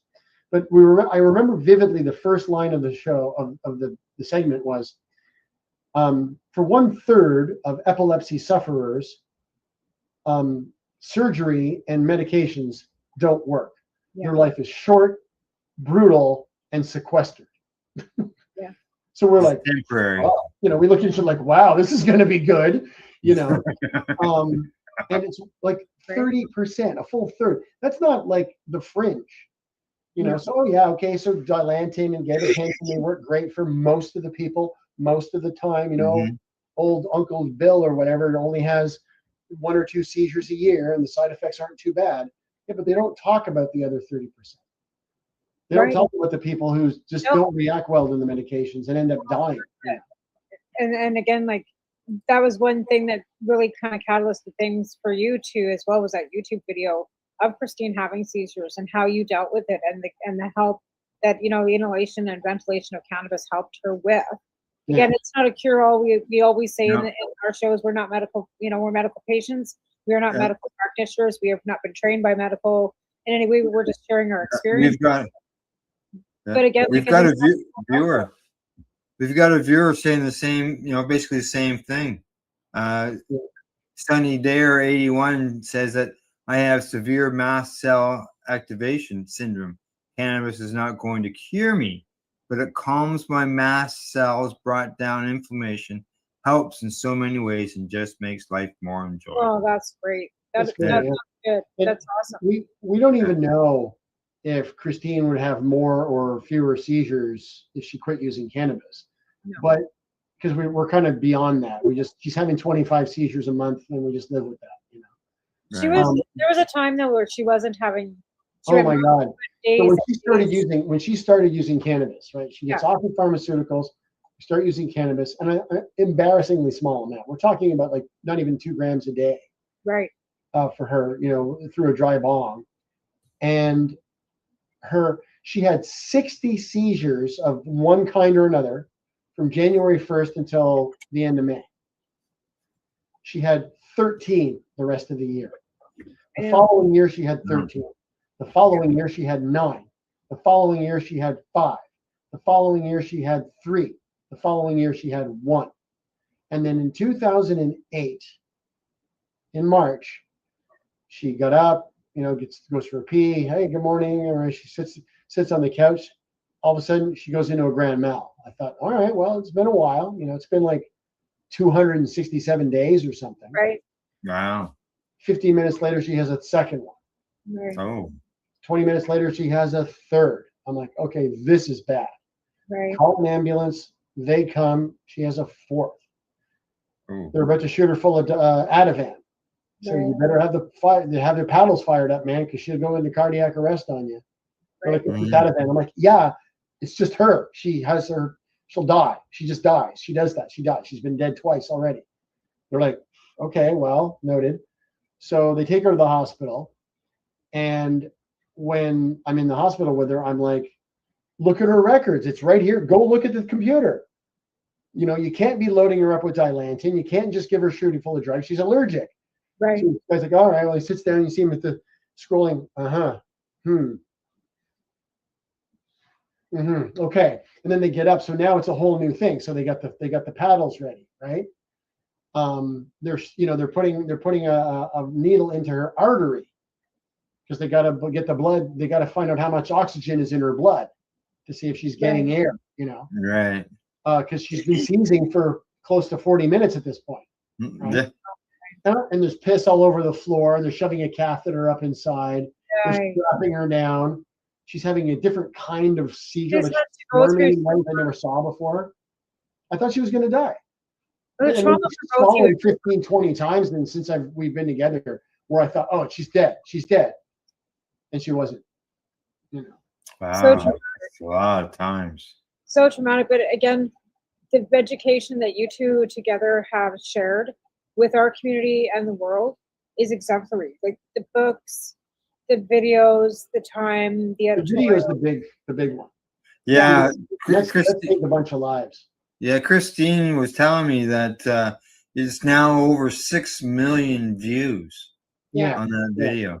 The first one we put up had a lot of text over it, and it got taken down after 1.2 million views because of the its references. So then we already had a second one up. It was just, here's the raw footage. And we put the text in the accompanying text below. Right. Nothing in the video. And then that one has been up and it's got like 4 million views, 4.3 or something now. So the total is over 6 million total hits. Now there are way better videos since, but ours was the best video on YouTube for years. And the video was showing, just so everybody could it was showing Christine having a grand mal seizure on our couch and just like thrashing. She breaks a tooth. Like you hear a loud crunch, like when a kid bites into a Tic Tac or a Hall's menthol candy, just crunch. And I thought, well, maybe this is grinding, but then I found this like quarter of a molar. We took it to the dentist. He's like, I can't use that, but thanks. But again, like there's so many amazing things that she does with her art too. Like she's taken all of the trauma and suffering that she has to deal with, this physical ailment, because there's absolutely nothing she can do to stop this. This is something that's her her body's fighting herself, and there's nothing she can do. Her brain's always on key though, right? I mean, I know the seizures have caused a little bit of but her art has always been absolutely magnificent. And I think when we come back, we should talk a lot more about how talented she is. Never mind all the things that she has to go through with these terrible seizures that you both have to, because again, that's the other thing. I mean, her art is, especially the stuff she's been producing the past 5 years. I know it's been is worthy of any contemporary gallery in the world. Oh, absolutely. I'm like, it's not like, oh, scoffing. Everyone else's work is great too, but I keep telling her, it's not like, oh, you're way better than these people, or you're, just as good. It's like, no, your art would not look out of place in any contemporary gallery in New York City. Yeah, London, and it's not just like a picture, a painting of a picture of a regular, like an art scene or whatever. Yeah, the style is different. Yeah, well, she uses this comic book style and this raised beading that she uses along the line work. Yeah, especially like to see one of these paintings in person, especially like their painting called Dahlia, flower one, or the giraffe, or one of her chameleons. It kind of jumps off the canvas at you. They're kind of, Yeah. they're imposing, kind of. They're not just, oh, that's a pretty painting. You walk in like, geez, that thing's like really, I'm There's in the one room painting- with you, you know, like it's Still even talk about this. small ones. When I came to Ottawa in 2012, I was able to stay with Russ and Christine, and there was a painting of ladybugs that was hanging in their apartment, and I Yeah. still talk about that painting That of was those one of the early ones, yeah. because it was, and I mean, this is 2012, but it was just so beautiful. Just and it was all, Wonderful, and it was oil. It was done on canvas. It was, you know, she Yeah, canvas on acrylic on canvas, yeah. yeah, it was beautiful. So I still tell people about this beautiful, and then she does paintings of me and sends them to me and my son. And all Well, yeah, kinds of the digital illustrations. The digital What she'll normally do is she'll take a photo of something, either somebody's from Facebook or a Yeah. stock photo or a photo she took, and she'll do these illustrations on her iPad. You know, she'll draw all the line work where she wants it, then she'll do all the colors and stuff, her own personal flair to it. And then sometimes those things are turned into paintings. That digital image becomes a study for a painting. But the image itself is worthy of, you could print it and hang it on your Oh wall. yeah, absolutely, and I have like and it's like having my own personal artist. So like every once in a while, these beautiful, you know, digital images. Because do you like this? I'm like, of course I do. I love them. Every single one of them. If I was in personal there, I'd be hugging her like, oh my god, because it just makes my day. That's Because what she does. I mean, she can't. We try to keep her from standing up too much. right. So we don't let her do dishes and cooking and the kind of stuff that, you know. She likes to cook though. I bet you that kind of stinks. She loves to cook. She used to love to cook. You know, she likes cleaning the house and cleaning up and doing dishes, and she loves all that kind of domestic stuff. I don't expect that from a wife. Well, I mean, I'm from the Sesame Street generation. I'm perfectly happy with, you know, equality in the marriage. I don't have those kind of attitudes. But she used to love doing all that stuff. Right. But we can't let her be standing too long because she keeps just falling down, boom, on her back. Yeah. And she could land on one of the dogs and kill them. She could, you know, how she hasn't broken a pelvis or a hip or something. Yeah, fall hit her head on a Hitting her head on counter. stuff. All those it's all that rowing she does. Yeah, well, she fell and hit her head on the rowing machine one time. I know. I remember. Back of her head. I couldn't get underneath her in time. I saw her going down too. You know, the day she got her denture, she fell on her face in the parking lot while we were waiting for the cab, tore a flap, like half an inch long off the top of her ear funnel. Like it was up like this. So man, we just cleaned it with alcohol. I put it in place, put a Band-Aid over it, and we left it. It's healed up fine. You know, good. Like I said, she has been through so much. Like my goodness, like it's She just did like, it. She did a colonoscopy 2 summers ago. Raw dog, man. She could not get any painkillers or anesthetic at all. No anesthetic. No anesthetic for a colonoscopy.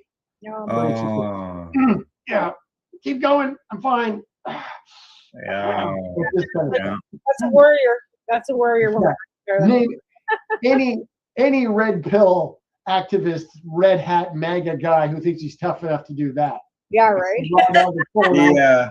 Most of them would refuse to get a colonoscopy because they're worried it would turn them gay. I've had probably like a dozen of them because of my Crohn's disease. Hey, my 15-year-old And only one. Knocked you out for it though, right? Correct, but one time it didn't. Ah. I was awake through it, and I like will I have did question what happened afterwards. So you know But what I'm talking yeah, about. and then I was sick on the way home. That was the only time ever had. I've only had the one negative reaction. Taven had one this past. I loved it. I loved it. They're like, okay, you know, you're gonna go under. I'm like, all right. And then I wake up and I was propofol. that they Yeah. gave me, and I've never been so high in my life. I'm stumbling around the lobby like, this is great. This feels fantastic, man. Oh, Christine, you missed out on this. Is amazing. And 3 minutes later, right as rain. Totally normal. Oh, Yeah, no, bummer. yeah, like I said, That was fun. Why am I gonna miss that? and then when he dislocated his elbow, they gave the kid fentanyl, and I was like, "Do you have to use that shit? Like, really?" But in Yeah. order for them to be able to knock him out and not have him feel the pain of putting that elbow back in there, yeah, Yeah. I used to pop her shoulder back in all the time. yeah, no, this was an elbow, and I've seen her reach for a cup in the cupboard, and the shoulder just blunk and fall out. Oh. And then I would like, okay, hold still, and I put my hand in her armpit, grab her by the elbow, and then put click. that elbow back in. I'd pull it away from her torso and click it back into place. She often fainted from that. Yeah, I would too. I slap her face, give her a little bit of this, and she comes, she's like, what the hell? Unbelievable. Her pain threshold is amazing. That that white scene that you talked about earlier when you got so much pain and you that's one of those moments, man. Yeah. So all right, it's top of the hour already. Time for another break. It just flies. So first segment we talked about your books. This segment we've talked about the two of you, and as far as your medical conditions and cannabis and all that. When we come back, I want to talk about the challenges, such as the human rights tribunal and stuff like that you had to get involved in order to do what you do. So cool. All right. Other than that, we'll be right back. You're watching the Pace Radio Show. We're live here at paceradio.net and 420pace.ca, and we'll be back with more from Christine and Russell. You're listening to the Pace Radio Network here at paceradio.net. Camelford Lifestyle Shop, open Monday to Friday from 10 till 7 p.m. or by chance. Check out our flags, our t-shirts, plus our hats, and look of that supply of rolling papers, plus much more. We've got bongs and your favorite herbal vaporizers. Look at all the incense we have, as well as for those who collect knives, check out these knives in our collection. And while you're here, stop in to see Shay at the Piercing Room, where you can get poked by Shay. Daily deals, check them out. Camelford Lifestyle Shop, 17 Bridge Street West, Camelford, Ontario.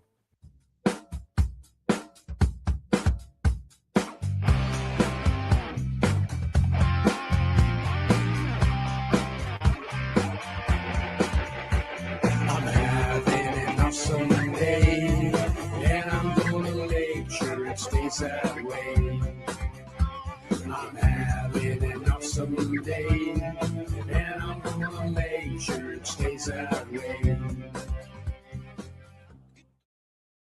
Limestone City Hydroponics is Kingston, Ontario's hydroponics shop. Take your growing to the next level and create the optimal environment with a tent kit, or maximize your yield with an ebb and flow flood table kit.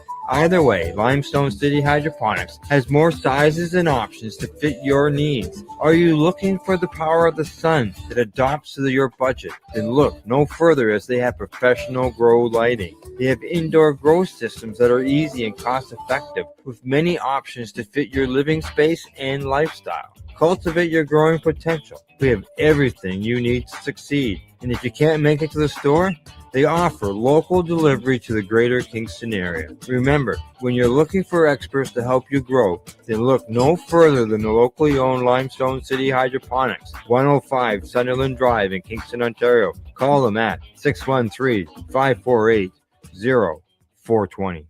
Rerolled Saturdays. Check it out. Nothing but non-stop cannabis and psychedelic programming. Find it at 420pace.ca. You're listening to the Pace Radio Network here at paceradio.net. And you're watching the Pace Radio Show. We're live here at paceradio.net and 420pace.ca. All right, we are into the third segment of the broadcast. We've talked about the books, and we will get back into the books again before we say goodbye tonight. And we've talked about the medical end of thing and the cannabis use. Now let's get into your challenges that you've had over this time, such as I mentioned before the break, the human rights case that you had to deal with. Yeah, well, that was a tricky one. I was outside after, getting out of a wheelchair, got back into comedy. It was going pretty well. I was even getting paid gigs, so that was cool. Comedy. One evening, I was out front of Absolute Comedy on Preston Street in Ottawa, and I go to light up a joint, and one of the other comedians who happened to be working in the kitchen that night, he comes up to me, he's like, no, dude, please don't. So I'm like, whoa, well, excuse me? Especially from him, because he was a big stoner at the time. And he's like, yeah, we already got a fine from the from the thing. Like, he didn't even know what it was called. It was the AGCO. Yeah, so it was the liquor board that would be issuing a problem with that. Right. Okay. So Jason already got a fine because somebody smelled pot coming off of me. So like, don't. The inspector could be around. Please just don't. You're getting us in more trouble. So I was like, okay, well, look, he asked nice, and I don't want to cause any trouble for Jason especially if he's already got Jason Lawrence, is the guy who owns Absolute Comedy. So I don't have any quarrel with him. I don't want to cause a problem. So I go down to the bus stop, smoke a joint there. It didn't sit right with me. So I go home, and I knew Tim Meehan would be up. So I phone him, and I'm like, yeah, it's just Alex just said this and that. He says, you should file a human rights complaint. I said, what, against Jason? That would ruin him. I mean, that's crazy. He goes, no, against the Ontario government. I said, go on. And he's like, I've been thinking about this, and a lot of these federal regulations don't, like your license doesn't jive with a lot of provincial regulation, right? Because the provinces haven't changed anything. Let me check that. I'm going to research this. I'll talk to you in the morning. So by morning time, he'd already scoured through every federal regulation and provincial regulation in Ontario. Because he had an encyclopedic knowledge of the internet. Yeah. So he was able to scour through and find cannabis, marijuana, all this kind of stuff. And he realized there was all kinds of crazy discrepancies. If, for example, if I have my pot license and I have my pot and we're driving in a car, but I'm not driving, somebody else is, that person is trafficking weed. Now, realistically, I don't think anyone's going to be tried or going to jail for that. But it points out, correct. A cab driver Possibility. He's trafficking weed technically. If my luggage has weed in it and it's in the back of the car, the taxi driver is technically. The bus, I can't use the bus. I can't be in my doctor's office. I can't be in my dentist office. I can't be, on school property. I can't be on campus property at Ottawa U or Carleton or Algonquin. Like all this stuff. Now, I mean, right away we realistically went, well, it's not like anyone's going to get that's not the point. The point is, when you carry your cannabis into a licensed establishment, a restaurant or a bar, you're putting the bar at risk. Your weed falls in your pocket, hits the floor, you pick it up and put it away. AGCO, inspector, ACE, whatever, alcohol, gaming, whatever. The inspector happens to see that because these guys are spooks, right? They don't walk in with an inspector badge on them. They walk around looking like civilians. They come to the bar, they enjoy the thing, they watch a comedy show, they snoop around, they watch and see what's going on. If they see people getting overserved, some guy's hammered and he's still getting beers brought to the table, they're going to get a fine for that or a caution or whatever. If they see weed, somebody's, whoops, they dropped my weed and put it back in my pocket. That guy doesn't get in any trouble. The bar loses their license for a week. And the server gets fined. $20,000 in revenue. Yeah. So this was the problem. Yeah. And so Jason freaks out. He's like, well, what are you going to do? You're going to make trouble for me? I'm like, no. This is not going to make trouble for you. We're going to try and clear that trouble up. Because every one of your comics is a pothead. One of them drops their weed and one of these spooks sees it. You're going to get another fine. And your next fine is going to be bigger. It could be a month where they're going to take your license away. Technically, even a server, if you're in a bar, even now with legalization, if you're in any establishment, you smell cannabis on a patron, you're legally obligated to quit serving them and ask them to leave. Yeah, I know. It's insane. They're considered impaired. Yeah. Cannabis is not legal in Canada as far as I'm concerned. It's just been handed over to millionaires. Yeah. So, I mean, so we filed the human rights complaint, and all I did was sign it. Tim Meehan wrote the whole thing. And it's, comprehensive. You can go look at it. I'm sure it's online someplace. And after we did the meeting, because it was funny, because we go through all the thing, finally like, we're going to listen to this case.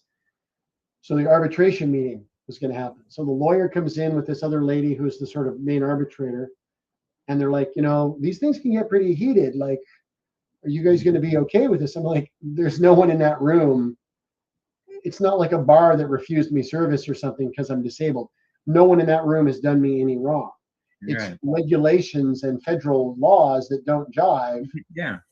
I'm not going to be banging my hand on the table or sticking my finger in anybody's face in there unless they cause a problem. I'm not going in there with animosity. No one in there's done me any harm. They're like, oh, okay, cool. So we go in and I tell everybody the same thing. It's like, you guys didn't do anything. I don't know any of you. You haven't done anything wrong to me. We can just discuss this. I'm not going to get angry about it. So they're like, okay. Then there was a lady from the arbitrator. There was our lawyer from Queen's University who was assigned. He's a professor from Queen's University. He was assigned by the tribunal court or whatever. A lawyer from the federal government, a representative from Health Canada, a lawyer from the Ontario government, someone from the AGCO, me, Christine, and Tim, and I think somebody else. So I did most of the talking. Tim would pipe in with like more detail because he had all the details in his head on his best behavior, indispensable that day, fantastic. And then at the end, our lawyer goes, well, this is like by far the best arbitration meeting we've ever had. These things usually get heated and people leave in a huff or yell at each other. This was fantastic. Very informative, very calm and nice. Everyone had a pleasant time. Thank you very much. And then after he pulls us aside, he goes, who prepared this for you? Like kind of, playfully, suspiciously. And I just went, Tim. He goes, this is very good. And Tim kind of all proud. He smokes pot too. yeah, and I'm like, he did the whole thing. All I did was sign it because I don't know these things. He's like, really well done, really well done. So how'd you make out in the end we got a half win. Of course, it's the Human Rights Tribunal or whatever. They have it's not binding to anybody, but their decision was that I could carry my weed on me, but not use it in a licensed establishment or on the property of a licensed establishment. So, like a restaurant, if you're out in the parking lot smoking a joint, not cool. If you've got your weed on you, cool. But people smoke joints in parking lots of restaurants all the time. There they do, yeah. This is what we were bringing up in the meeting. It's not like, oh, I want my rights to smoke weed where I want. It's like, what about people who don't have licenses? What about Joe Blow, who's want to just smoke a joint before he goes in the parking lot? And then I pointed the inspector guy from AGC. I'm like, you walk by and smell it, the bar gets screwed. You don't say a thing to the guy smoking the joint. You go and give the owner of the bar $10,000 fine. And the thing is, the bars aren't supposed to be there to police everybody. They're only obligated to certain points. If the bartender's inside, who's outside? Who's got to be outside in the parking lot and police in the parking lot? Right.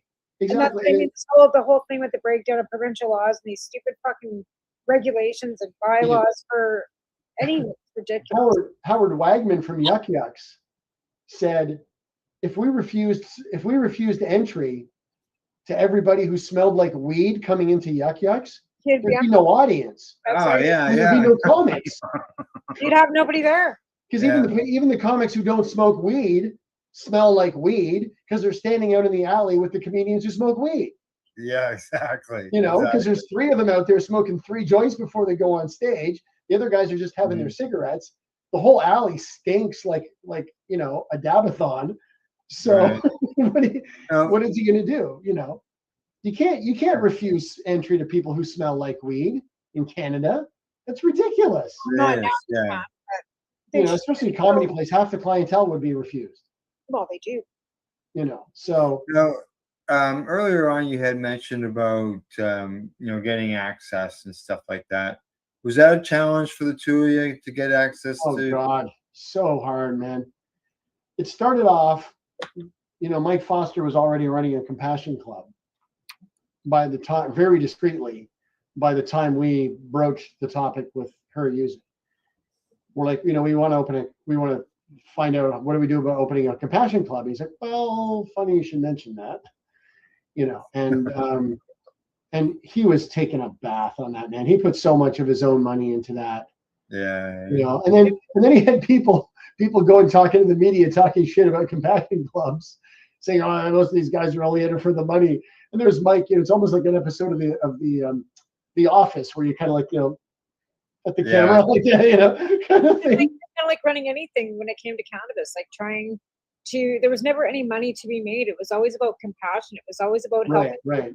It was you know, never some of the making money. places, some of the places had to have a bit of a profit so they could, Well, keep they cover the the place overhead. going, keep the lights Yeah, on. you got your overhead costs, like Yeah, of your course. Maybe Yeah. nobody some was of making them rented offices. Exactly, Yeah. exactly. They had some Yeah. expenses. And putting We the risk rented of an getting office at one arrested. point. Yeah, We rented an I know of a compassion club that was in a professional building. There's Yeah. other doctors and a pharmacist. Yeah. Pharmacy was in there and the whole Even bit. if the people worked for free, when we were doing it, everyone was working for free, but everything costs money. Yeah. You end up with like 30 grams of shake at the bottom of the bag that no one wants. Right? And then No you're one's going to buy that off you. Patients want bud. Yeah. So we had to that's pretty much what we would use a lot of the time was we would get that, I feel that too. because that's what we were just making. We were putting the bong anyway. We didn't roll joints. So, Right. But then we got a series of growers. The first we were growing on our own. It's very stressful. Yeah, you're growing in the apartment, weren't In our you? apartment. Yeah. And some dude smelled it, and it was really funny because he was this guy, and I'm like, oh, this guy is talking to me in the building. And I was talking to a guy at the head shop. He's like, I know him. He's a nice guy, but do not get involved. Like, he's nice, but don't deal with him at all. Okay, trust me on this. He's out of your league, man. Okay, he's not who you want to deal with. This guy had 5 apartments in our building. Oh. Full of weed. Oh wow. Really? No one was living in them. Oh. It's just 5 apartments, all tented in. Just all used for growing All used and for growing. Yeah. Well, then they wouldn't smell yours. So he had his smell under control. Right? Did they ruin the He apartment? knocks on my door one evening, and I see him I'm like, oh, what's he want? So I open the door. I'm like, can I help you? He's like, I can smell your grow. I said, oh yeah, I don't know what you're talking about. He goes, Shishka berry, blue dawn, and the third one I don't recognize. I'm like, get in. So he comes in and he's like, oh yeah, see, here's your problem. You got to put a dimmer switch on this so it's sucking all the air toward the charcoal filter, and then you pump it out. You can just filter it back through that way, but you got to keep the dimmer so it's a negative air pressure inside the grow, just enough that it sucks the plastic in. I'm like, not too tight, just enough. And like, oh, okay, cool. So we got a dimmer, set it all up. It was great. We never had a problem with the smell. Good. But but the lady downstairs in the office, she's like, the whole building can smell it. Everybody knows, man. Everybody knows. Well, I mean, if you have a license and you did the right Yeah, thing. but still, it was so stressful. We never knew when it was going to catch fire, or when someone was going to break in and steal all our stuff. We never knew. So it was not cool. So we met this lady through crosstown traffic, and she tried to grow for us, but when September came, she was, end of September, she's like, yeah, we harvested it before the hail came because there was bad hail that year, and we got like an ounce from her. It was the raggediest, weakest weed I ever saw in my life. Yeah. And we're like, well, we got burned. So we told all our friends, man, we just got fucked. We could have had our license with somebody good, and we got fucked. So then this guy we knew through the Compassion Club, this young fella, he's like, well, my dad would maybe grow for you. So we go to meet him. He's like, yeah, except I have a criminal record. So you would be the grower on paper, but I'd be sort of doing it. So we're like, okay, whatever, that's fine. So we did that for a while. We went to his place and we trimmed, and then we get pulled over one time because he rented a house. This house wasn't really rentable to a lot of people because it had a well and it was E. coli in the well. So he was growing in the shed out back at the garage. It was insulated, and he had a 1,000-gallon water tank installed. So he had to have shipments of water brought in all the time so he could feed the plants. Yeah. So one day he picks us up to come to his house to trim. As soon as we get in the car, it's just reeking of fresh cut weed. Oh. He's like, yeah, there's a bin of wrenches in the trunk. We just get in the car, we just go over the hill, and a cop is standing there with a radar gun, and he goes like that. Oh. Into this parking lot, right? Yeah. So he hands the paper, goes off, comes back after like 35 minutes. He's like, yeah, okay, well, you were going the speed and too fast. I'm gonna give you a warning, but I'm smelling weed here. Christine takes her thing. She's like, that's the only weed you smell, officer. And he's like, like this. He's no, I'm smelling like fresh weed. And I'm, like, where'd you get your nose calibrated? Kind of thing. Like, how do you know it's weed? Like, and I'm like, well, she has a license. His son has a license. Like, search the whole car. Go ahead, man. But like, it's not going to land in court, Yeah. So then they're like, So another cop comes. There's like 3 cars there. They're discussing it. And then he kind of walks up real fast and just tosses his papers back in, like his license back at him. It's like, okay, have a nice day. And he runs off. And the 3 cars off. So there must have been something important going on because they're like, all right, just forget it. We were there for like an hour, 10 minutes, Yeah. So, and then I talked to this lawyer that we knew, and I'm like, do you know any other growers, man? Because our guy is indiscreet. Like, he's a good guy and it's good weed, but it's indiscreet and it's stressing us out bad, Right. So he's like, I know just the guy. So we meet this guy and he's like, yeah, I want to use your licenses and as a sort of the cornerstone for a legit grow business. So when they legalize and when they start giving out these grow permits for medical, you guys will basically be, the building blocks of that. So eventually it'll be a legit business and you'll be like owners and stuff. We were like, okay, cool, So he gave us more per day than the previous guy. But we were right down to the last gram when he would come and bring it to us. Oh, nag the shit out they're of just him. getting enough to survive on. Every month I had to nag the shit out of him. Right. And then Harper took them away, so we had no more grows. Yeah. We didn't know anybody who was like going to risk growing for us on a maybe of an injunction. They did That's too. the ACMPR. Well, here's the It was 4 years of nothing, it was 4 years of off charity. But then when they did the legalization too, like designated growers don't have anywhere to take their overage anymore, and the pounds have gone from being a $2,500 commodity down to $300 a pound. So it costs you more now to grow anything than it does. So like even my friend, no profit in it at all. Like her designated grower said, like I'm not even going to grow for myself. It's not worth it. Even for myself, it's not worth me growing. It's worth it for us. Like it's it's got a cost, but we're not going to go. We don't go without it. We'll go without food first. Right, and you're actually making FICO too, right? Yeah. So we need a bit more. So I got 12 big plants flowering right now. I got 9 smaller ones flowering, 5 little ones in veg. Not ideal. I prefer to harvest a plant every week or 2 every week. Right. So I don't have like 9 plants hanging in my bathtub. Yeah. I'm gonna have to figure something out upstairs in the. You'd rather have it spread out versus getting it all. Yeah. It's what I call the conveyor belt method. Yeah. You're harvesting. Otherwise, 2 plants trimming out. can overtake your life. Plants in. Your flower room is always in a.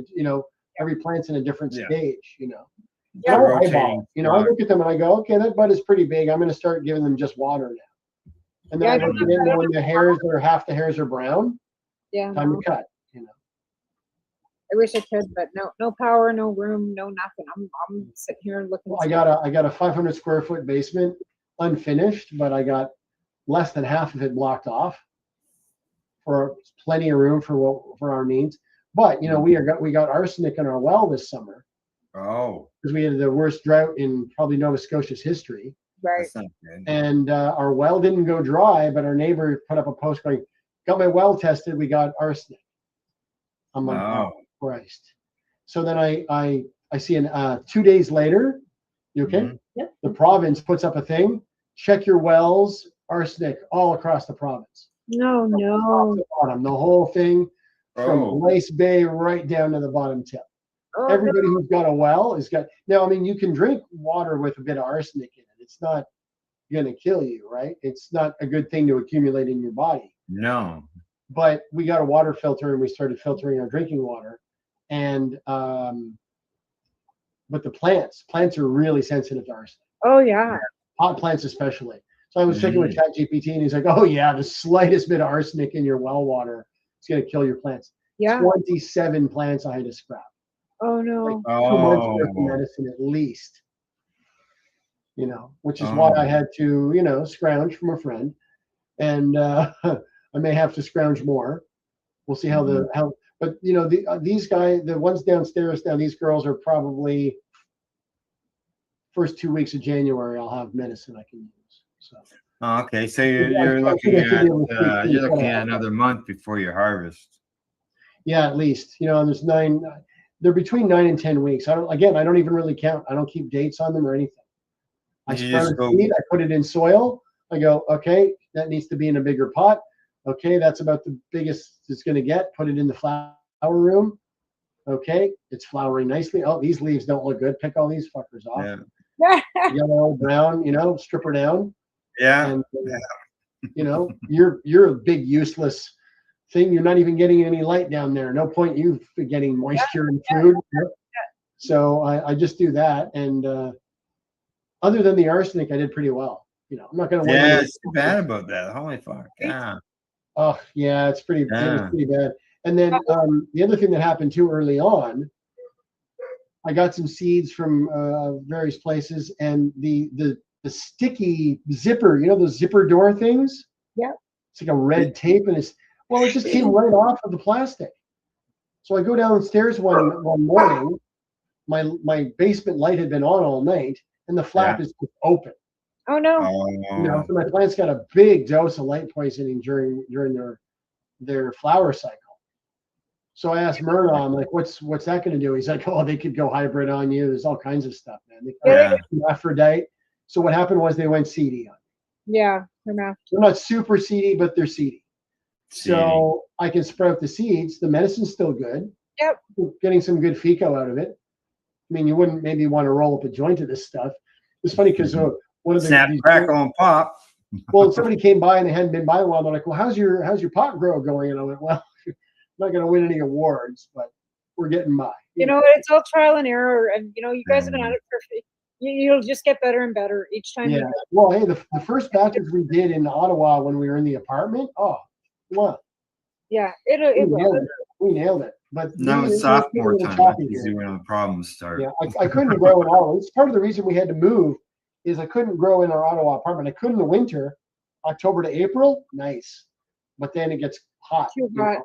And we only had this little sort of crack open of a window. We couldn't put an air conditioner. I couldn't even put one of those, you know, pipe out the window standing air conditioners. Oh, okay. I couldn't even get it out because of the screen and stuff. Yeah. Right. So, and we had central air in the building. I know. But even if I crank it up and leave it on all the time, yeah, it's not going to come, you know, do that for those lights. Yeah, especially in the days of those middle highlights and. No, this is 2 years ago. This is just 2 years ago with my LED lights. Oh, okay. It's still pretty cheap. On the summertime would be way too hot. The air conditioner would be able to keep the room blowing up temps, not to get bugs and stuff. Yeah, LED is not magic. You know, they give off heat, man. Well, they do. Yeah, I agree. They do give off. Yeah, they do give off. Yeah. They're not as severe as especially the old days. The old oil style of ballast back in the day. Those things were insane. Oh, I found it. And some bulbs downstairs, but I got no ballasts. Yeah. The ballasts are the big cost. All right. Well, yeah, they got flooded, so they got taken away. I see we're at the bottom of the hour. Let's get a little shout out and talk about your book before we say goodbye. Just to remind everybody. Is this the end of it, or are we going to 11 o'clock? No. We have another broadcast that does follow us. Oh, but, okay. we do have a little space between each show, but well, Outlaw Patience is available in a bunch of different places, including Amazon. And so basically just Google it and you'll find a link to your liking. Maybe you like Apple Books, maybe you like Barnes and Noble, maybe you like Smashwords or whatever it's called. Yeah. There's a bunch of different places that it's available as an ebook and as a paperback and hardcover from Amazon. They listed as a love story, a protest, a warning, a revolution told from the inside. Yep, it's a good description. We've had a one of a kind life. Like there's just the craziest, you know, being in Ottawa in that situation, addressing a crowd of 13,000 people while you're handing out books of Mommy's Funny Medicine. Yeah. And, there's mostly teenagers smoking weed. It's crazy. And you also got involved in politics too, which we never talked about. Yeah, I ran in the election. You were part of the marijuana party. Yeah, I ran in 2004. I ran in the election. Yeah. So, thanks for having us on. It was great. Thanks for having us on. Thanks for coming on. Thanks for coming on. I really appreciate it. Your story is so long. There's no way that we can cover it all in 90 minutes. Yeah, we could do a whole TV series. We could do exactly. It really is. It's a chapter. It's a We're gonna shop the movie rights around. Yeah. No. You talk about it could be a whole like a movie. How long is the book? How many pages? Just offhand. Pages. I think it's like 128. It's only 62,000 words. It's not very long.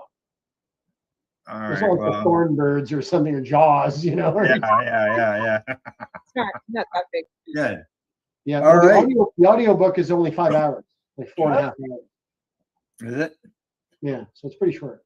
Sure. Okay. I have, for anybody who's interested in it, I have put the links to Mummy's Funny Medicine, as well as the Outlaws medical marijuana memoir.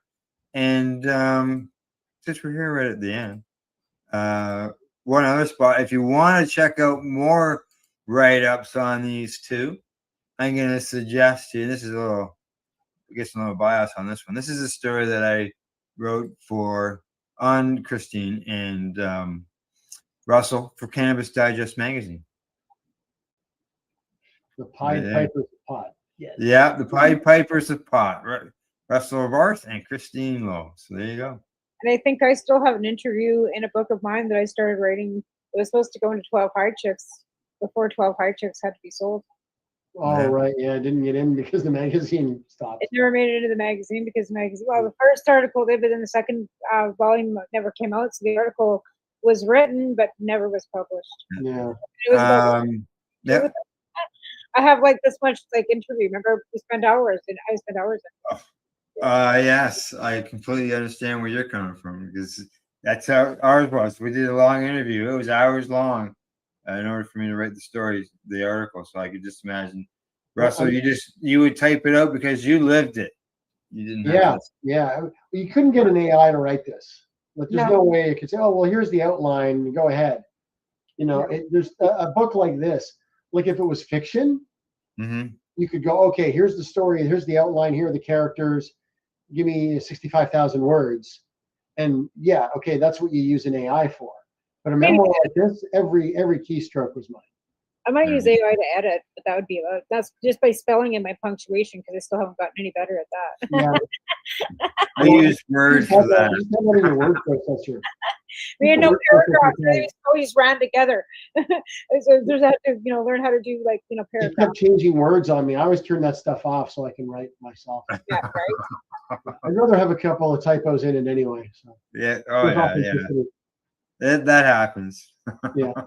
All right. Other than that, find the books on Amazon. Do a Google search or whatever you find it everywhere else. Yeah. Your browser, whatever browser you're using, and check them out. Find the books and give them a read. Anything else other than that? No. Check us All right, out. Christine. Read our books. Buy our books and tell everybody. Don't forget about yes. Check her art out. Oh, okay. Yeah. Christine Lowe. ChristineLoweArt.ca. There you go. Christine Lowe Art. This commission. And Lowe is spelled Lowe. LOWE. Yeah. Yes. Correct. LOWE. Christine. Standard spelling. Christine. Yeah. Exactly. All right. Tamara, anything offhand? No, just everybody have a great week and thanks so much for you guys coming on tonight. It's good seeing you. And we'll see you next week. All right. Other than that, thanks to our sponsors, our friendly folks at addies.ca, Limestone City Hydroponics.ca, and the Camelford Lifestyle Shop. Also, big thanks to our guest, Christine Lowe and Russell Barth. Christine, I hope you're feeling better the rest of the night. Better now. Thank you. Yeah, doing much better. She doesn't even today. remember it. No. Good, good, That's good. how you look at it. How? You had a seizure when? Just about an hour ago? Okay. Yeah. Yeah. We love you, Annie. We love you. It doesn't matter. We love you. Thanks for coming on. Yes, exactly. All right, other than that, Have a wonderful evening. you too as well. Thank you to everybody and good night. Talk to you next week. Yes. Bye-bye.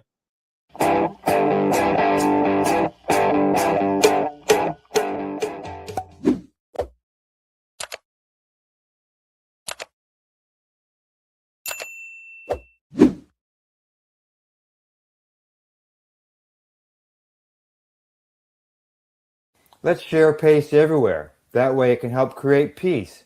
People everywhere advocating cannabis education. You're listening to the Pace Radio Network here at paceradio.net.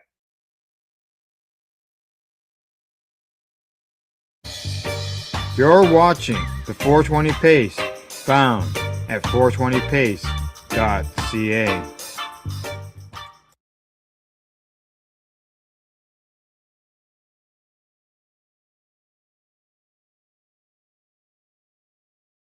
Cannabis Broadcasting Group here at cbgtv.com.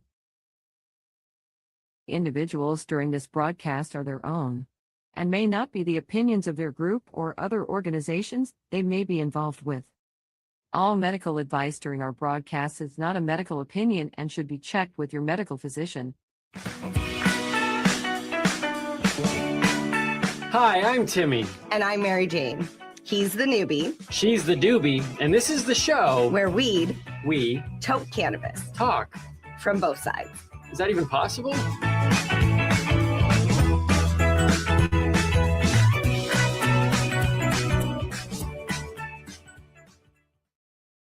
This podcast is for adults only, should not be used as a meal replacement, and may contain nuts.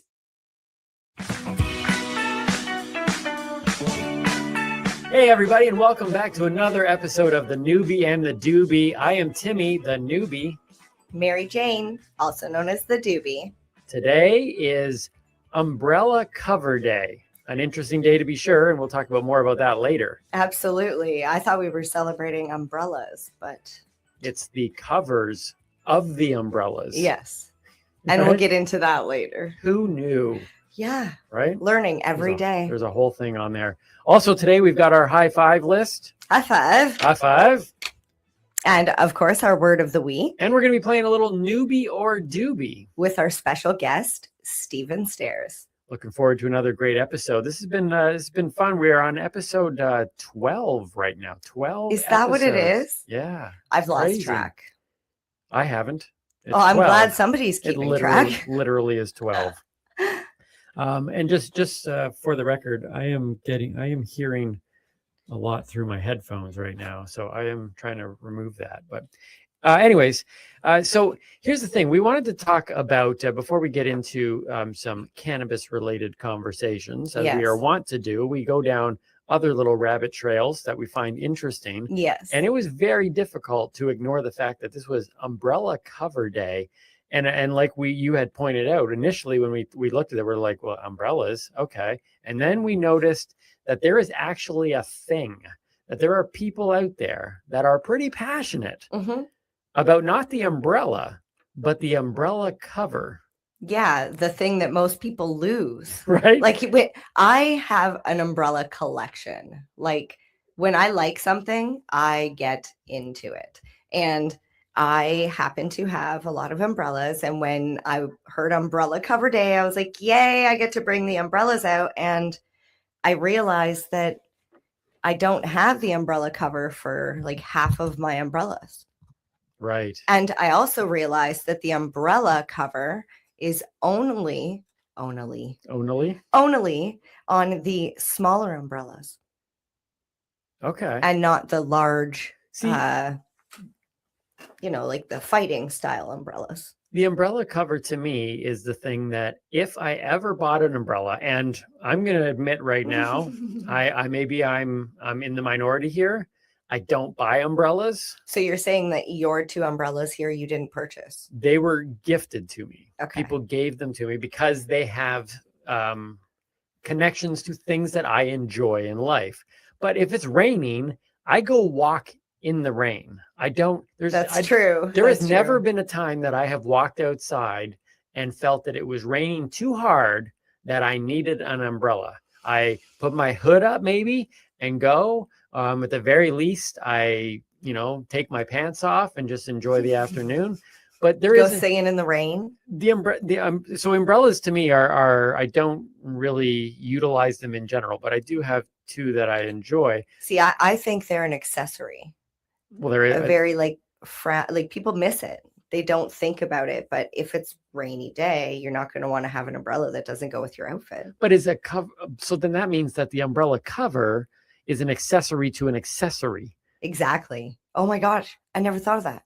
So here's where I think the market is leading. Then I think what we need to do is to create a protective cover for your umbrella cover. No, you know what we need to do?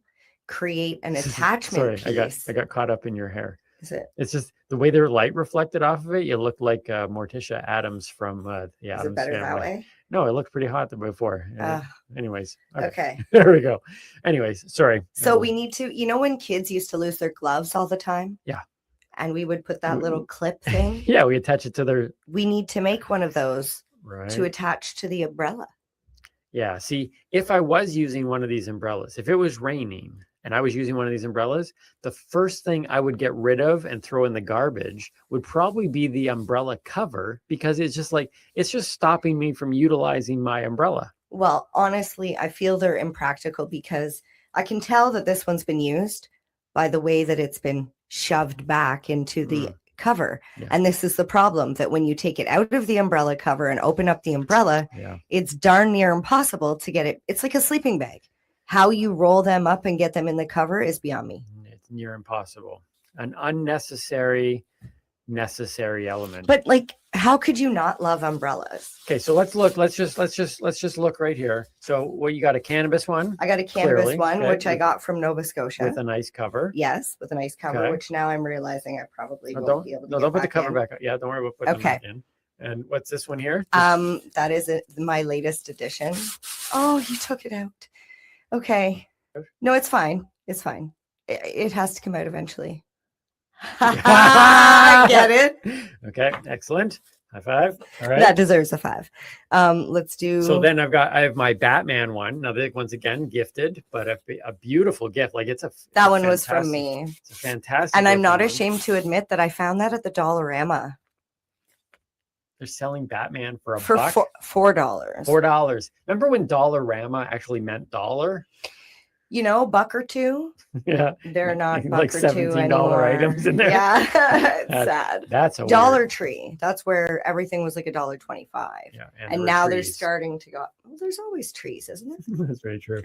And this one doesn't have a cover. No, it doesn't. And that is so. All my umbrellas are special to me in one way or another. Just like my buttons Mhm. and my onesies and Yep. my rocks that I collect. Yeah. This umbrella here is special because it changes color when it gets wet. Oh, sweet. Yeah, so when it We actually could gets pour wet, water on it? well, I mean, we Well, could. We can't. We could. We can't. But this one doesn't have a cover, but it has like a Well, wrap. they all do. Oh, they all have wraps. Never But this mind. one's more I noticeable. wasn't impressed with that. And then, of course, We your have- other one. We have the Avengers. We have my Avengers one. Oh, Oh. Yeah, because it that- was crammed in that there. one hasn't been packed very nicely. Okay. And then, of course, the one that I take out once a year, just Mhm. in case, my Canada one. Nice.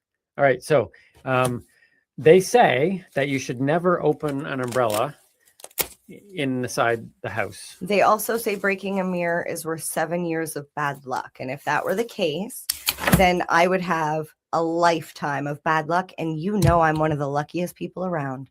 You are. How many umbrellas do you think we can open up in here? I don't know. You should set it up there. Where? Here. I'll put that. Okay, there's one.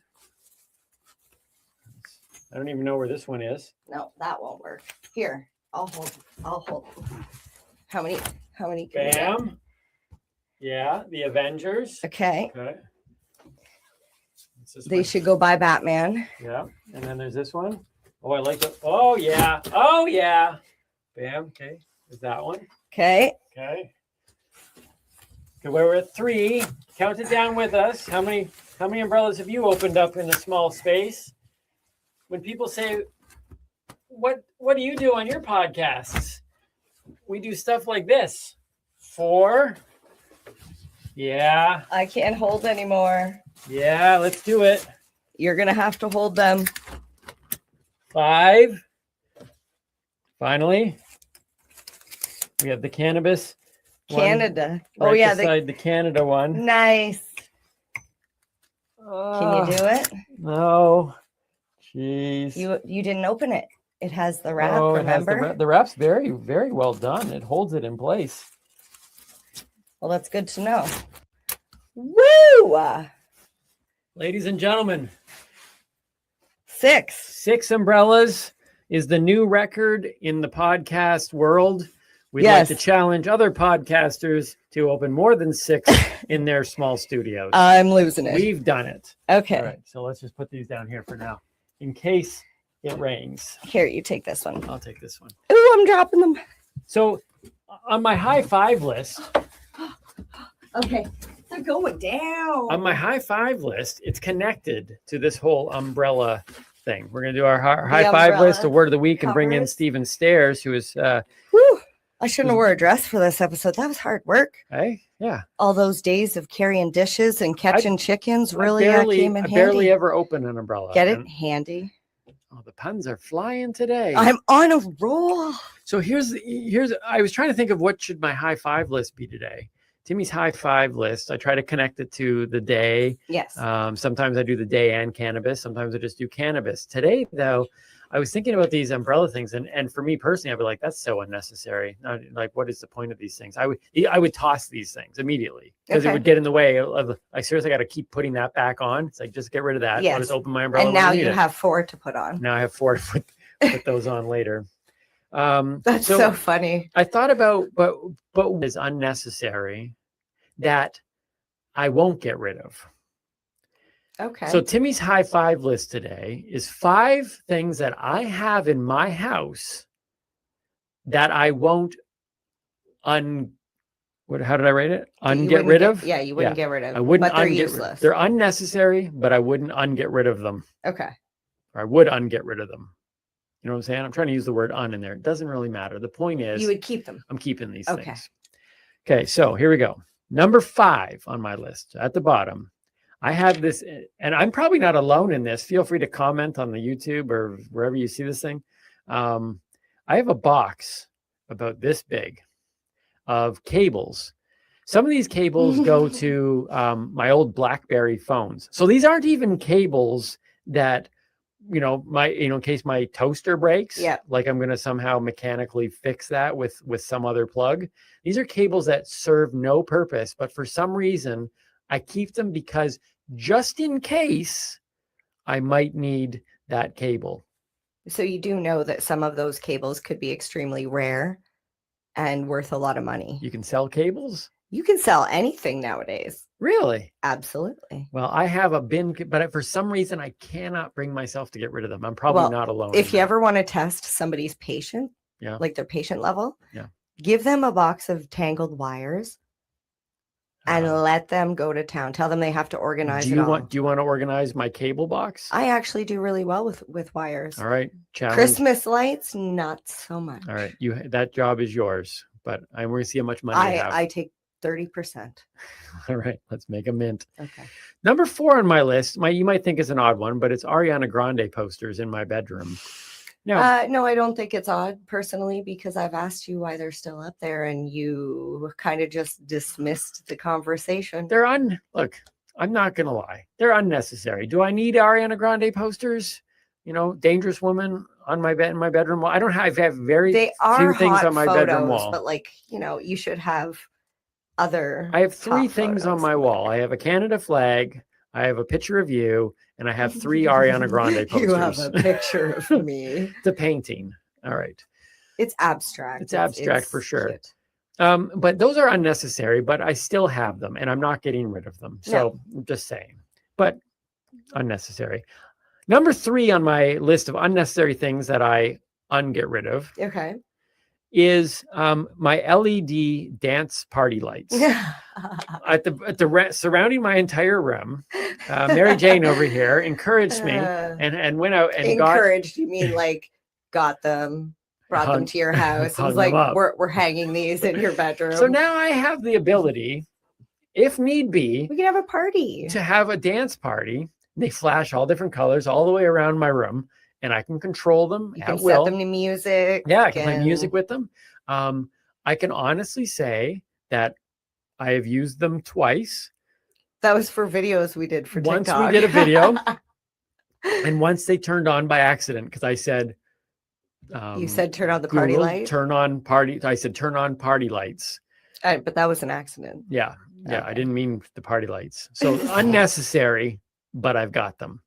Number 2 on my list of unnecessary things that I get rid of is VHS tapes, not just DVDs. I have a whole shelf of VHS tapes. Now, but you have a VCR. I do have a VCR. I got gifted a VCR. That would be sad if you didn't have a VCR. Right? I got gifted a VCR. I'm a stand-up comic. We do a tour called The Circuit. We have a lot of regulars. They know my love for the 80s. Yep. And on one tour, one of our fans gave me the VHS copy of Batman 1989. Yes, the best right? Batman. The best Batman. Yes. So he gave me that. And then I told the story to other shows and I posted it online. And by the time we got to Sarnia area, someone gave me a VCR so I could watch it. But here's the thing, really, if you think about it, when is the next time, even not saying it's even a bad movie, but when am I going to watch Basket Case again on VHS? I could probably Google it and find it. Basket Case? Basket Case. Let me share it with you. Sleepaway Camp. Have you seen that? No. No? Okay. All right. Have you seen Basketball? Xanadu? Have you seen? I know. Do you know Basketball? I do. You have it on VHS? I don't. VHS wasn't even around when Basketball came out. Oh, well, see, that's the thing. I have these movies on VHS, but am I going to get rid of them? Do you have any of the old Disney movies? Because those would be worth money too. I actually do have those.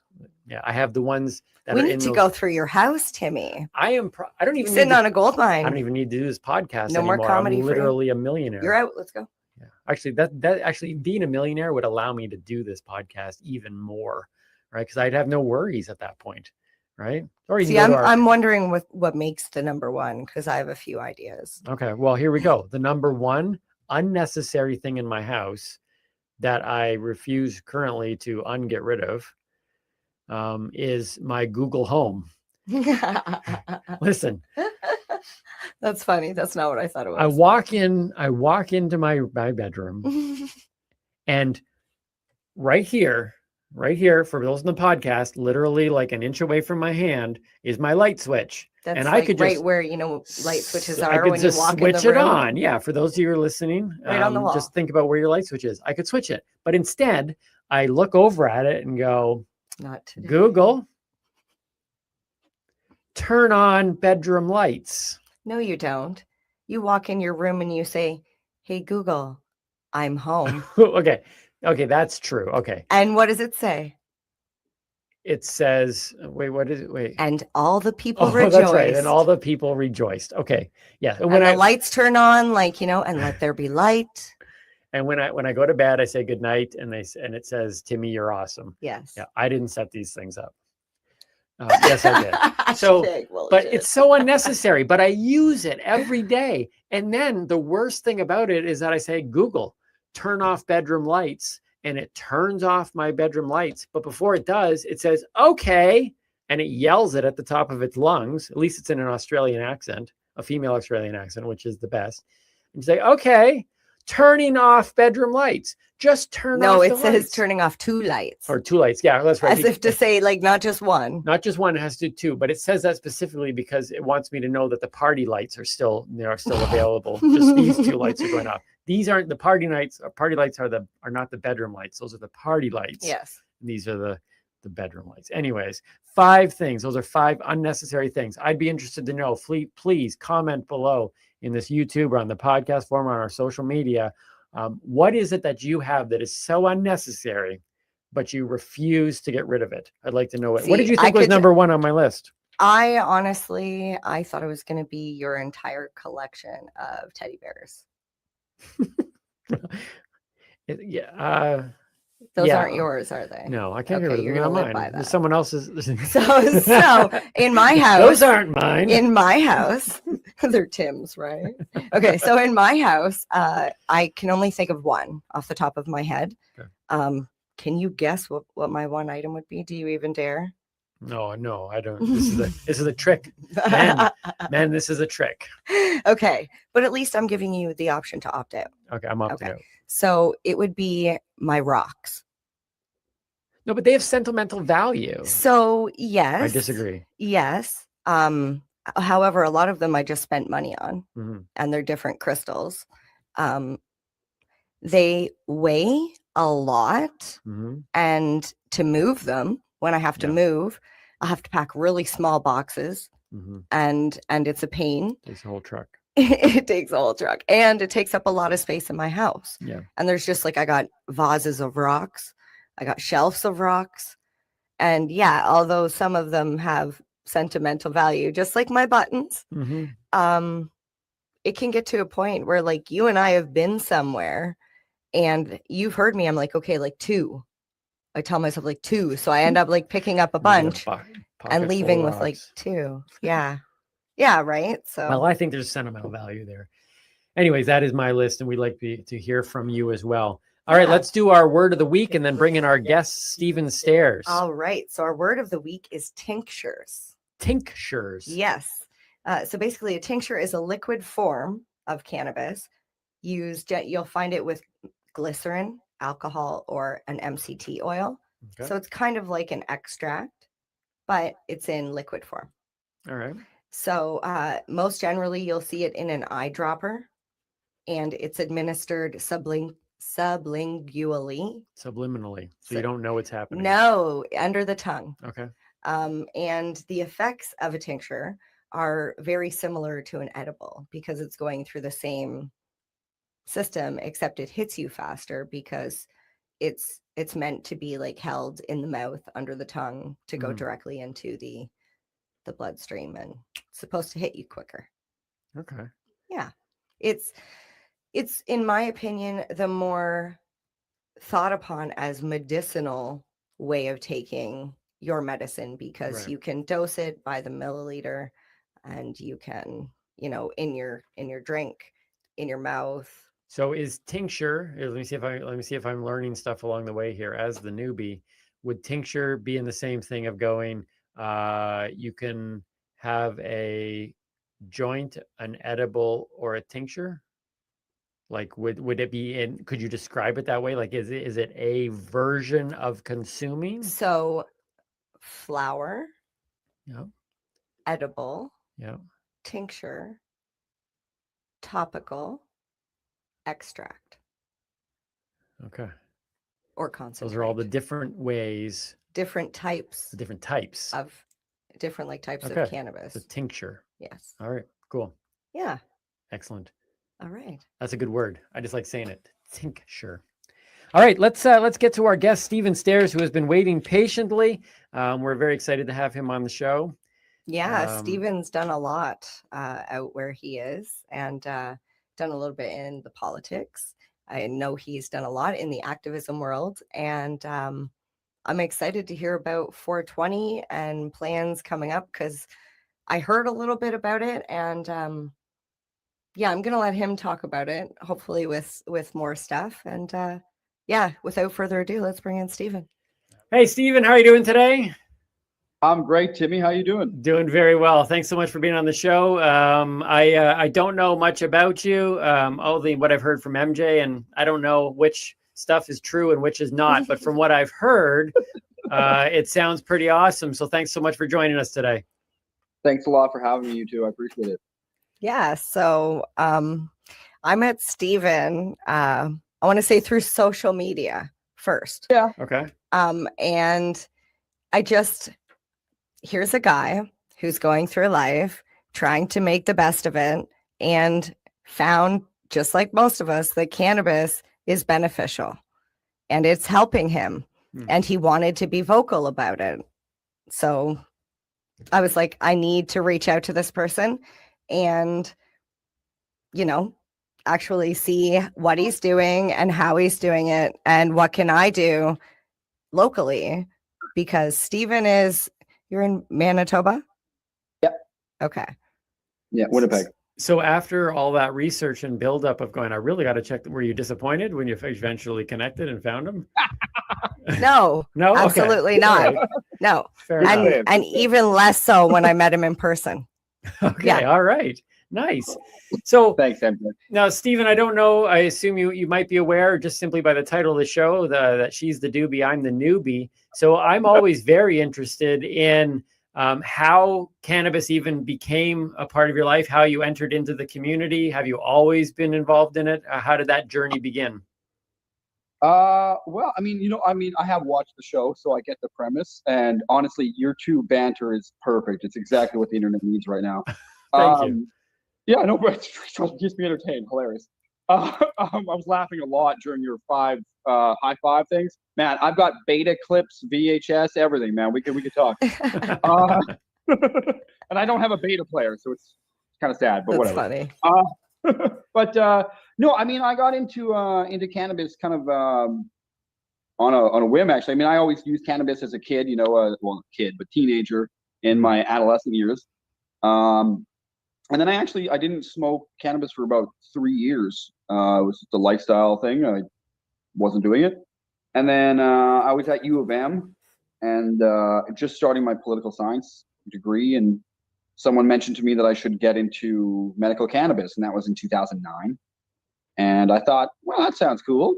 And then I did a little research on the paperwork and kind of parlayed it into a advocacy career at the U of M. And then, it snowballed into this first student group of its kind in the country at a post-secondary education institution for medical cannabis. And I rolled with it from there. And ever since then, I've gotten the medicinal benefits of cannabis, but also the social benefits of creating a dialogue regarding the change that needs to be encompassed with cannabis.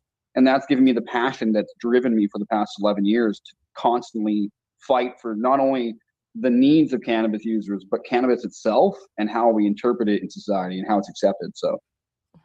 So what do you use cannabis for, Stephen? Tell people, please. Oh yeah, this will get you. So I am legally blind. I have a cane. It's a good time. MJ's seen me. I can trip over the best of things. I thought he was just falling for me, but nope. I thought he was just high. Nope. I was tripping, but a different kind. No, but I have 3 genetic eye diseases layered on top of each other. So I have something called glaucoma, which I'm sure most people are quintessentially familiar with regarding, the cliche, stereotypical cannabis jokes. It's good for glaucoma, right? It is. It really is. And I also have something called RP, which is retinosis pigmentosus for all you nerdy ocular people out there. But that's a scarring of my retinal tissue. Picture it as like a frayed extension cord wire from, your appliance to the wall. It still works, but it doesn't work properly. And then I also have cataracts on top of that. Oh, wow. So, yeah, I actually had my cataracts removed 2 years ago, which was fun because that was a trip in itself. Because you have to stay awake for it. Anyway, side story. But yeah, so I have had that early in my age, and the doctors told me the likelihood of, because of the youth age of my eyes and the likelihood of my long-lasting life, if I don't get hit by a car, is I could have cataract surgery more than 3 times, which is extremely rare for people. So it's interesting. That's crazy.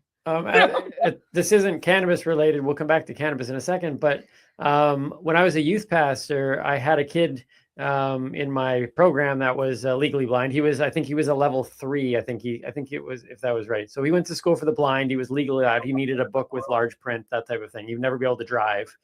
Yeah. And I actually went. He invited me to the school. I forget where the school was. Maybe out in Brantford, Ontario, and it was a fantastic experience.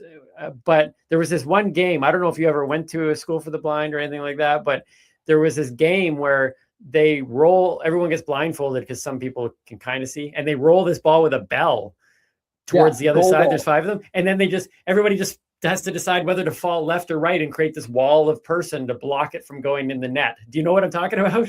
Yeah, it's there's different variations of that, but it's called goal ball. Yes. And they have some very intense like versions of it. They have a fully blind version of it that's almost like rugby. It is. I mean, It sounds dangerous.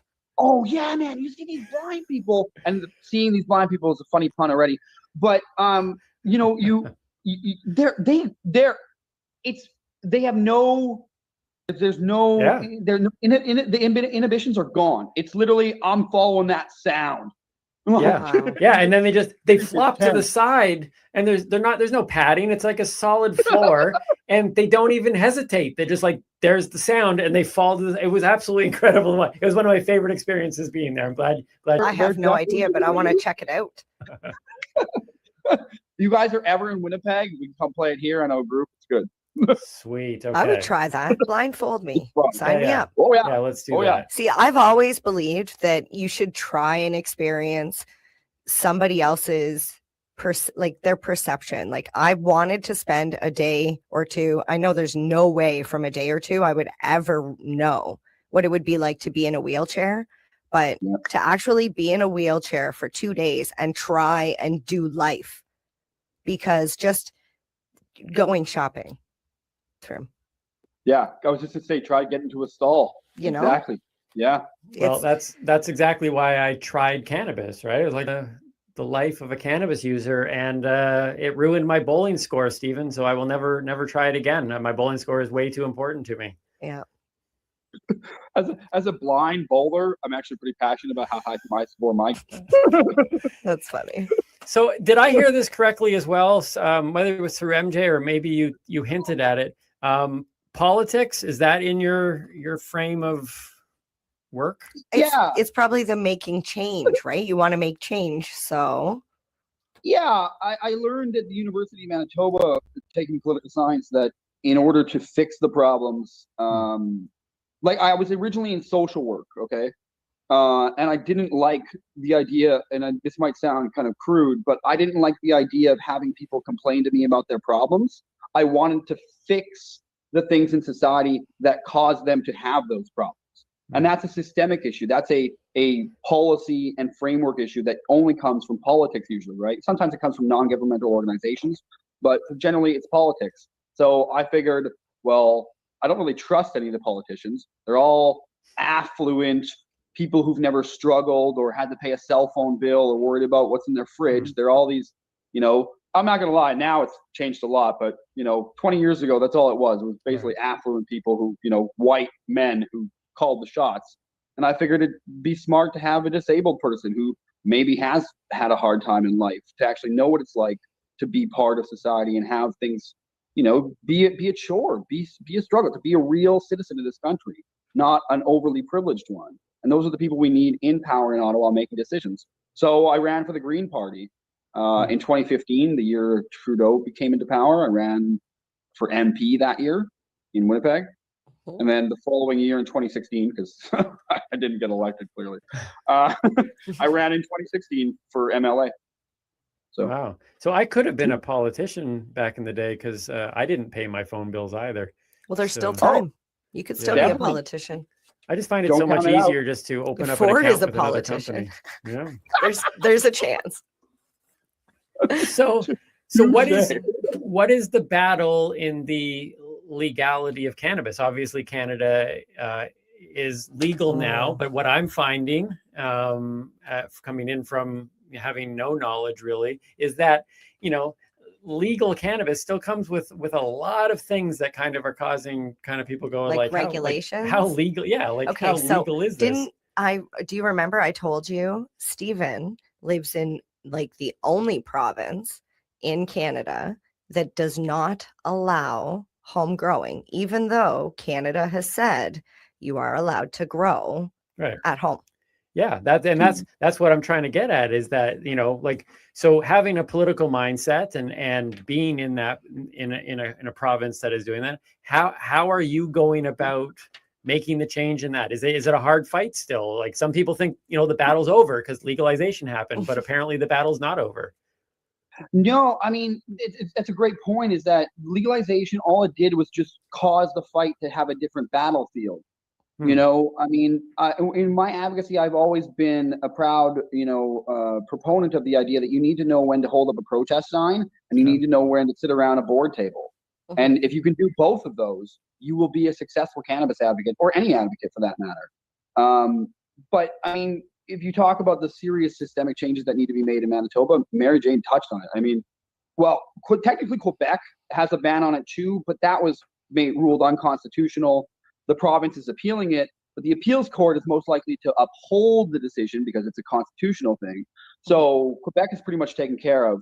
Manitoba, with our ban, it has a provincial constitutional challenge here, started by a guy named Jesse. However, the constitutional challenge thing is such a slow process and costly process too. It's a costly process, but I mean, luckily he's had a lawyer who's kind of helped him out. And the thing is that if it's ruled unconstitutional, the court costs are put on the government. So I mean, because Jesse would technically win the challenge, therefore all his costs get reimbursed. Yeah. So there's no cost to him. So all he has to do is pay his lawyer, which the lawyer generally at that rate, they're like, okay, cool, we're going to win this case. But that's the sad thing, Stephen, is that somebody has to, like, they had to get in trouble first, right? And then they had to get a lawyer. No, but hang on. That's the thing, is that no one got in trouble. So because I'm me and I like to do my research on things, even the people who seem like they're doing good, I always do my diligence. So I actually was just about to do an Instagram video today. I finally got a police report back from Winnipeg Police. There have been no charges in the past 2 years for people growing cultivation or cultivation charges. The only charges that Winnipeg Police and RCMP have laid in this province are driving offenses. None of them have been possession. None of them have been cultivation. Yeah. So what I'm saying is, no one got in trouble to have the challenge. If they are growing, the police are just saying, it's not worth our time. So the police don't want to have it make their time. They're the ones who enforce it. And even if they do enforce it, it's a $2,000 fine, which sounds like a lot. But as soon as you present that fine to the courts, there's two options you can do. You can say, one, I want to challenge this. And what they'll do is they'll say, okay, because the constitutional challenge is already in place on the ban, the provincial courts in the criminal code will then put your case on hold, or they'll stay the proceedings until that challenge is dealt with, because they can't move forward on yours when there's a challenge up already. Yeah, right. It's got to lay precedence. Right. So basically everybody right now, and this is what I've been doing outside of that political, how you change the law thing, I've been telling people to grow. Don't go another year. Don't miss another season. Just start growing, because for years and years and years, the way we created change with cannabis law was we smoked weed in public to break the law as a civil disobedience showing of these laws that need to change. So, like, federally, everyone else in the country knows already, I can grow my weed. So why Manitobans would just not, based on some law that we know is invalid, it gives into the fear. Do you know what I'm saying? We are being subservient to a law that is unjust. So we must grow weed. And someone, like I'm saying, no one's already got in trouble for it. So someone gets a fine, puts it on hold, makes it on the news story, cops will never touch it again. You know what I'm saying? So all I'm saying is we should not be growing. We should all be growing our 4 plants proudly. And if someone wants to take it on the chin, great. But I don't think cops care, because I've already asked. So basically, don't be scared. Don't be scared. And don't say anything. Rule number 1, don't say anything. But you are just plead, that you want to wait. But I like that Stephen said civil disobedience, because that's what 420 was in the beginning, right? It was like a celebration, but also civil disobedience. We had the police surrounding the whole block or the whole area, and they never stepped into the area. They just made sure that no trouble happened. And at least that's how it was in Toronto. They kind of kept us confined in the square, right? Yeah. In 2018, actually, when we had a meeting with the city, the police actually thanked us for organizing 420, because they stopped coming. And see, that was in 2018. So what's happening now? What's the big change? Like, what do you think? So I know they didn't say anything. Well, they didn't say anything, but I have a feeling this is just a bureaucratic paperwork thing. So I don't know if your audience knows, but basically Winnipeg 420 had plans to have our 420 after pandemic event like we normally would. We've been planning for years at the same location we've always had it. It's been discussions with city, provincial, police officials that was our goal. So I just been curious. It's 10 months away from 420. This is the time as the organizer I've got to start thinking about next year, which is weird. But the province gave me back an email kind of randomly that just said, nope, sorry. And I think it was because there was some people that kind of changed positions. This lady I'd been dealing with for like 25 years, she had been there. She's retired and someone else took over for her job. And I honestly think that the solution will fix itself. But at the same time, I mean, I live in a province where there's a ban on homegrown cannabis. So, I mean, my optimism is only, so rational to the point where I'm, I have to come up with backup plans to have a different location for 420. But it's going to be really neat this year. Concert, cannabis sales, consumption, it'll be sweet. Camping. Yeah, absolutely. I know Vancouver had some trouble a couple of years ago with like they didn't want it on the beach or whatever. They wanted them to move the location, and people are like, it's been here for years and it's never been a problem. And then they just went there.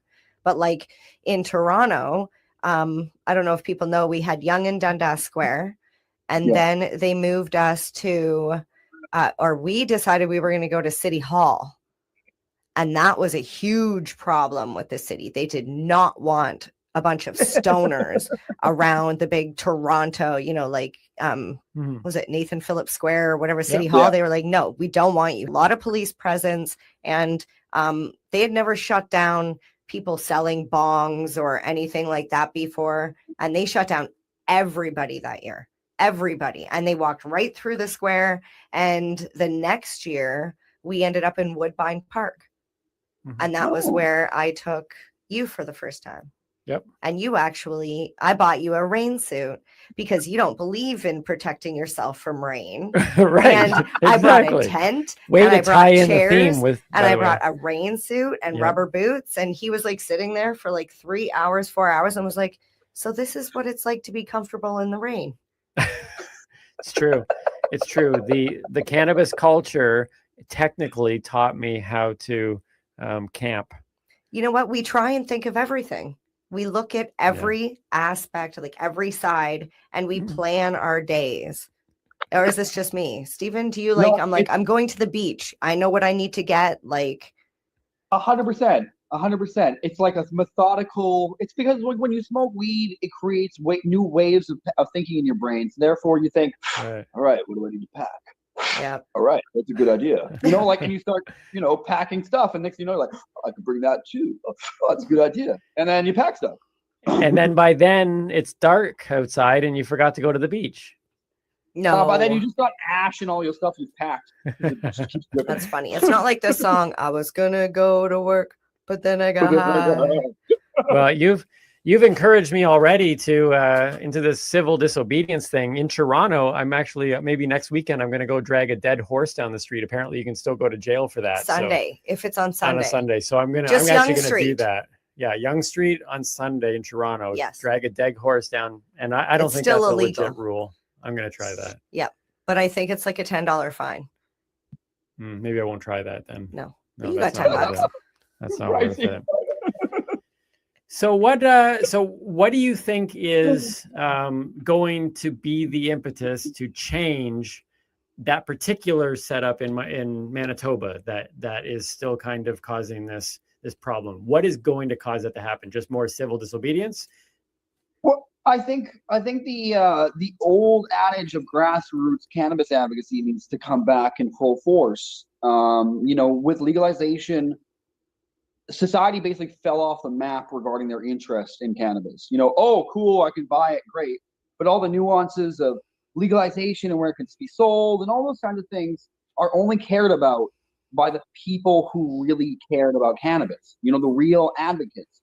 And unfortunately, those are very far and few between.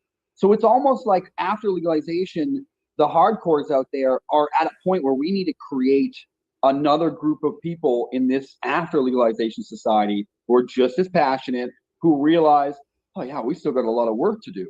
And that's where that change will come from, where it's not only just business owners who are being involved, it's users, well, cannabis users, that sounded bad.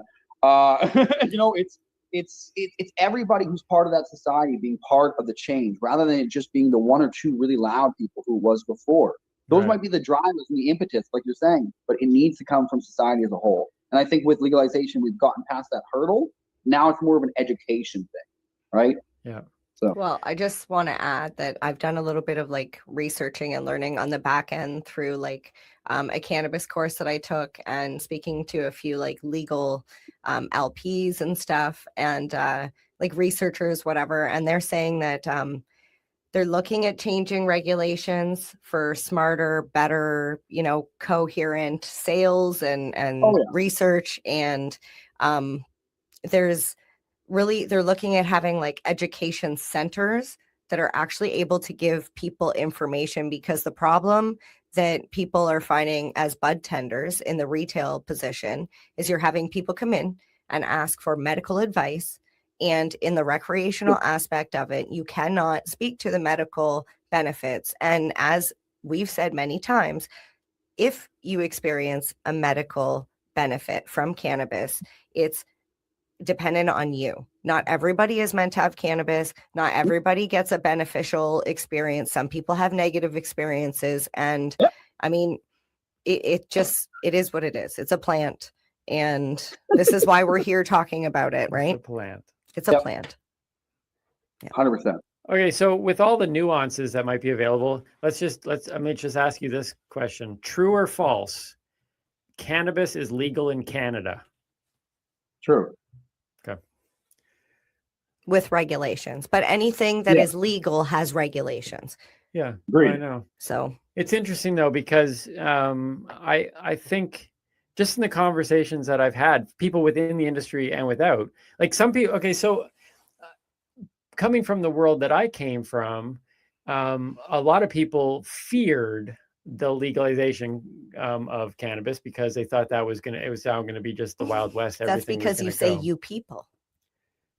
Yeah. I got to mention that after. That's like because most people stereotype. So there is a cannabis store that is opening up in Timmy's town, right underneath where Timmy lives. And his son seen the store and was like, I didn't open his son seen the store and did this little, right. And he's like 18, has no interest in cannabis or drinking, or, you know, he's a very level-headed kid. And I say kid, but he's a grown-up. But anyways, so we were having a conversation the other day, and I was talking about getting Invisalign braces. And he said, well, I don't know if that's good for someone like you. And I was like, someone like me? What does that mean? Mm-hmm. And he said, well, you know, because you like the munchies. And I laughed because he just assumed that because I smoke cannabis, and it's natural, right? What do we see in every stoner culture movie or I've ever heard? Stoners get the munchies, right? Man, I've smoked weed for the majority of my life. There is no way that I haven't figured out how to quash the munchies and still look like this. Just saying. This is not just all chocolate and chips and donuts and like when I snack, honestly, when I snack, I have carrots and hummus. That was a really good point. Yeah, MJ. It was funny that like that's the thing. Non-cannabis consumers. You can look forward to that clip on Instagram. That is a soundbite. I am more looking forward to the conversation with your son. Oh, wait, are we gonna have time to play a game of newbie? No, I want to do this for sure. Okay, Stephen, are you willing to play a game with us that we call newbie or doobie? So it's pretty simple. I'm sure you know it. You're gonna choose either the newbie or the doobie. Yeah. Okay. All right, here we go. Some people have done this game better than others. We're going to see Kelly where you rank. Green Kelly did killed amazing. So I love Kelly. right? How can you not love Kelly? I know she is like a ball of energy that I feel like this. I mean, don't get me wrong. There's a lot of really cheery people, but she brings a cheer that you couldn't bottle that stuff. She is a rainbow into my heart. Right? Like, legit. That was a good expression. There's nothing that like every time I turn into Orno and I turn onto Main Street, I get this intense feeling of, oh my God, Kelly. Oh my God. See, she's infectious. I love it. She is. Well, the kind of infectious we want right now. Okay, so you're up against Kelly. I love the fact that we have one guest on and everyone's talking about the other guest we had on. Well, that's the thing. Yeah. When you're so into the community and you're a good person, good people, and how many times have our guests said, "Oh yeah, I love this person," and it's a past guest. Yeah, they're awesome. Yeah, it is one of the positives of the community for sure. All right, here we go. We're gonna play Newbie or Doobie with Steven Stairs. Who is most likely to misplace their car keys?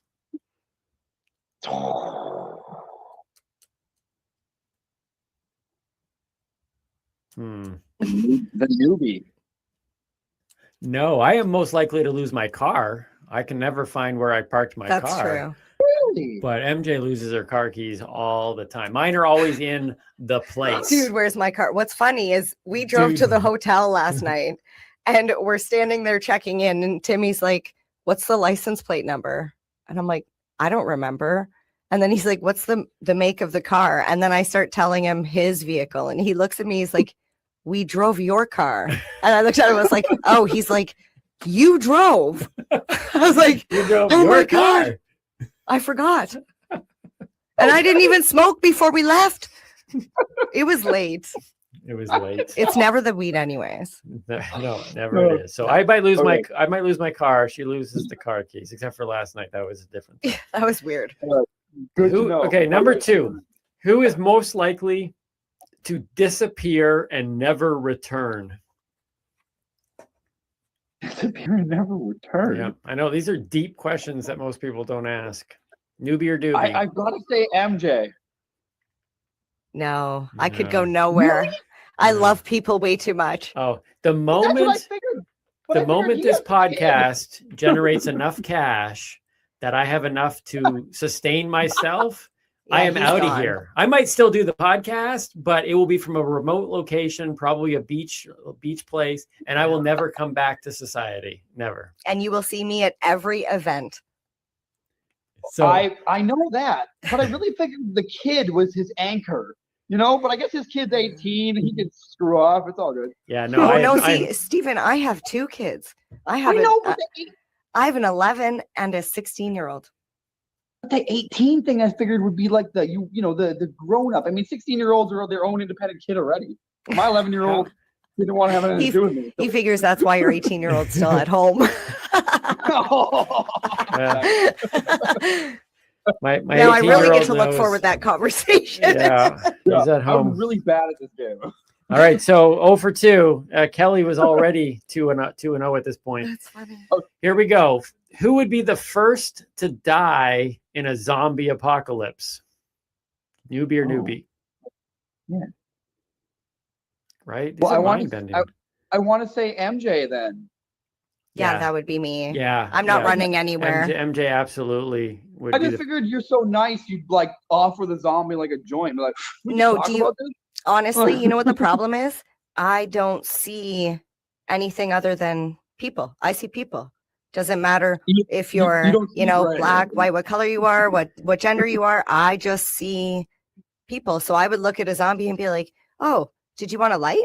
Yeah, that's the vibe I got. That's the vibe I got. Yes. Well, and I love comedy so much that if I saw zombies coming towards us, I would run and push MJ to the ground because those scenes in movies make me laugh so hard. That's true. Or when adults make a kid cry. When they push children. You like when kids cry. Like that scene in Billy Madison where he's throwing the dodgeball balls at the kids. Oh yeah. Yes. Funny every time. Here we go. I was thinking Seinfeld when George. Yes, with George, right? It's Yeah, always funny. that's So what I would push her to the ground for humor's sake, and then find out, be like, oh, wait a minute, oh, that was a bad idea. But by then it'd be too late. So then it's just save yourself, Timmy. That's funny. Here we go. You're 1 for 2. 2 questions to go. Most likely to fake their own death. Who's most likely to fake their own death? You. Yeah. Newbie. That kind of sets up with the never return thing. Yeah, you actually want to have your own funeral though. Yeah, I'm actually going to set up a fake death that's public. I'm going to tell everybody about it, bring everybody in, get people to write their statements of how much they love me, because I won't be there when it actually happens. So I want to do this whole thing. So I'll invite you now that you've been a guest on the show. I just suggested we should do it for his birthday. And then we'll have the coffin there and everybody will know it's his birthday, but you must show up in black and you must be sad. Yeah. People think that's kind of morbid, but I don't know. I think it's good planning. We talked about planning earlier. I think I want to make sure that it's all done right. Right. Yep. Good planning. So 2 for 2. Here we go. Last one. Newbie or doobie, who is most likely to look best in a kilt? Oh. Have you seen my legs? No. I'm intrigued now. Right. So you would think this would be an easy one. Well, I think it would be an easy one. I want to say MJ. Right. But I'm going to go with Doobie. Me? Yeah, he's going with Doobie. Is it me? Yeah. It's me. He picked you. Okay. No, is that the answer? I don't think that's the answer. Oh, I have these yoga legs that are outstanding, quite frankly. I'm a little bit. Well, what does the card say? Well, the card says it's me. Oh, okay. No. But then again, I wrote those cards, so maybe we just need to get a kilt and take a photo. That's what we're gonna do. I'm gonna get a kilt. Side by side, yeah. Put it up online. Okay. Definitely. So based on the card, you got that wrong. So you were only 2 out of 5. Although, quite frankly, we're still undecided on the last one. We need to. Okay, well, maybe we'll put up a picture of both of us in a kilt, and people can vote on that. But Stephen, I hope my sensibility comes in. Stephen, I want to thank you for. I'm blind, but I'm not that blind. Okay, well, we'll make sure it's a picture you'll be able to be able to see. We do want to thank you for being on the show, though. I want to thank you for all the insight you've done. Just I don't think we've had anybody really go into the some of the political and legal angle in terms of our guests, and so we appreciate that, and we hope you continue. Maybe you'll be elected one day as Prime Minister. I would love that. I need a cabinet, so keep your ears open, all right?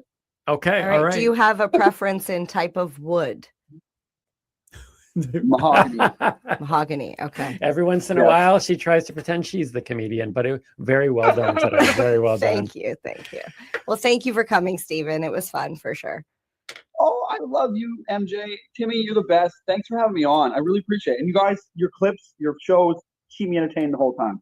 Seriously. Thank you so much. Well, we'll put some links so people can find you in our descriptions, and hopefully that brings the people your way as well. So thanks so much for spending time with us. No problem. Thanks for having me, too. All right, take care. Bye-bye. Well, we can announce right here that we have had the future Prime Minister of Canada. Yes. On the Newbie and Doobie podcast. You heard it here first, folks. It's official. Yeah, that's pretty amazing. I've never had a future Prime Minister on the show. I've never been to the future. Well, I remember struggling when I was human, that I would always be concerned about I would never be able to get to the future. But those days are past. Are you going to tell me that time is not a linear thing? We just perceive it as such? I'm not actually at liberty to tell you any of that. So okay. Let's just wrap it up, because now this is getting on awkward. That note, I'm Mary Jane Baker. Is that that's how we're literally going to do it? Sure. I'm Mary Jane Baker. Hold on. No, I think I start. Sure. All right, here we go. Go ahead. Episode 12. So this is funny. You can go first. Just for our flat out endings, this is like take 12. Like we haven't hit an ending yet. So this is like take 12. And it's still already messed up. And we've already, it's already not a good. So take 5. When I said I'm Mary Jane Baker, I was trying to get you to finish. So you start. Let me just say this. There is still a lot of With work. this, I close. With this, I close. There is still a lot of work to be done. That's what I'm finding. Yes. That- Not just in the cannabis space, but in the studio as well. Yes, that legalization did not stop the work that need to get done. And what we're That's finding correct. too, and because I'll put it out here because I think it attaches to this particular thing as we get ready to close. We have been seeing, we have been posting stuff online, and our stuff isn't even like the stuff we put online. We try not to even mention cannabis too much in it Mhm. because the social media spaces still aren't comfortable with it. So just because legalization happened didn't mean that the work is done. Imagine being a legal retail establishment and not being able to advertise like that. Right. Like, I don't understand how it's even possible that a bus can have an advertisement for a beer, but a cannabis company cannot. I'll get into that another day. Yeah. Well, But anyways, are we yeah. good? I need a Let's smoke close. break. I'm Timmy. I'm MJ. Stay lifted. And keep on laughing. Cheers. Cheers.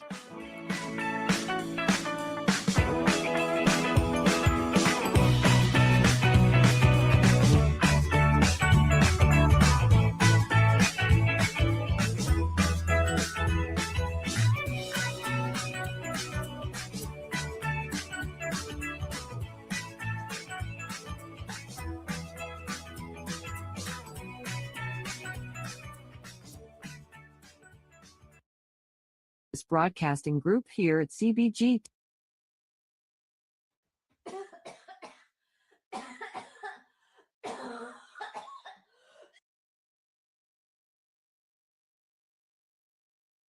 You're listening to the Pace Radio Network here at paceradio.net. The views expressed during this broadcast are their own opinions, and they may not be the same as those of their group or other organizations they may be involved with. All medical advice during our broadcast is not a medical opinion and should be checked with your medical physician.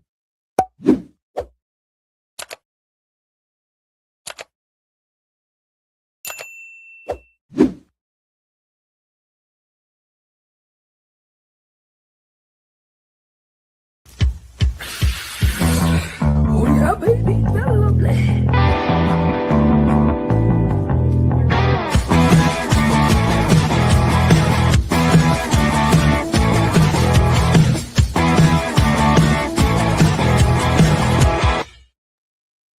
Good morning and welcome to Psychedelics and Cannabis Educational News for December the 11th. And as we're in Canada and it is winter time, it is cold and snowy out there today. So make sure you bundle up warm wherever you may be. Now, before I get started, don't forget that if you like what you're hearing or seeing today, to hit your subscribe button or the like button, whatever you may have in front of you. You'll notice that Cindy has the day off today, and so I'll go it alone. I got 5 stories. They include, say, older people benefit from cannabis, opiate prescription reductions, we're going to be talking about. Germany is saving billions because of cannabis. But I'm going to get the day going by talking about cannabis research studies, which is something that we're always told we need more of. Headline comes to me today from Leafly. Headline says, number of published cannabis studies grows for the 5th consecutive year. Yeah. There's studies out there, people. They just keep saying we need more. Now, for the 5th consecutive year, researchers worldwide have published over 4,000 scientific papers on cannabis, bringing the total number of published studies to more than 53,000. Now, according to the analysis, this is by the nonprofit advocacy group NORML. Now, the figures compiled through a keyword search of the National Library of Medicine's, their PubMed.gov database. It reveals that 37,000 peer-reviewed papers around cannabis, its components and their mechanisms have been published since the beginning of 2015. Now, the available catalog of research dates back to 1840, when William Brooke O'Shaughnessy published the first known paper on cannabis. It was titled "On the Preparations of the Indian Hemp: Their Efforts on the Animal System in Health and the Utility in the Treatment of Tinnitus and Other Convulsive Diseases." Dr. O'Shaughnessy discovered how cannabis can help settle the seizures in children. If you take a look at, look them up, you'll see that for yourself. Or you can go to paceonline.ca, click on the research button, and you will find a report there on Dr. O'Shaughnessy and the work that he was doing. Now, it goes on to say that despite the perception that cannabis has yet to be subject to adequate scientific scrutiny, scientists' interest in studying cannabis has increased a lot in the past decade, as has our understanding of the plant, its active constituents, their mechanisms of action, and their efforts on both the users and upon society, says NORML Deputy Director Paul Armanetto. He goes on to say it's time for politicians and others to stop assessing cannabis through the lens of what we don't know, instead start engaging in evidence-based discussions about cannabis and cannabis reform policies that are indicative of what we do know. Exactly. There's lots of studies out there, just named off the numbers, and we always need more, but just don't always have that as the fallback position. Okay, from there, we're going to move on to my next story. And this one, it's about older people and the benefits that you can find down with cannabis. And here we go. Right there. This one comes to me from the International Cannabis Business Conference. Headline there says older populations benefit from medical cannabis. Exactly.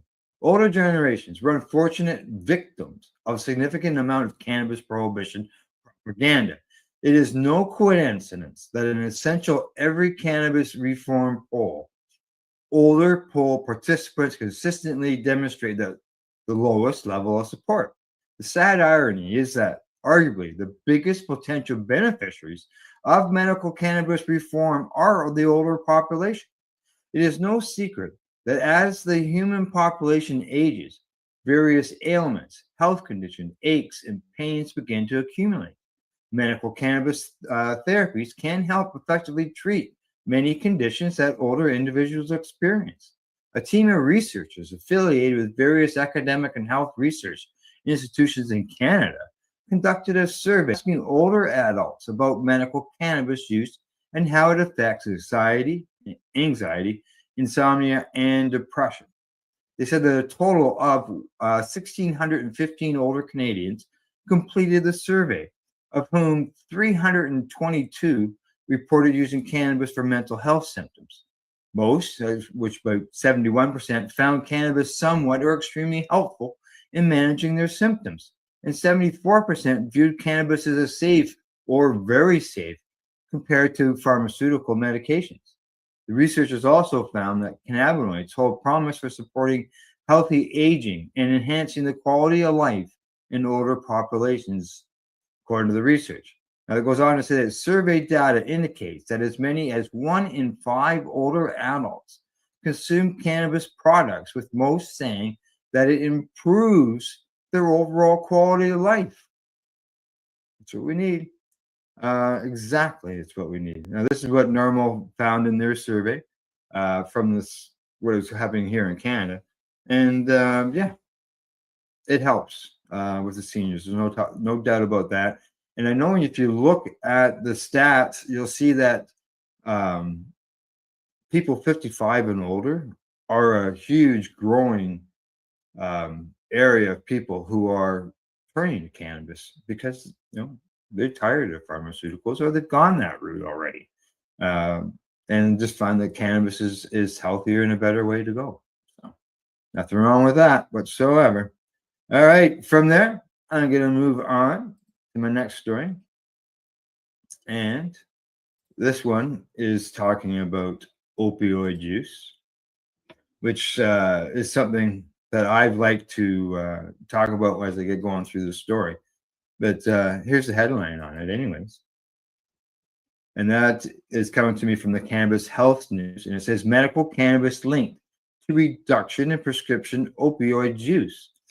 Now, I can completely understand where that's coming from. I had my Crohn's. I was diagnosed back in 2003 with it.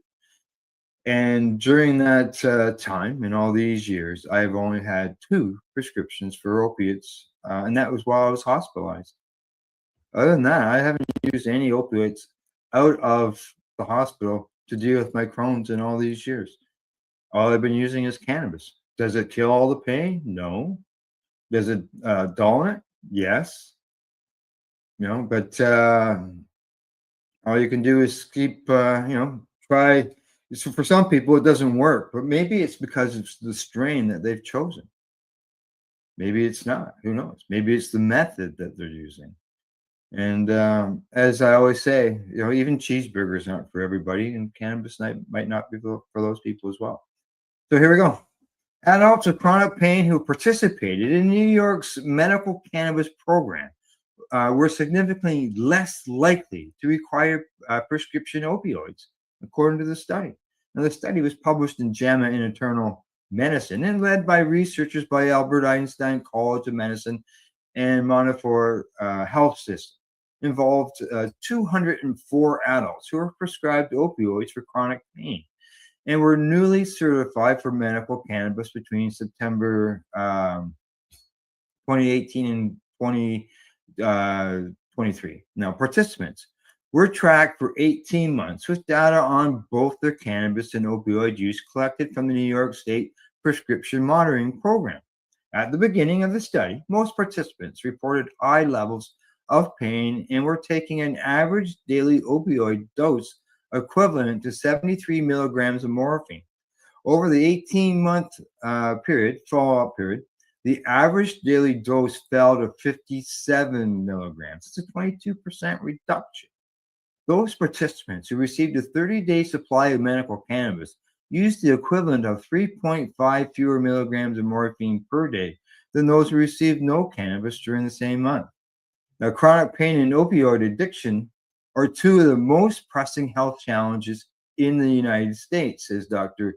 Deepak Slawik, the study's lead author and associate professor of medicine at Einstein, and an internal medicine and addiction medicine specialist.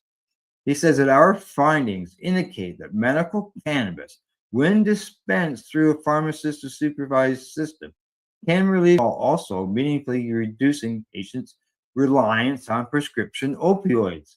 Supervised use of medical cannabis could be an important tool in combating opioid crisis.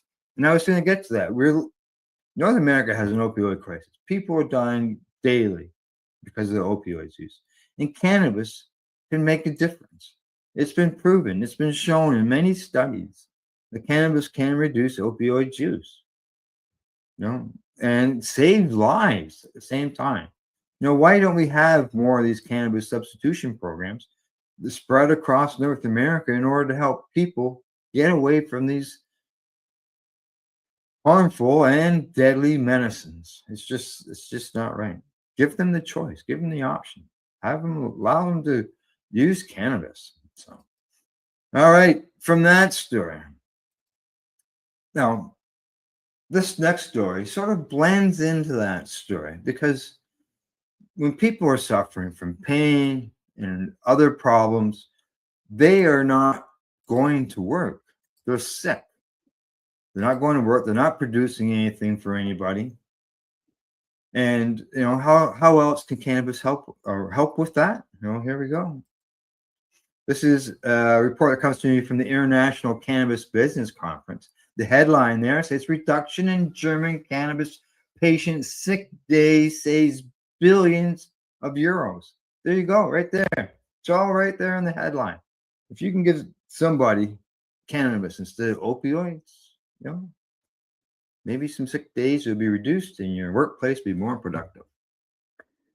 So the story says, when medical cannabis policy is driven by political whims of cannabis opponents rather than science and medical professionals, it is the patients who suffer the most.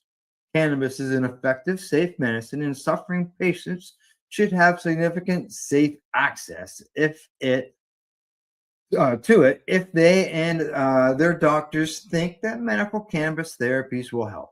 Medical cannabis opponents in Germany have continued their push to make negative changes to the nation's medical cannabis laws and regulations, and the German Association of Pharmaceutical Cannabinoid Companies is warning that if current proposals are implemented, it would create unnecessary hurdles for patients. Now, the BPC recently published data demonstrating how much Germany's current medical cannabis model has economically benefited patients by reducing the number of sick days.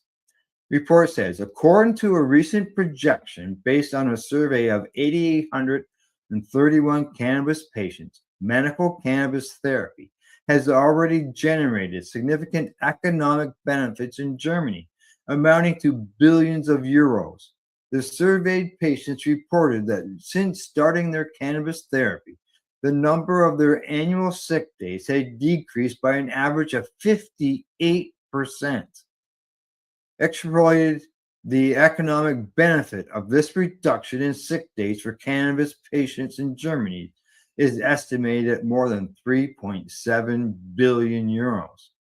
Now, according to the release, they said that based on import volumes, it is estimated that there are approximately 800,000 cannabis patients in Germany.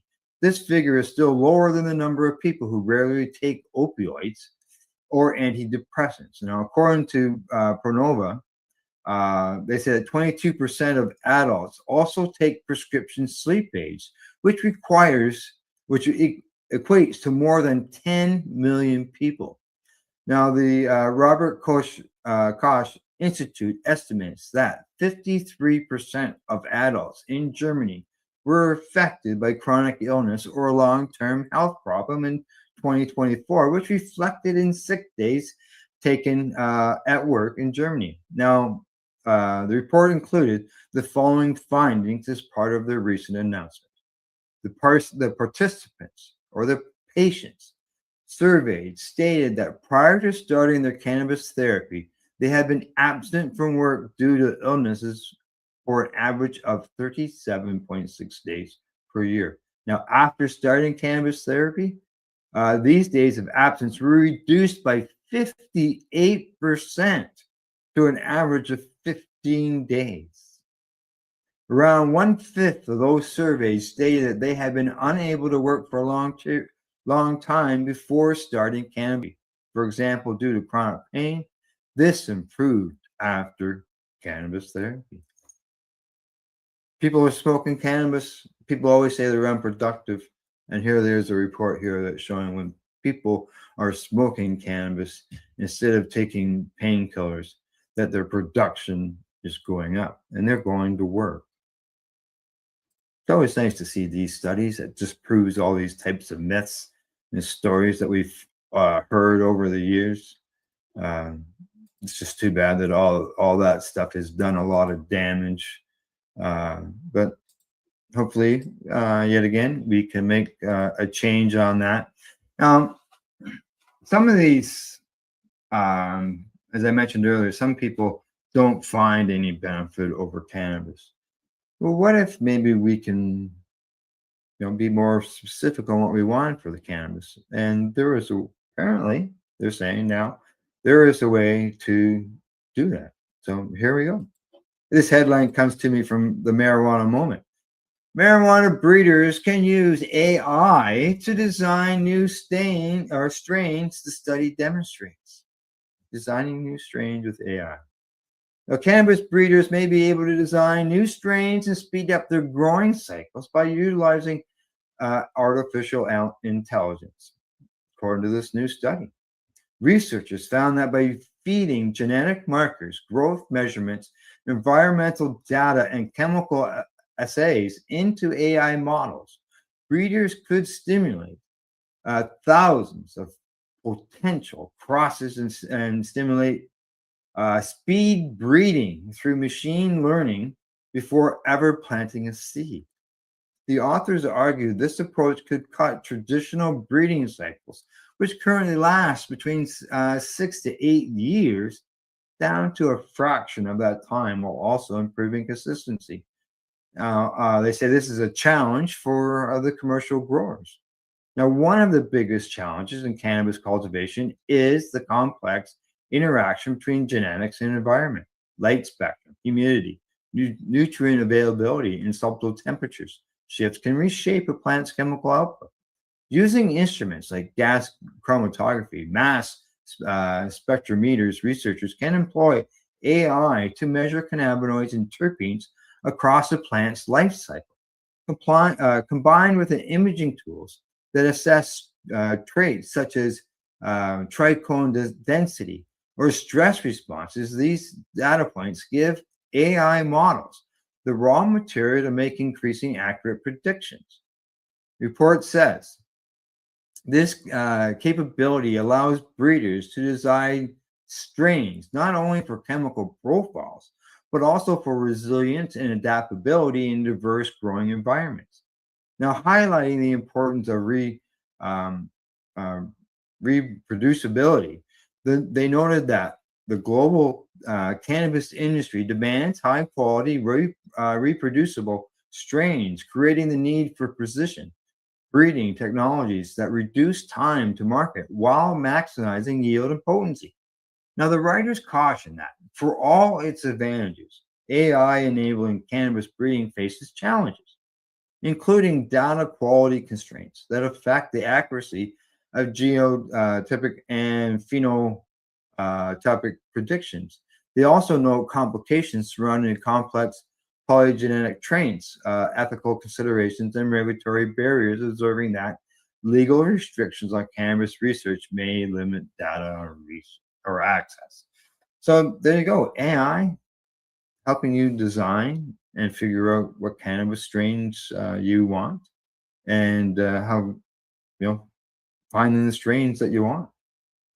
Who knew? Maybe someday they become popular, but right now I think a lot of people are going to the tried true method and see what happens down the road. So there you go, people. That's it for today. I'm done. 5 stories.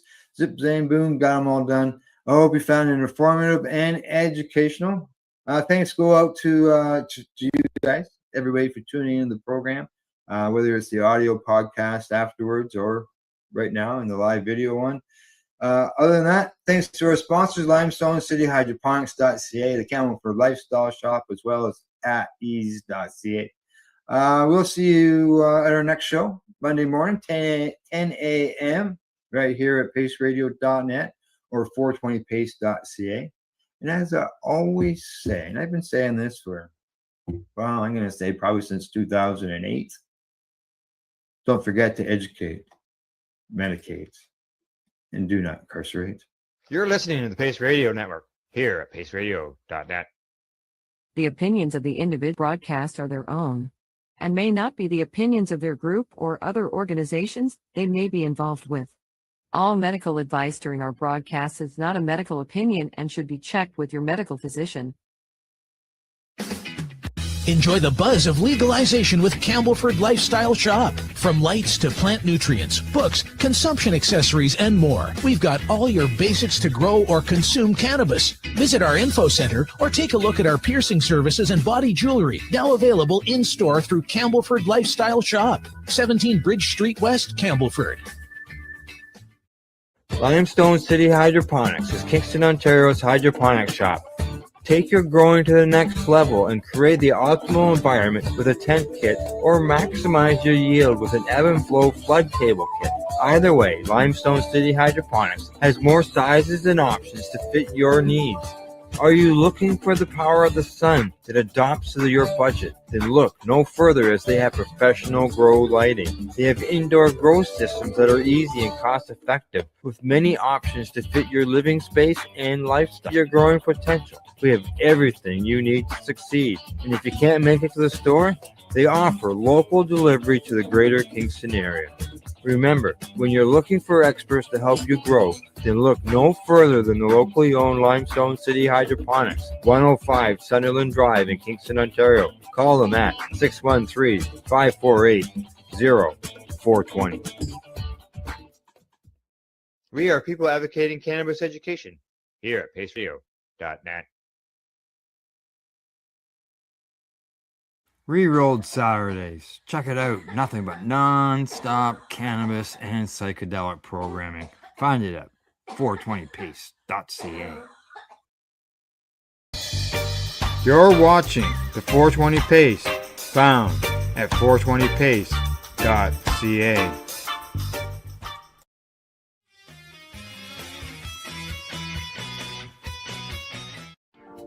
You've been watching Rerolled Saturdays. Thank you to our guests, our hosts, and our viewers.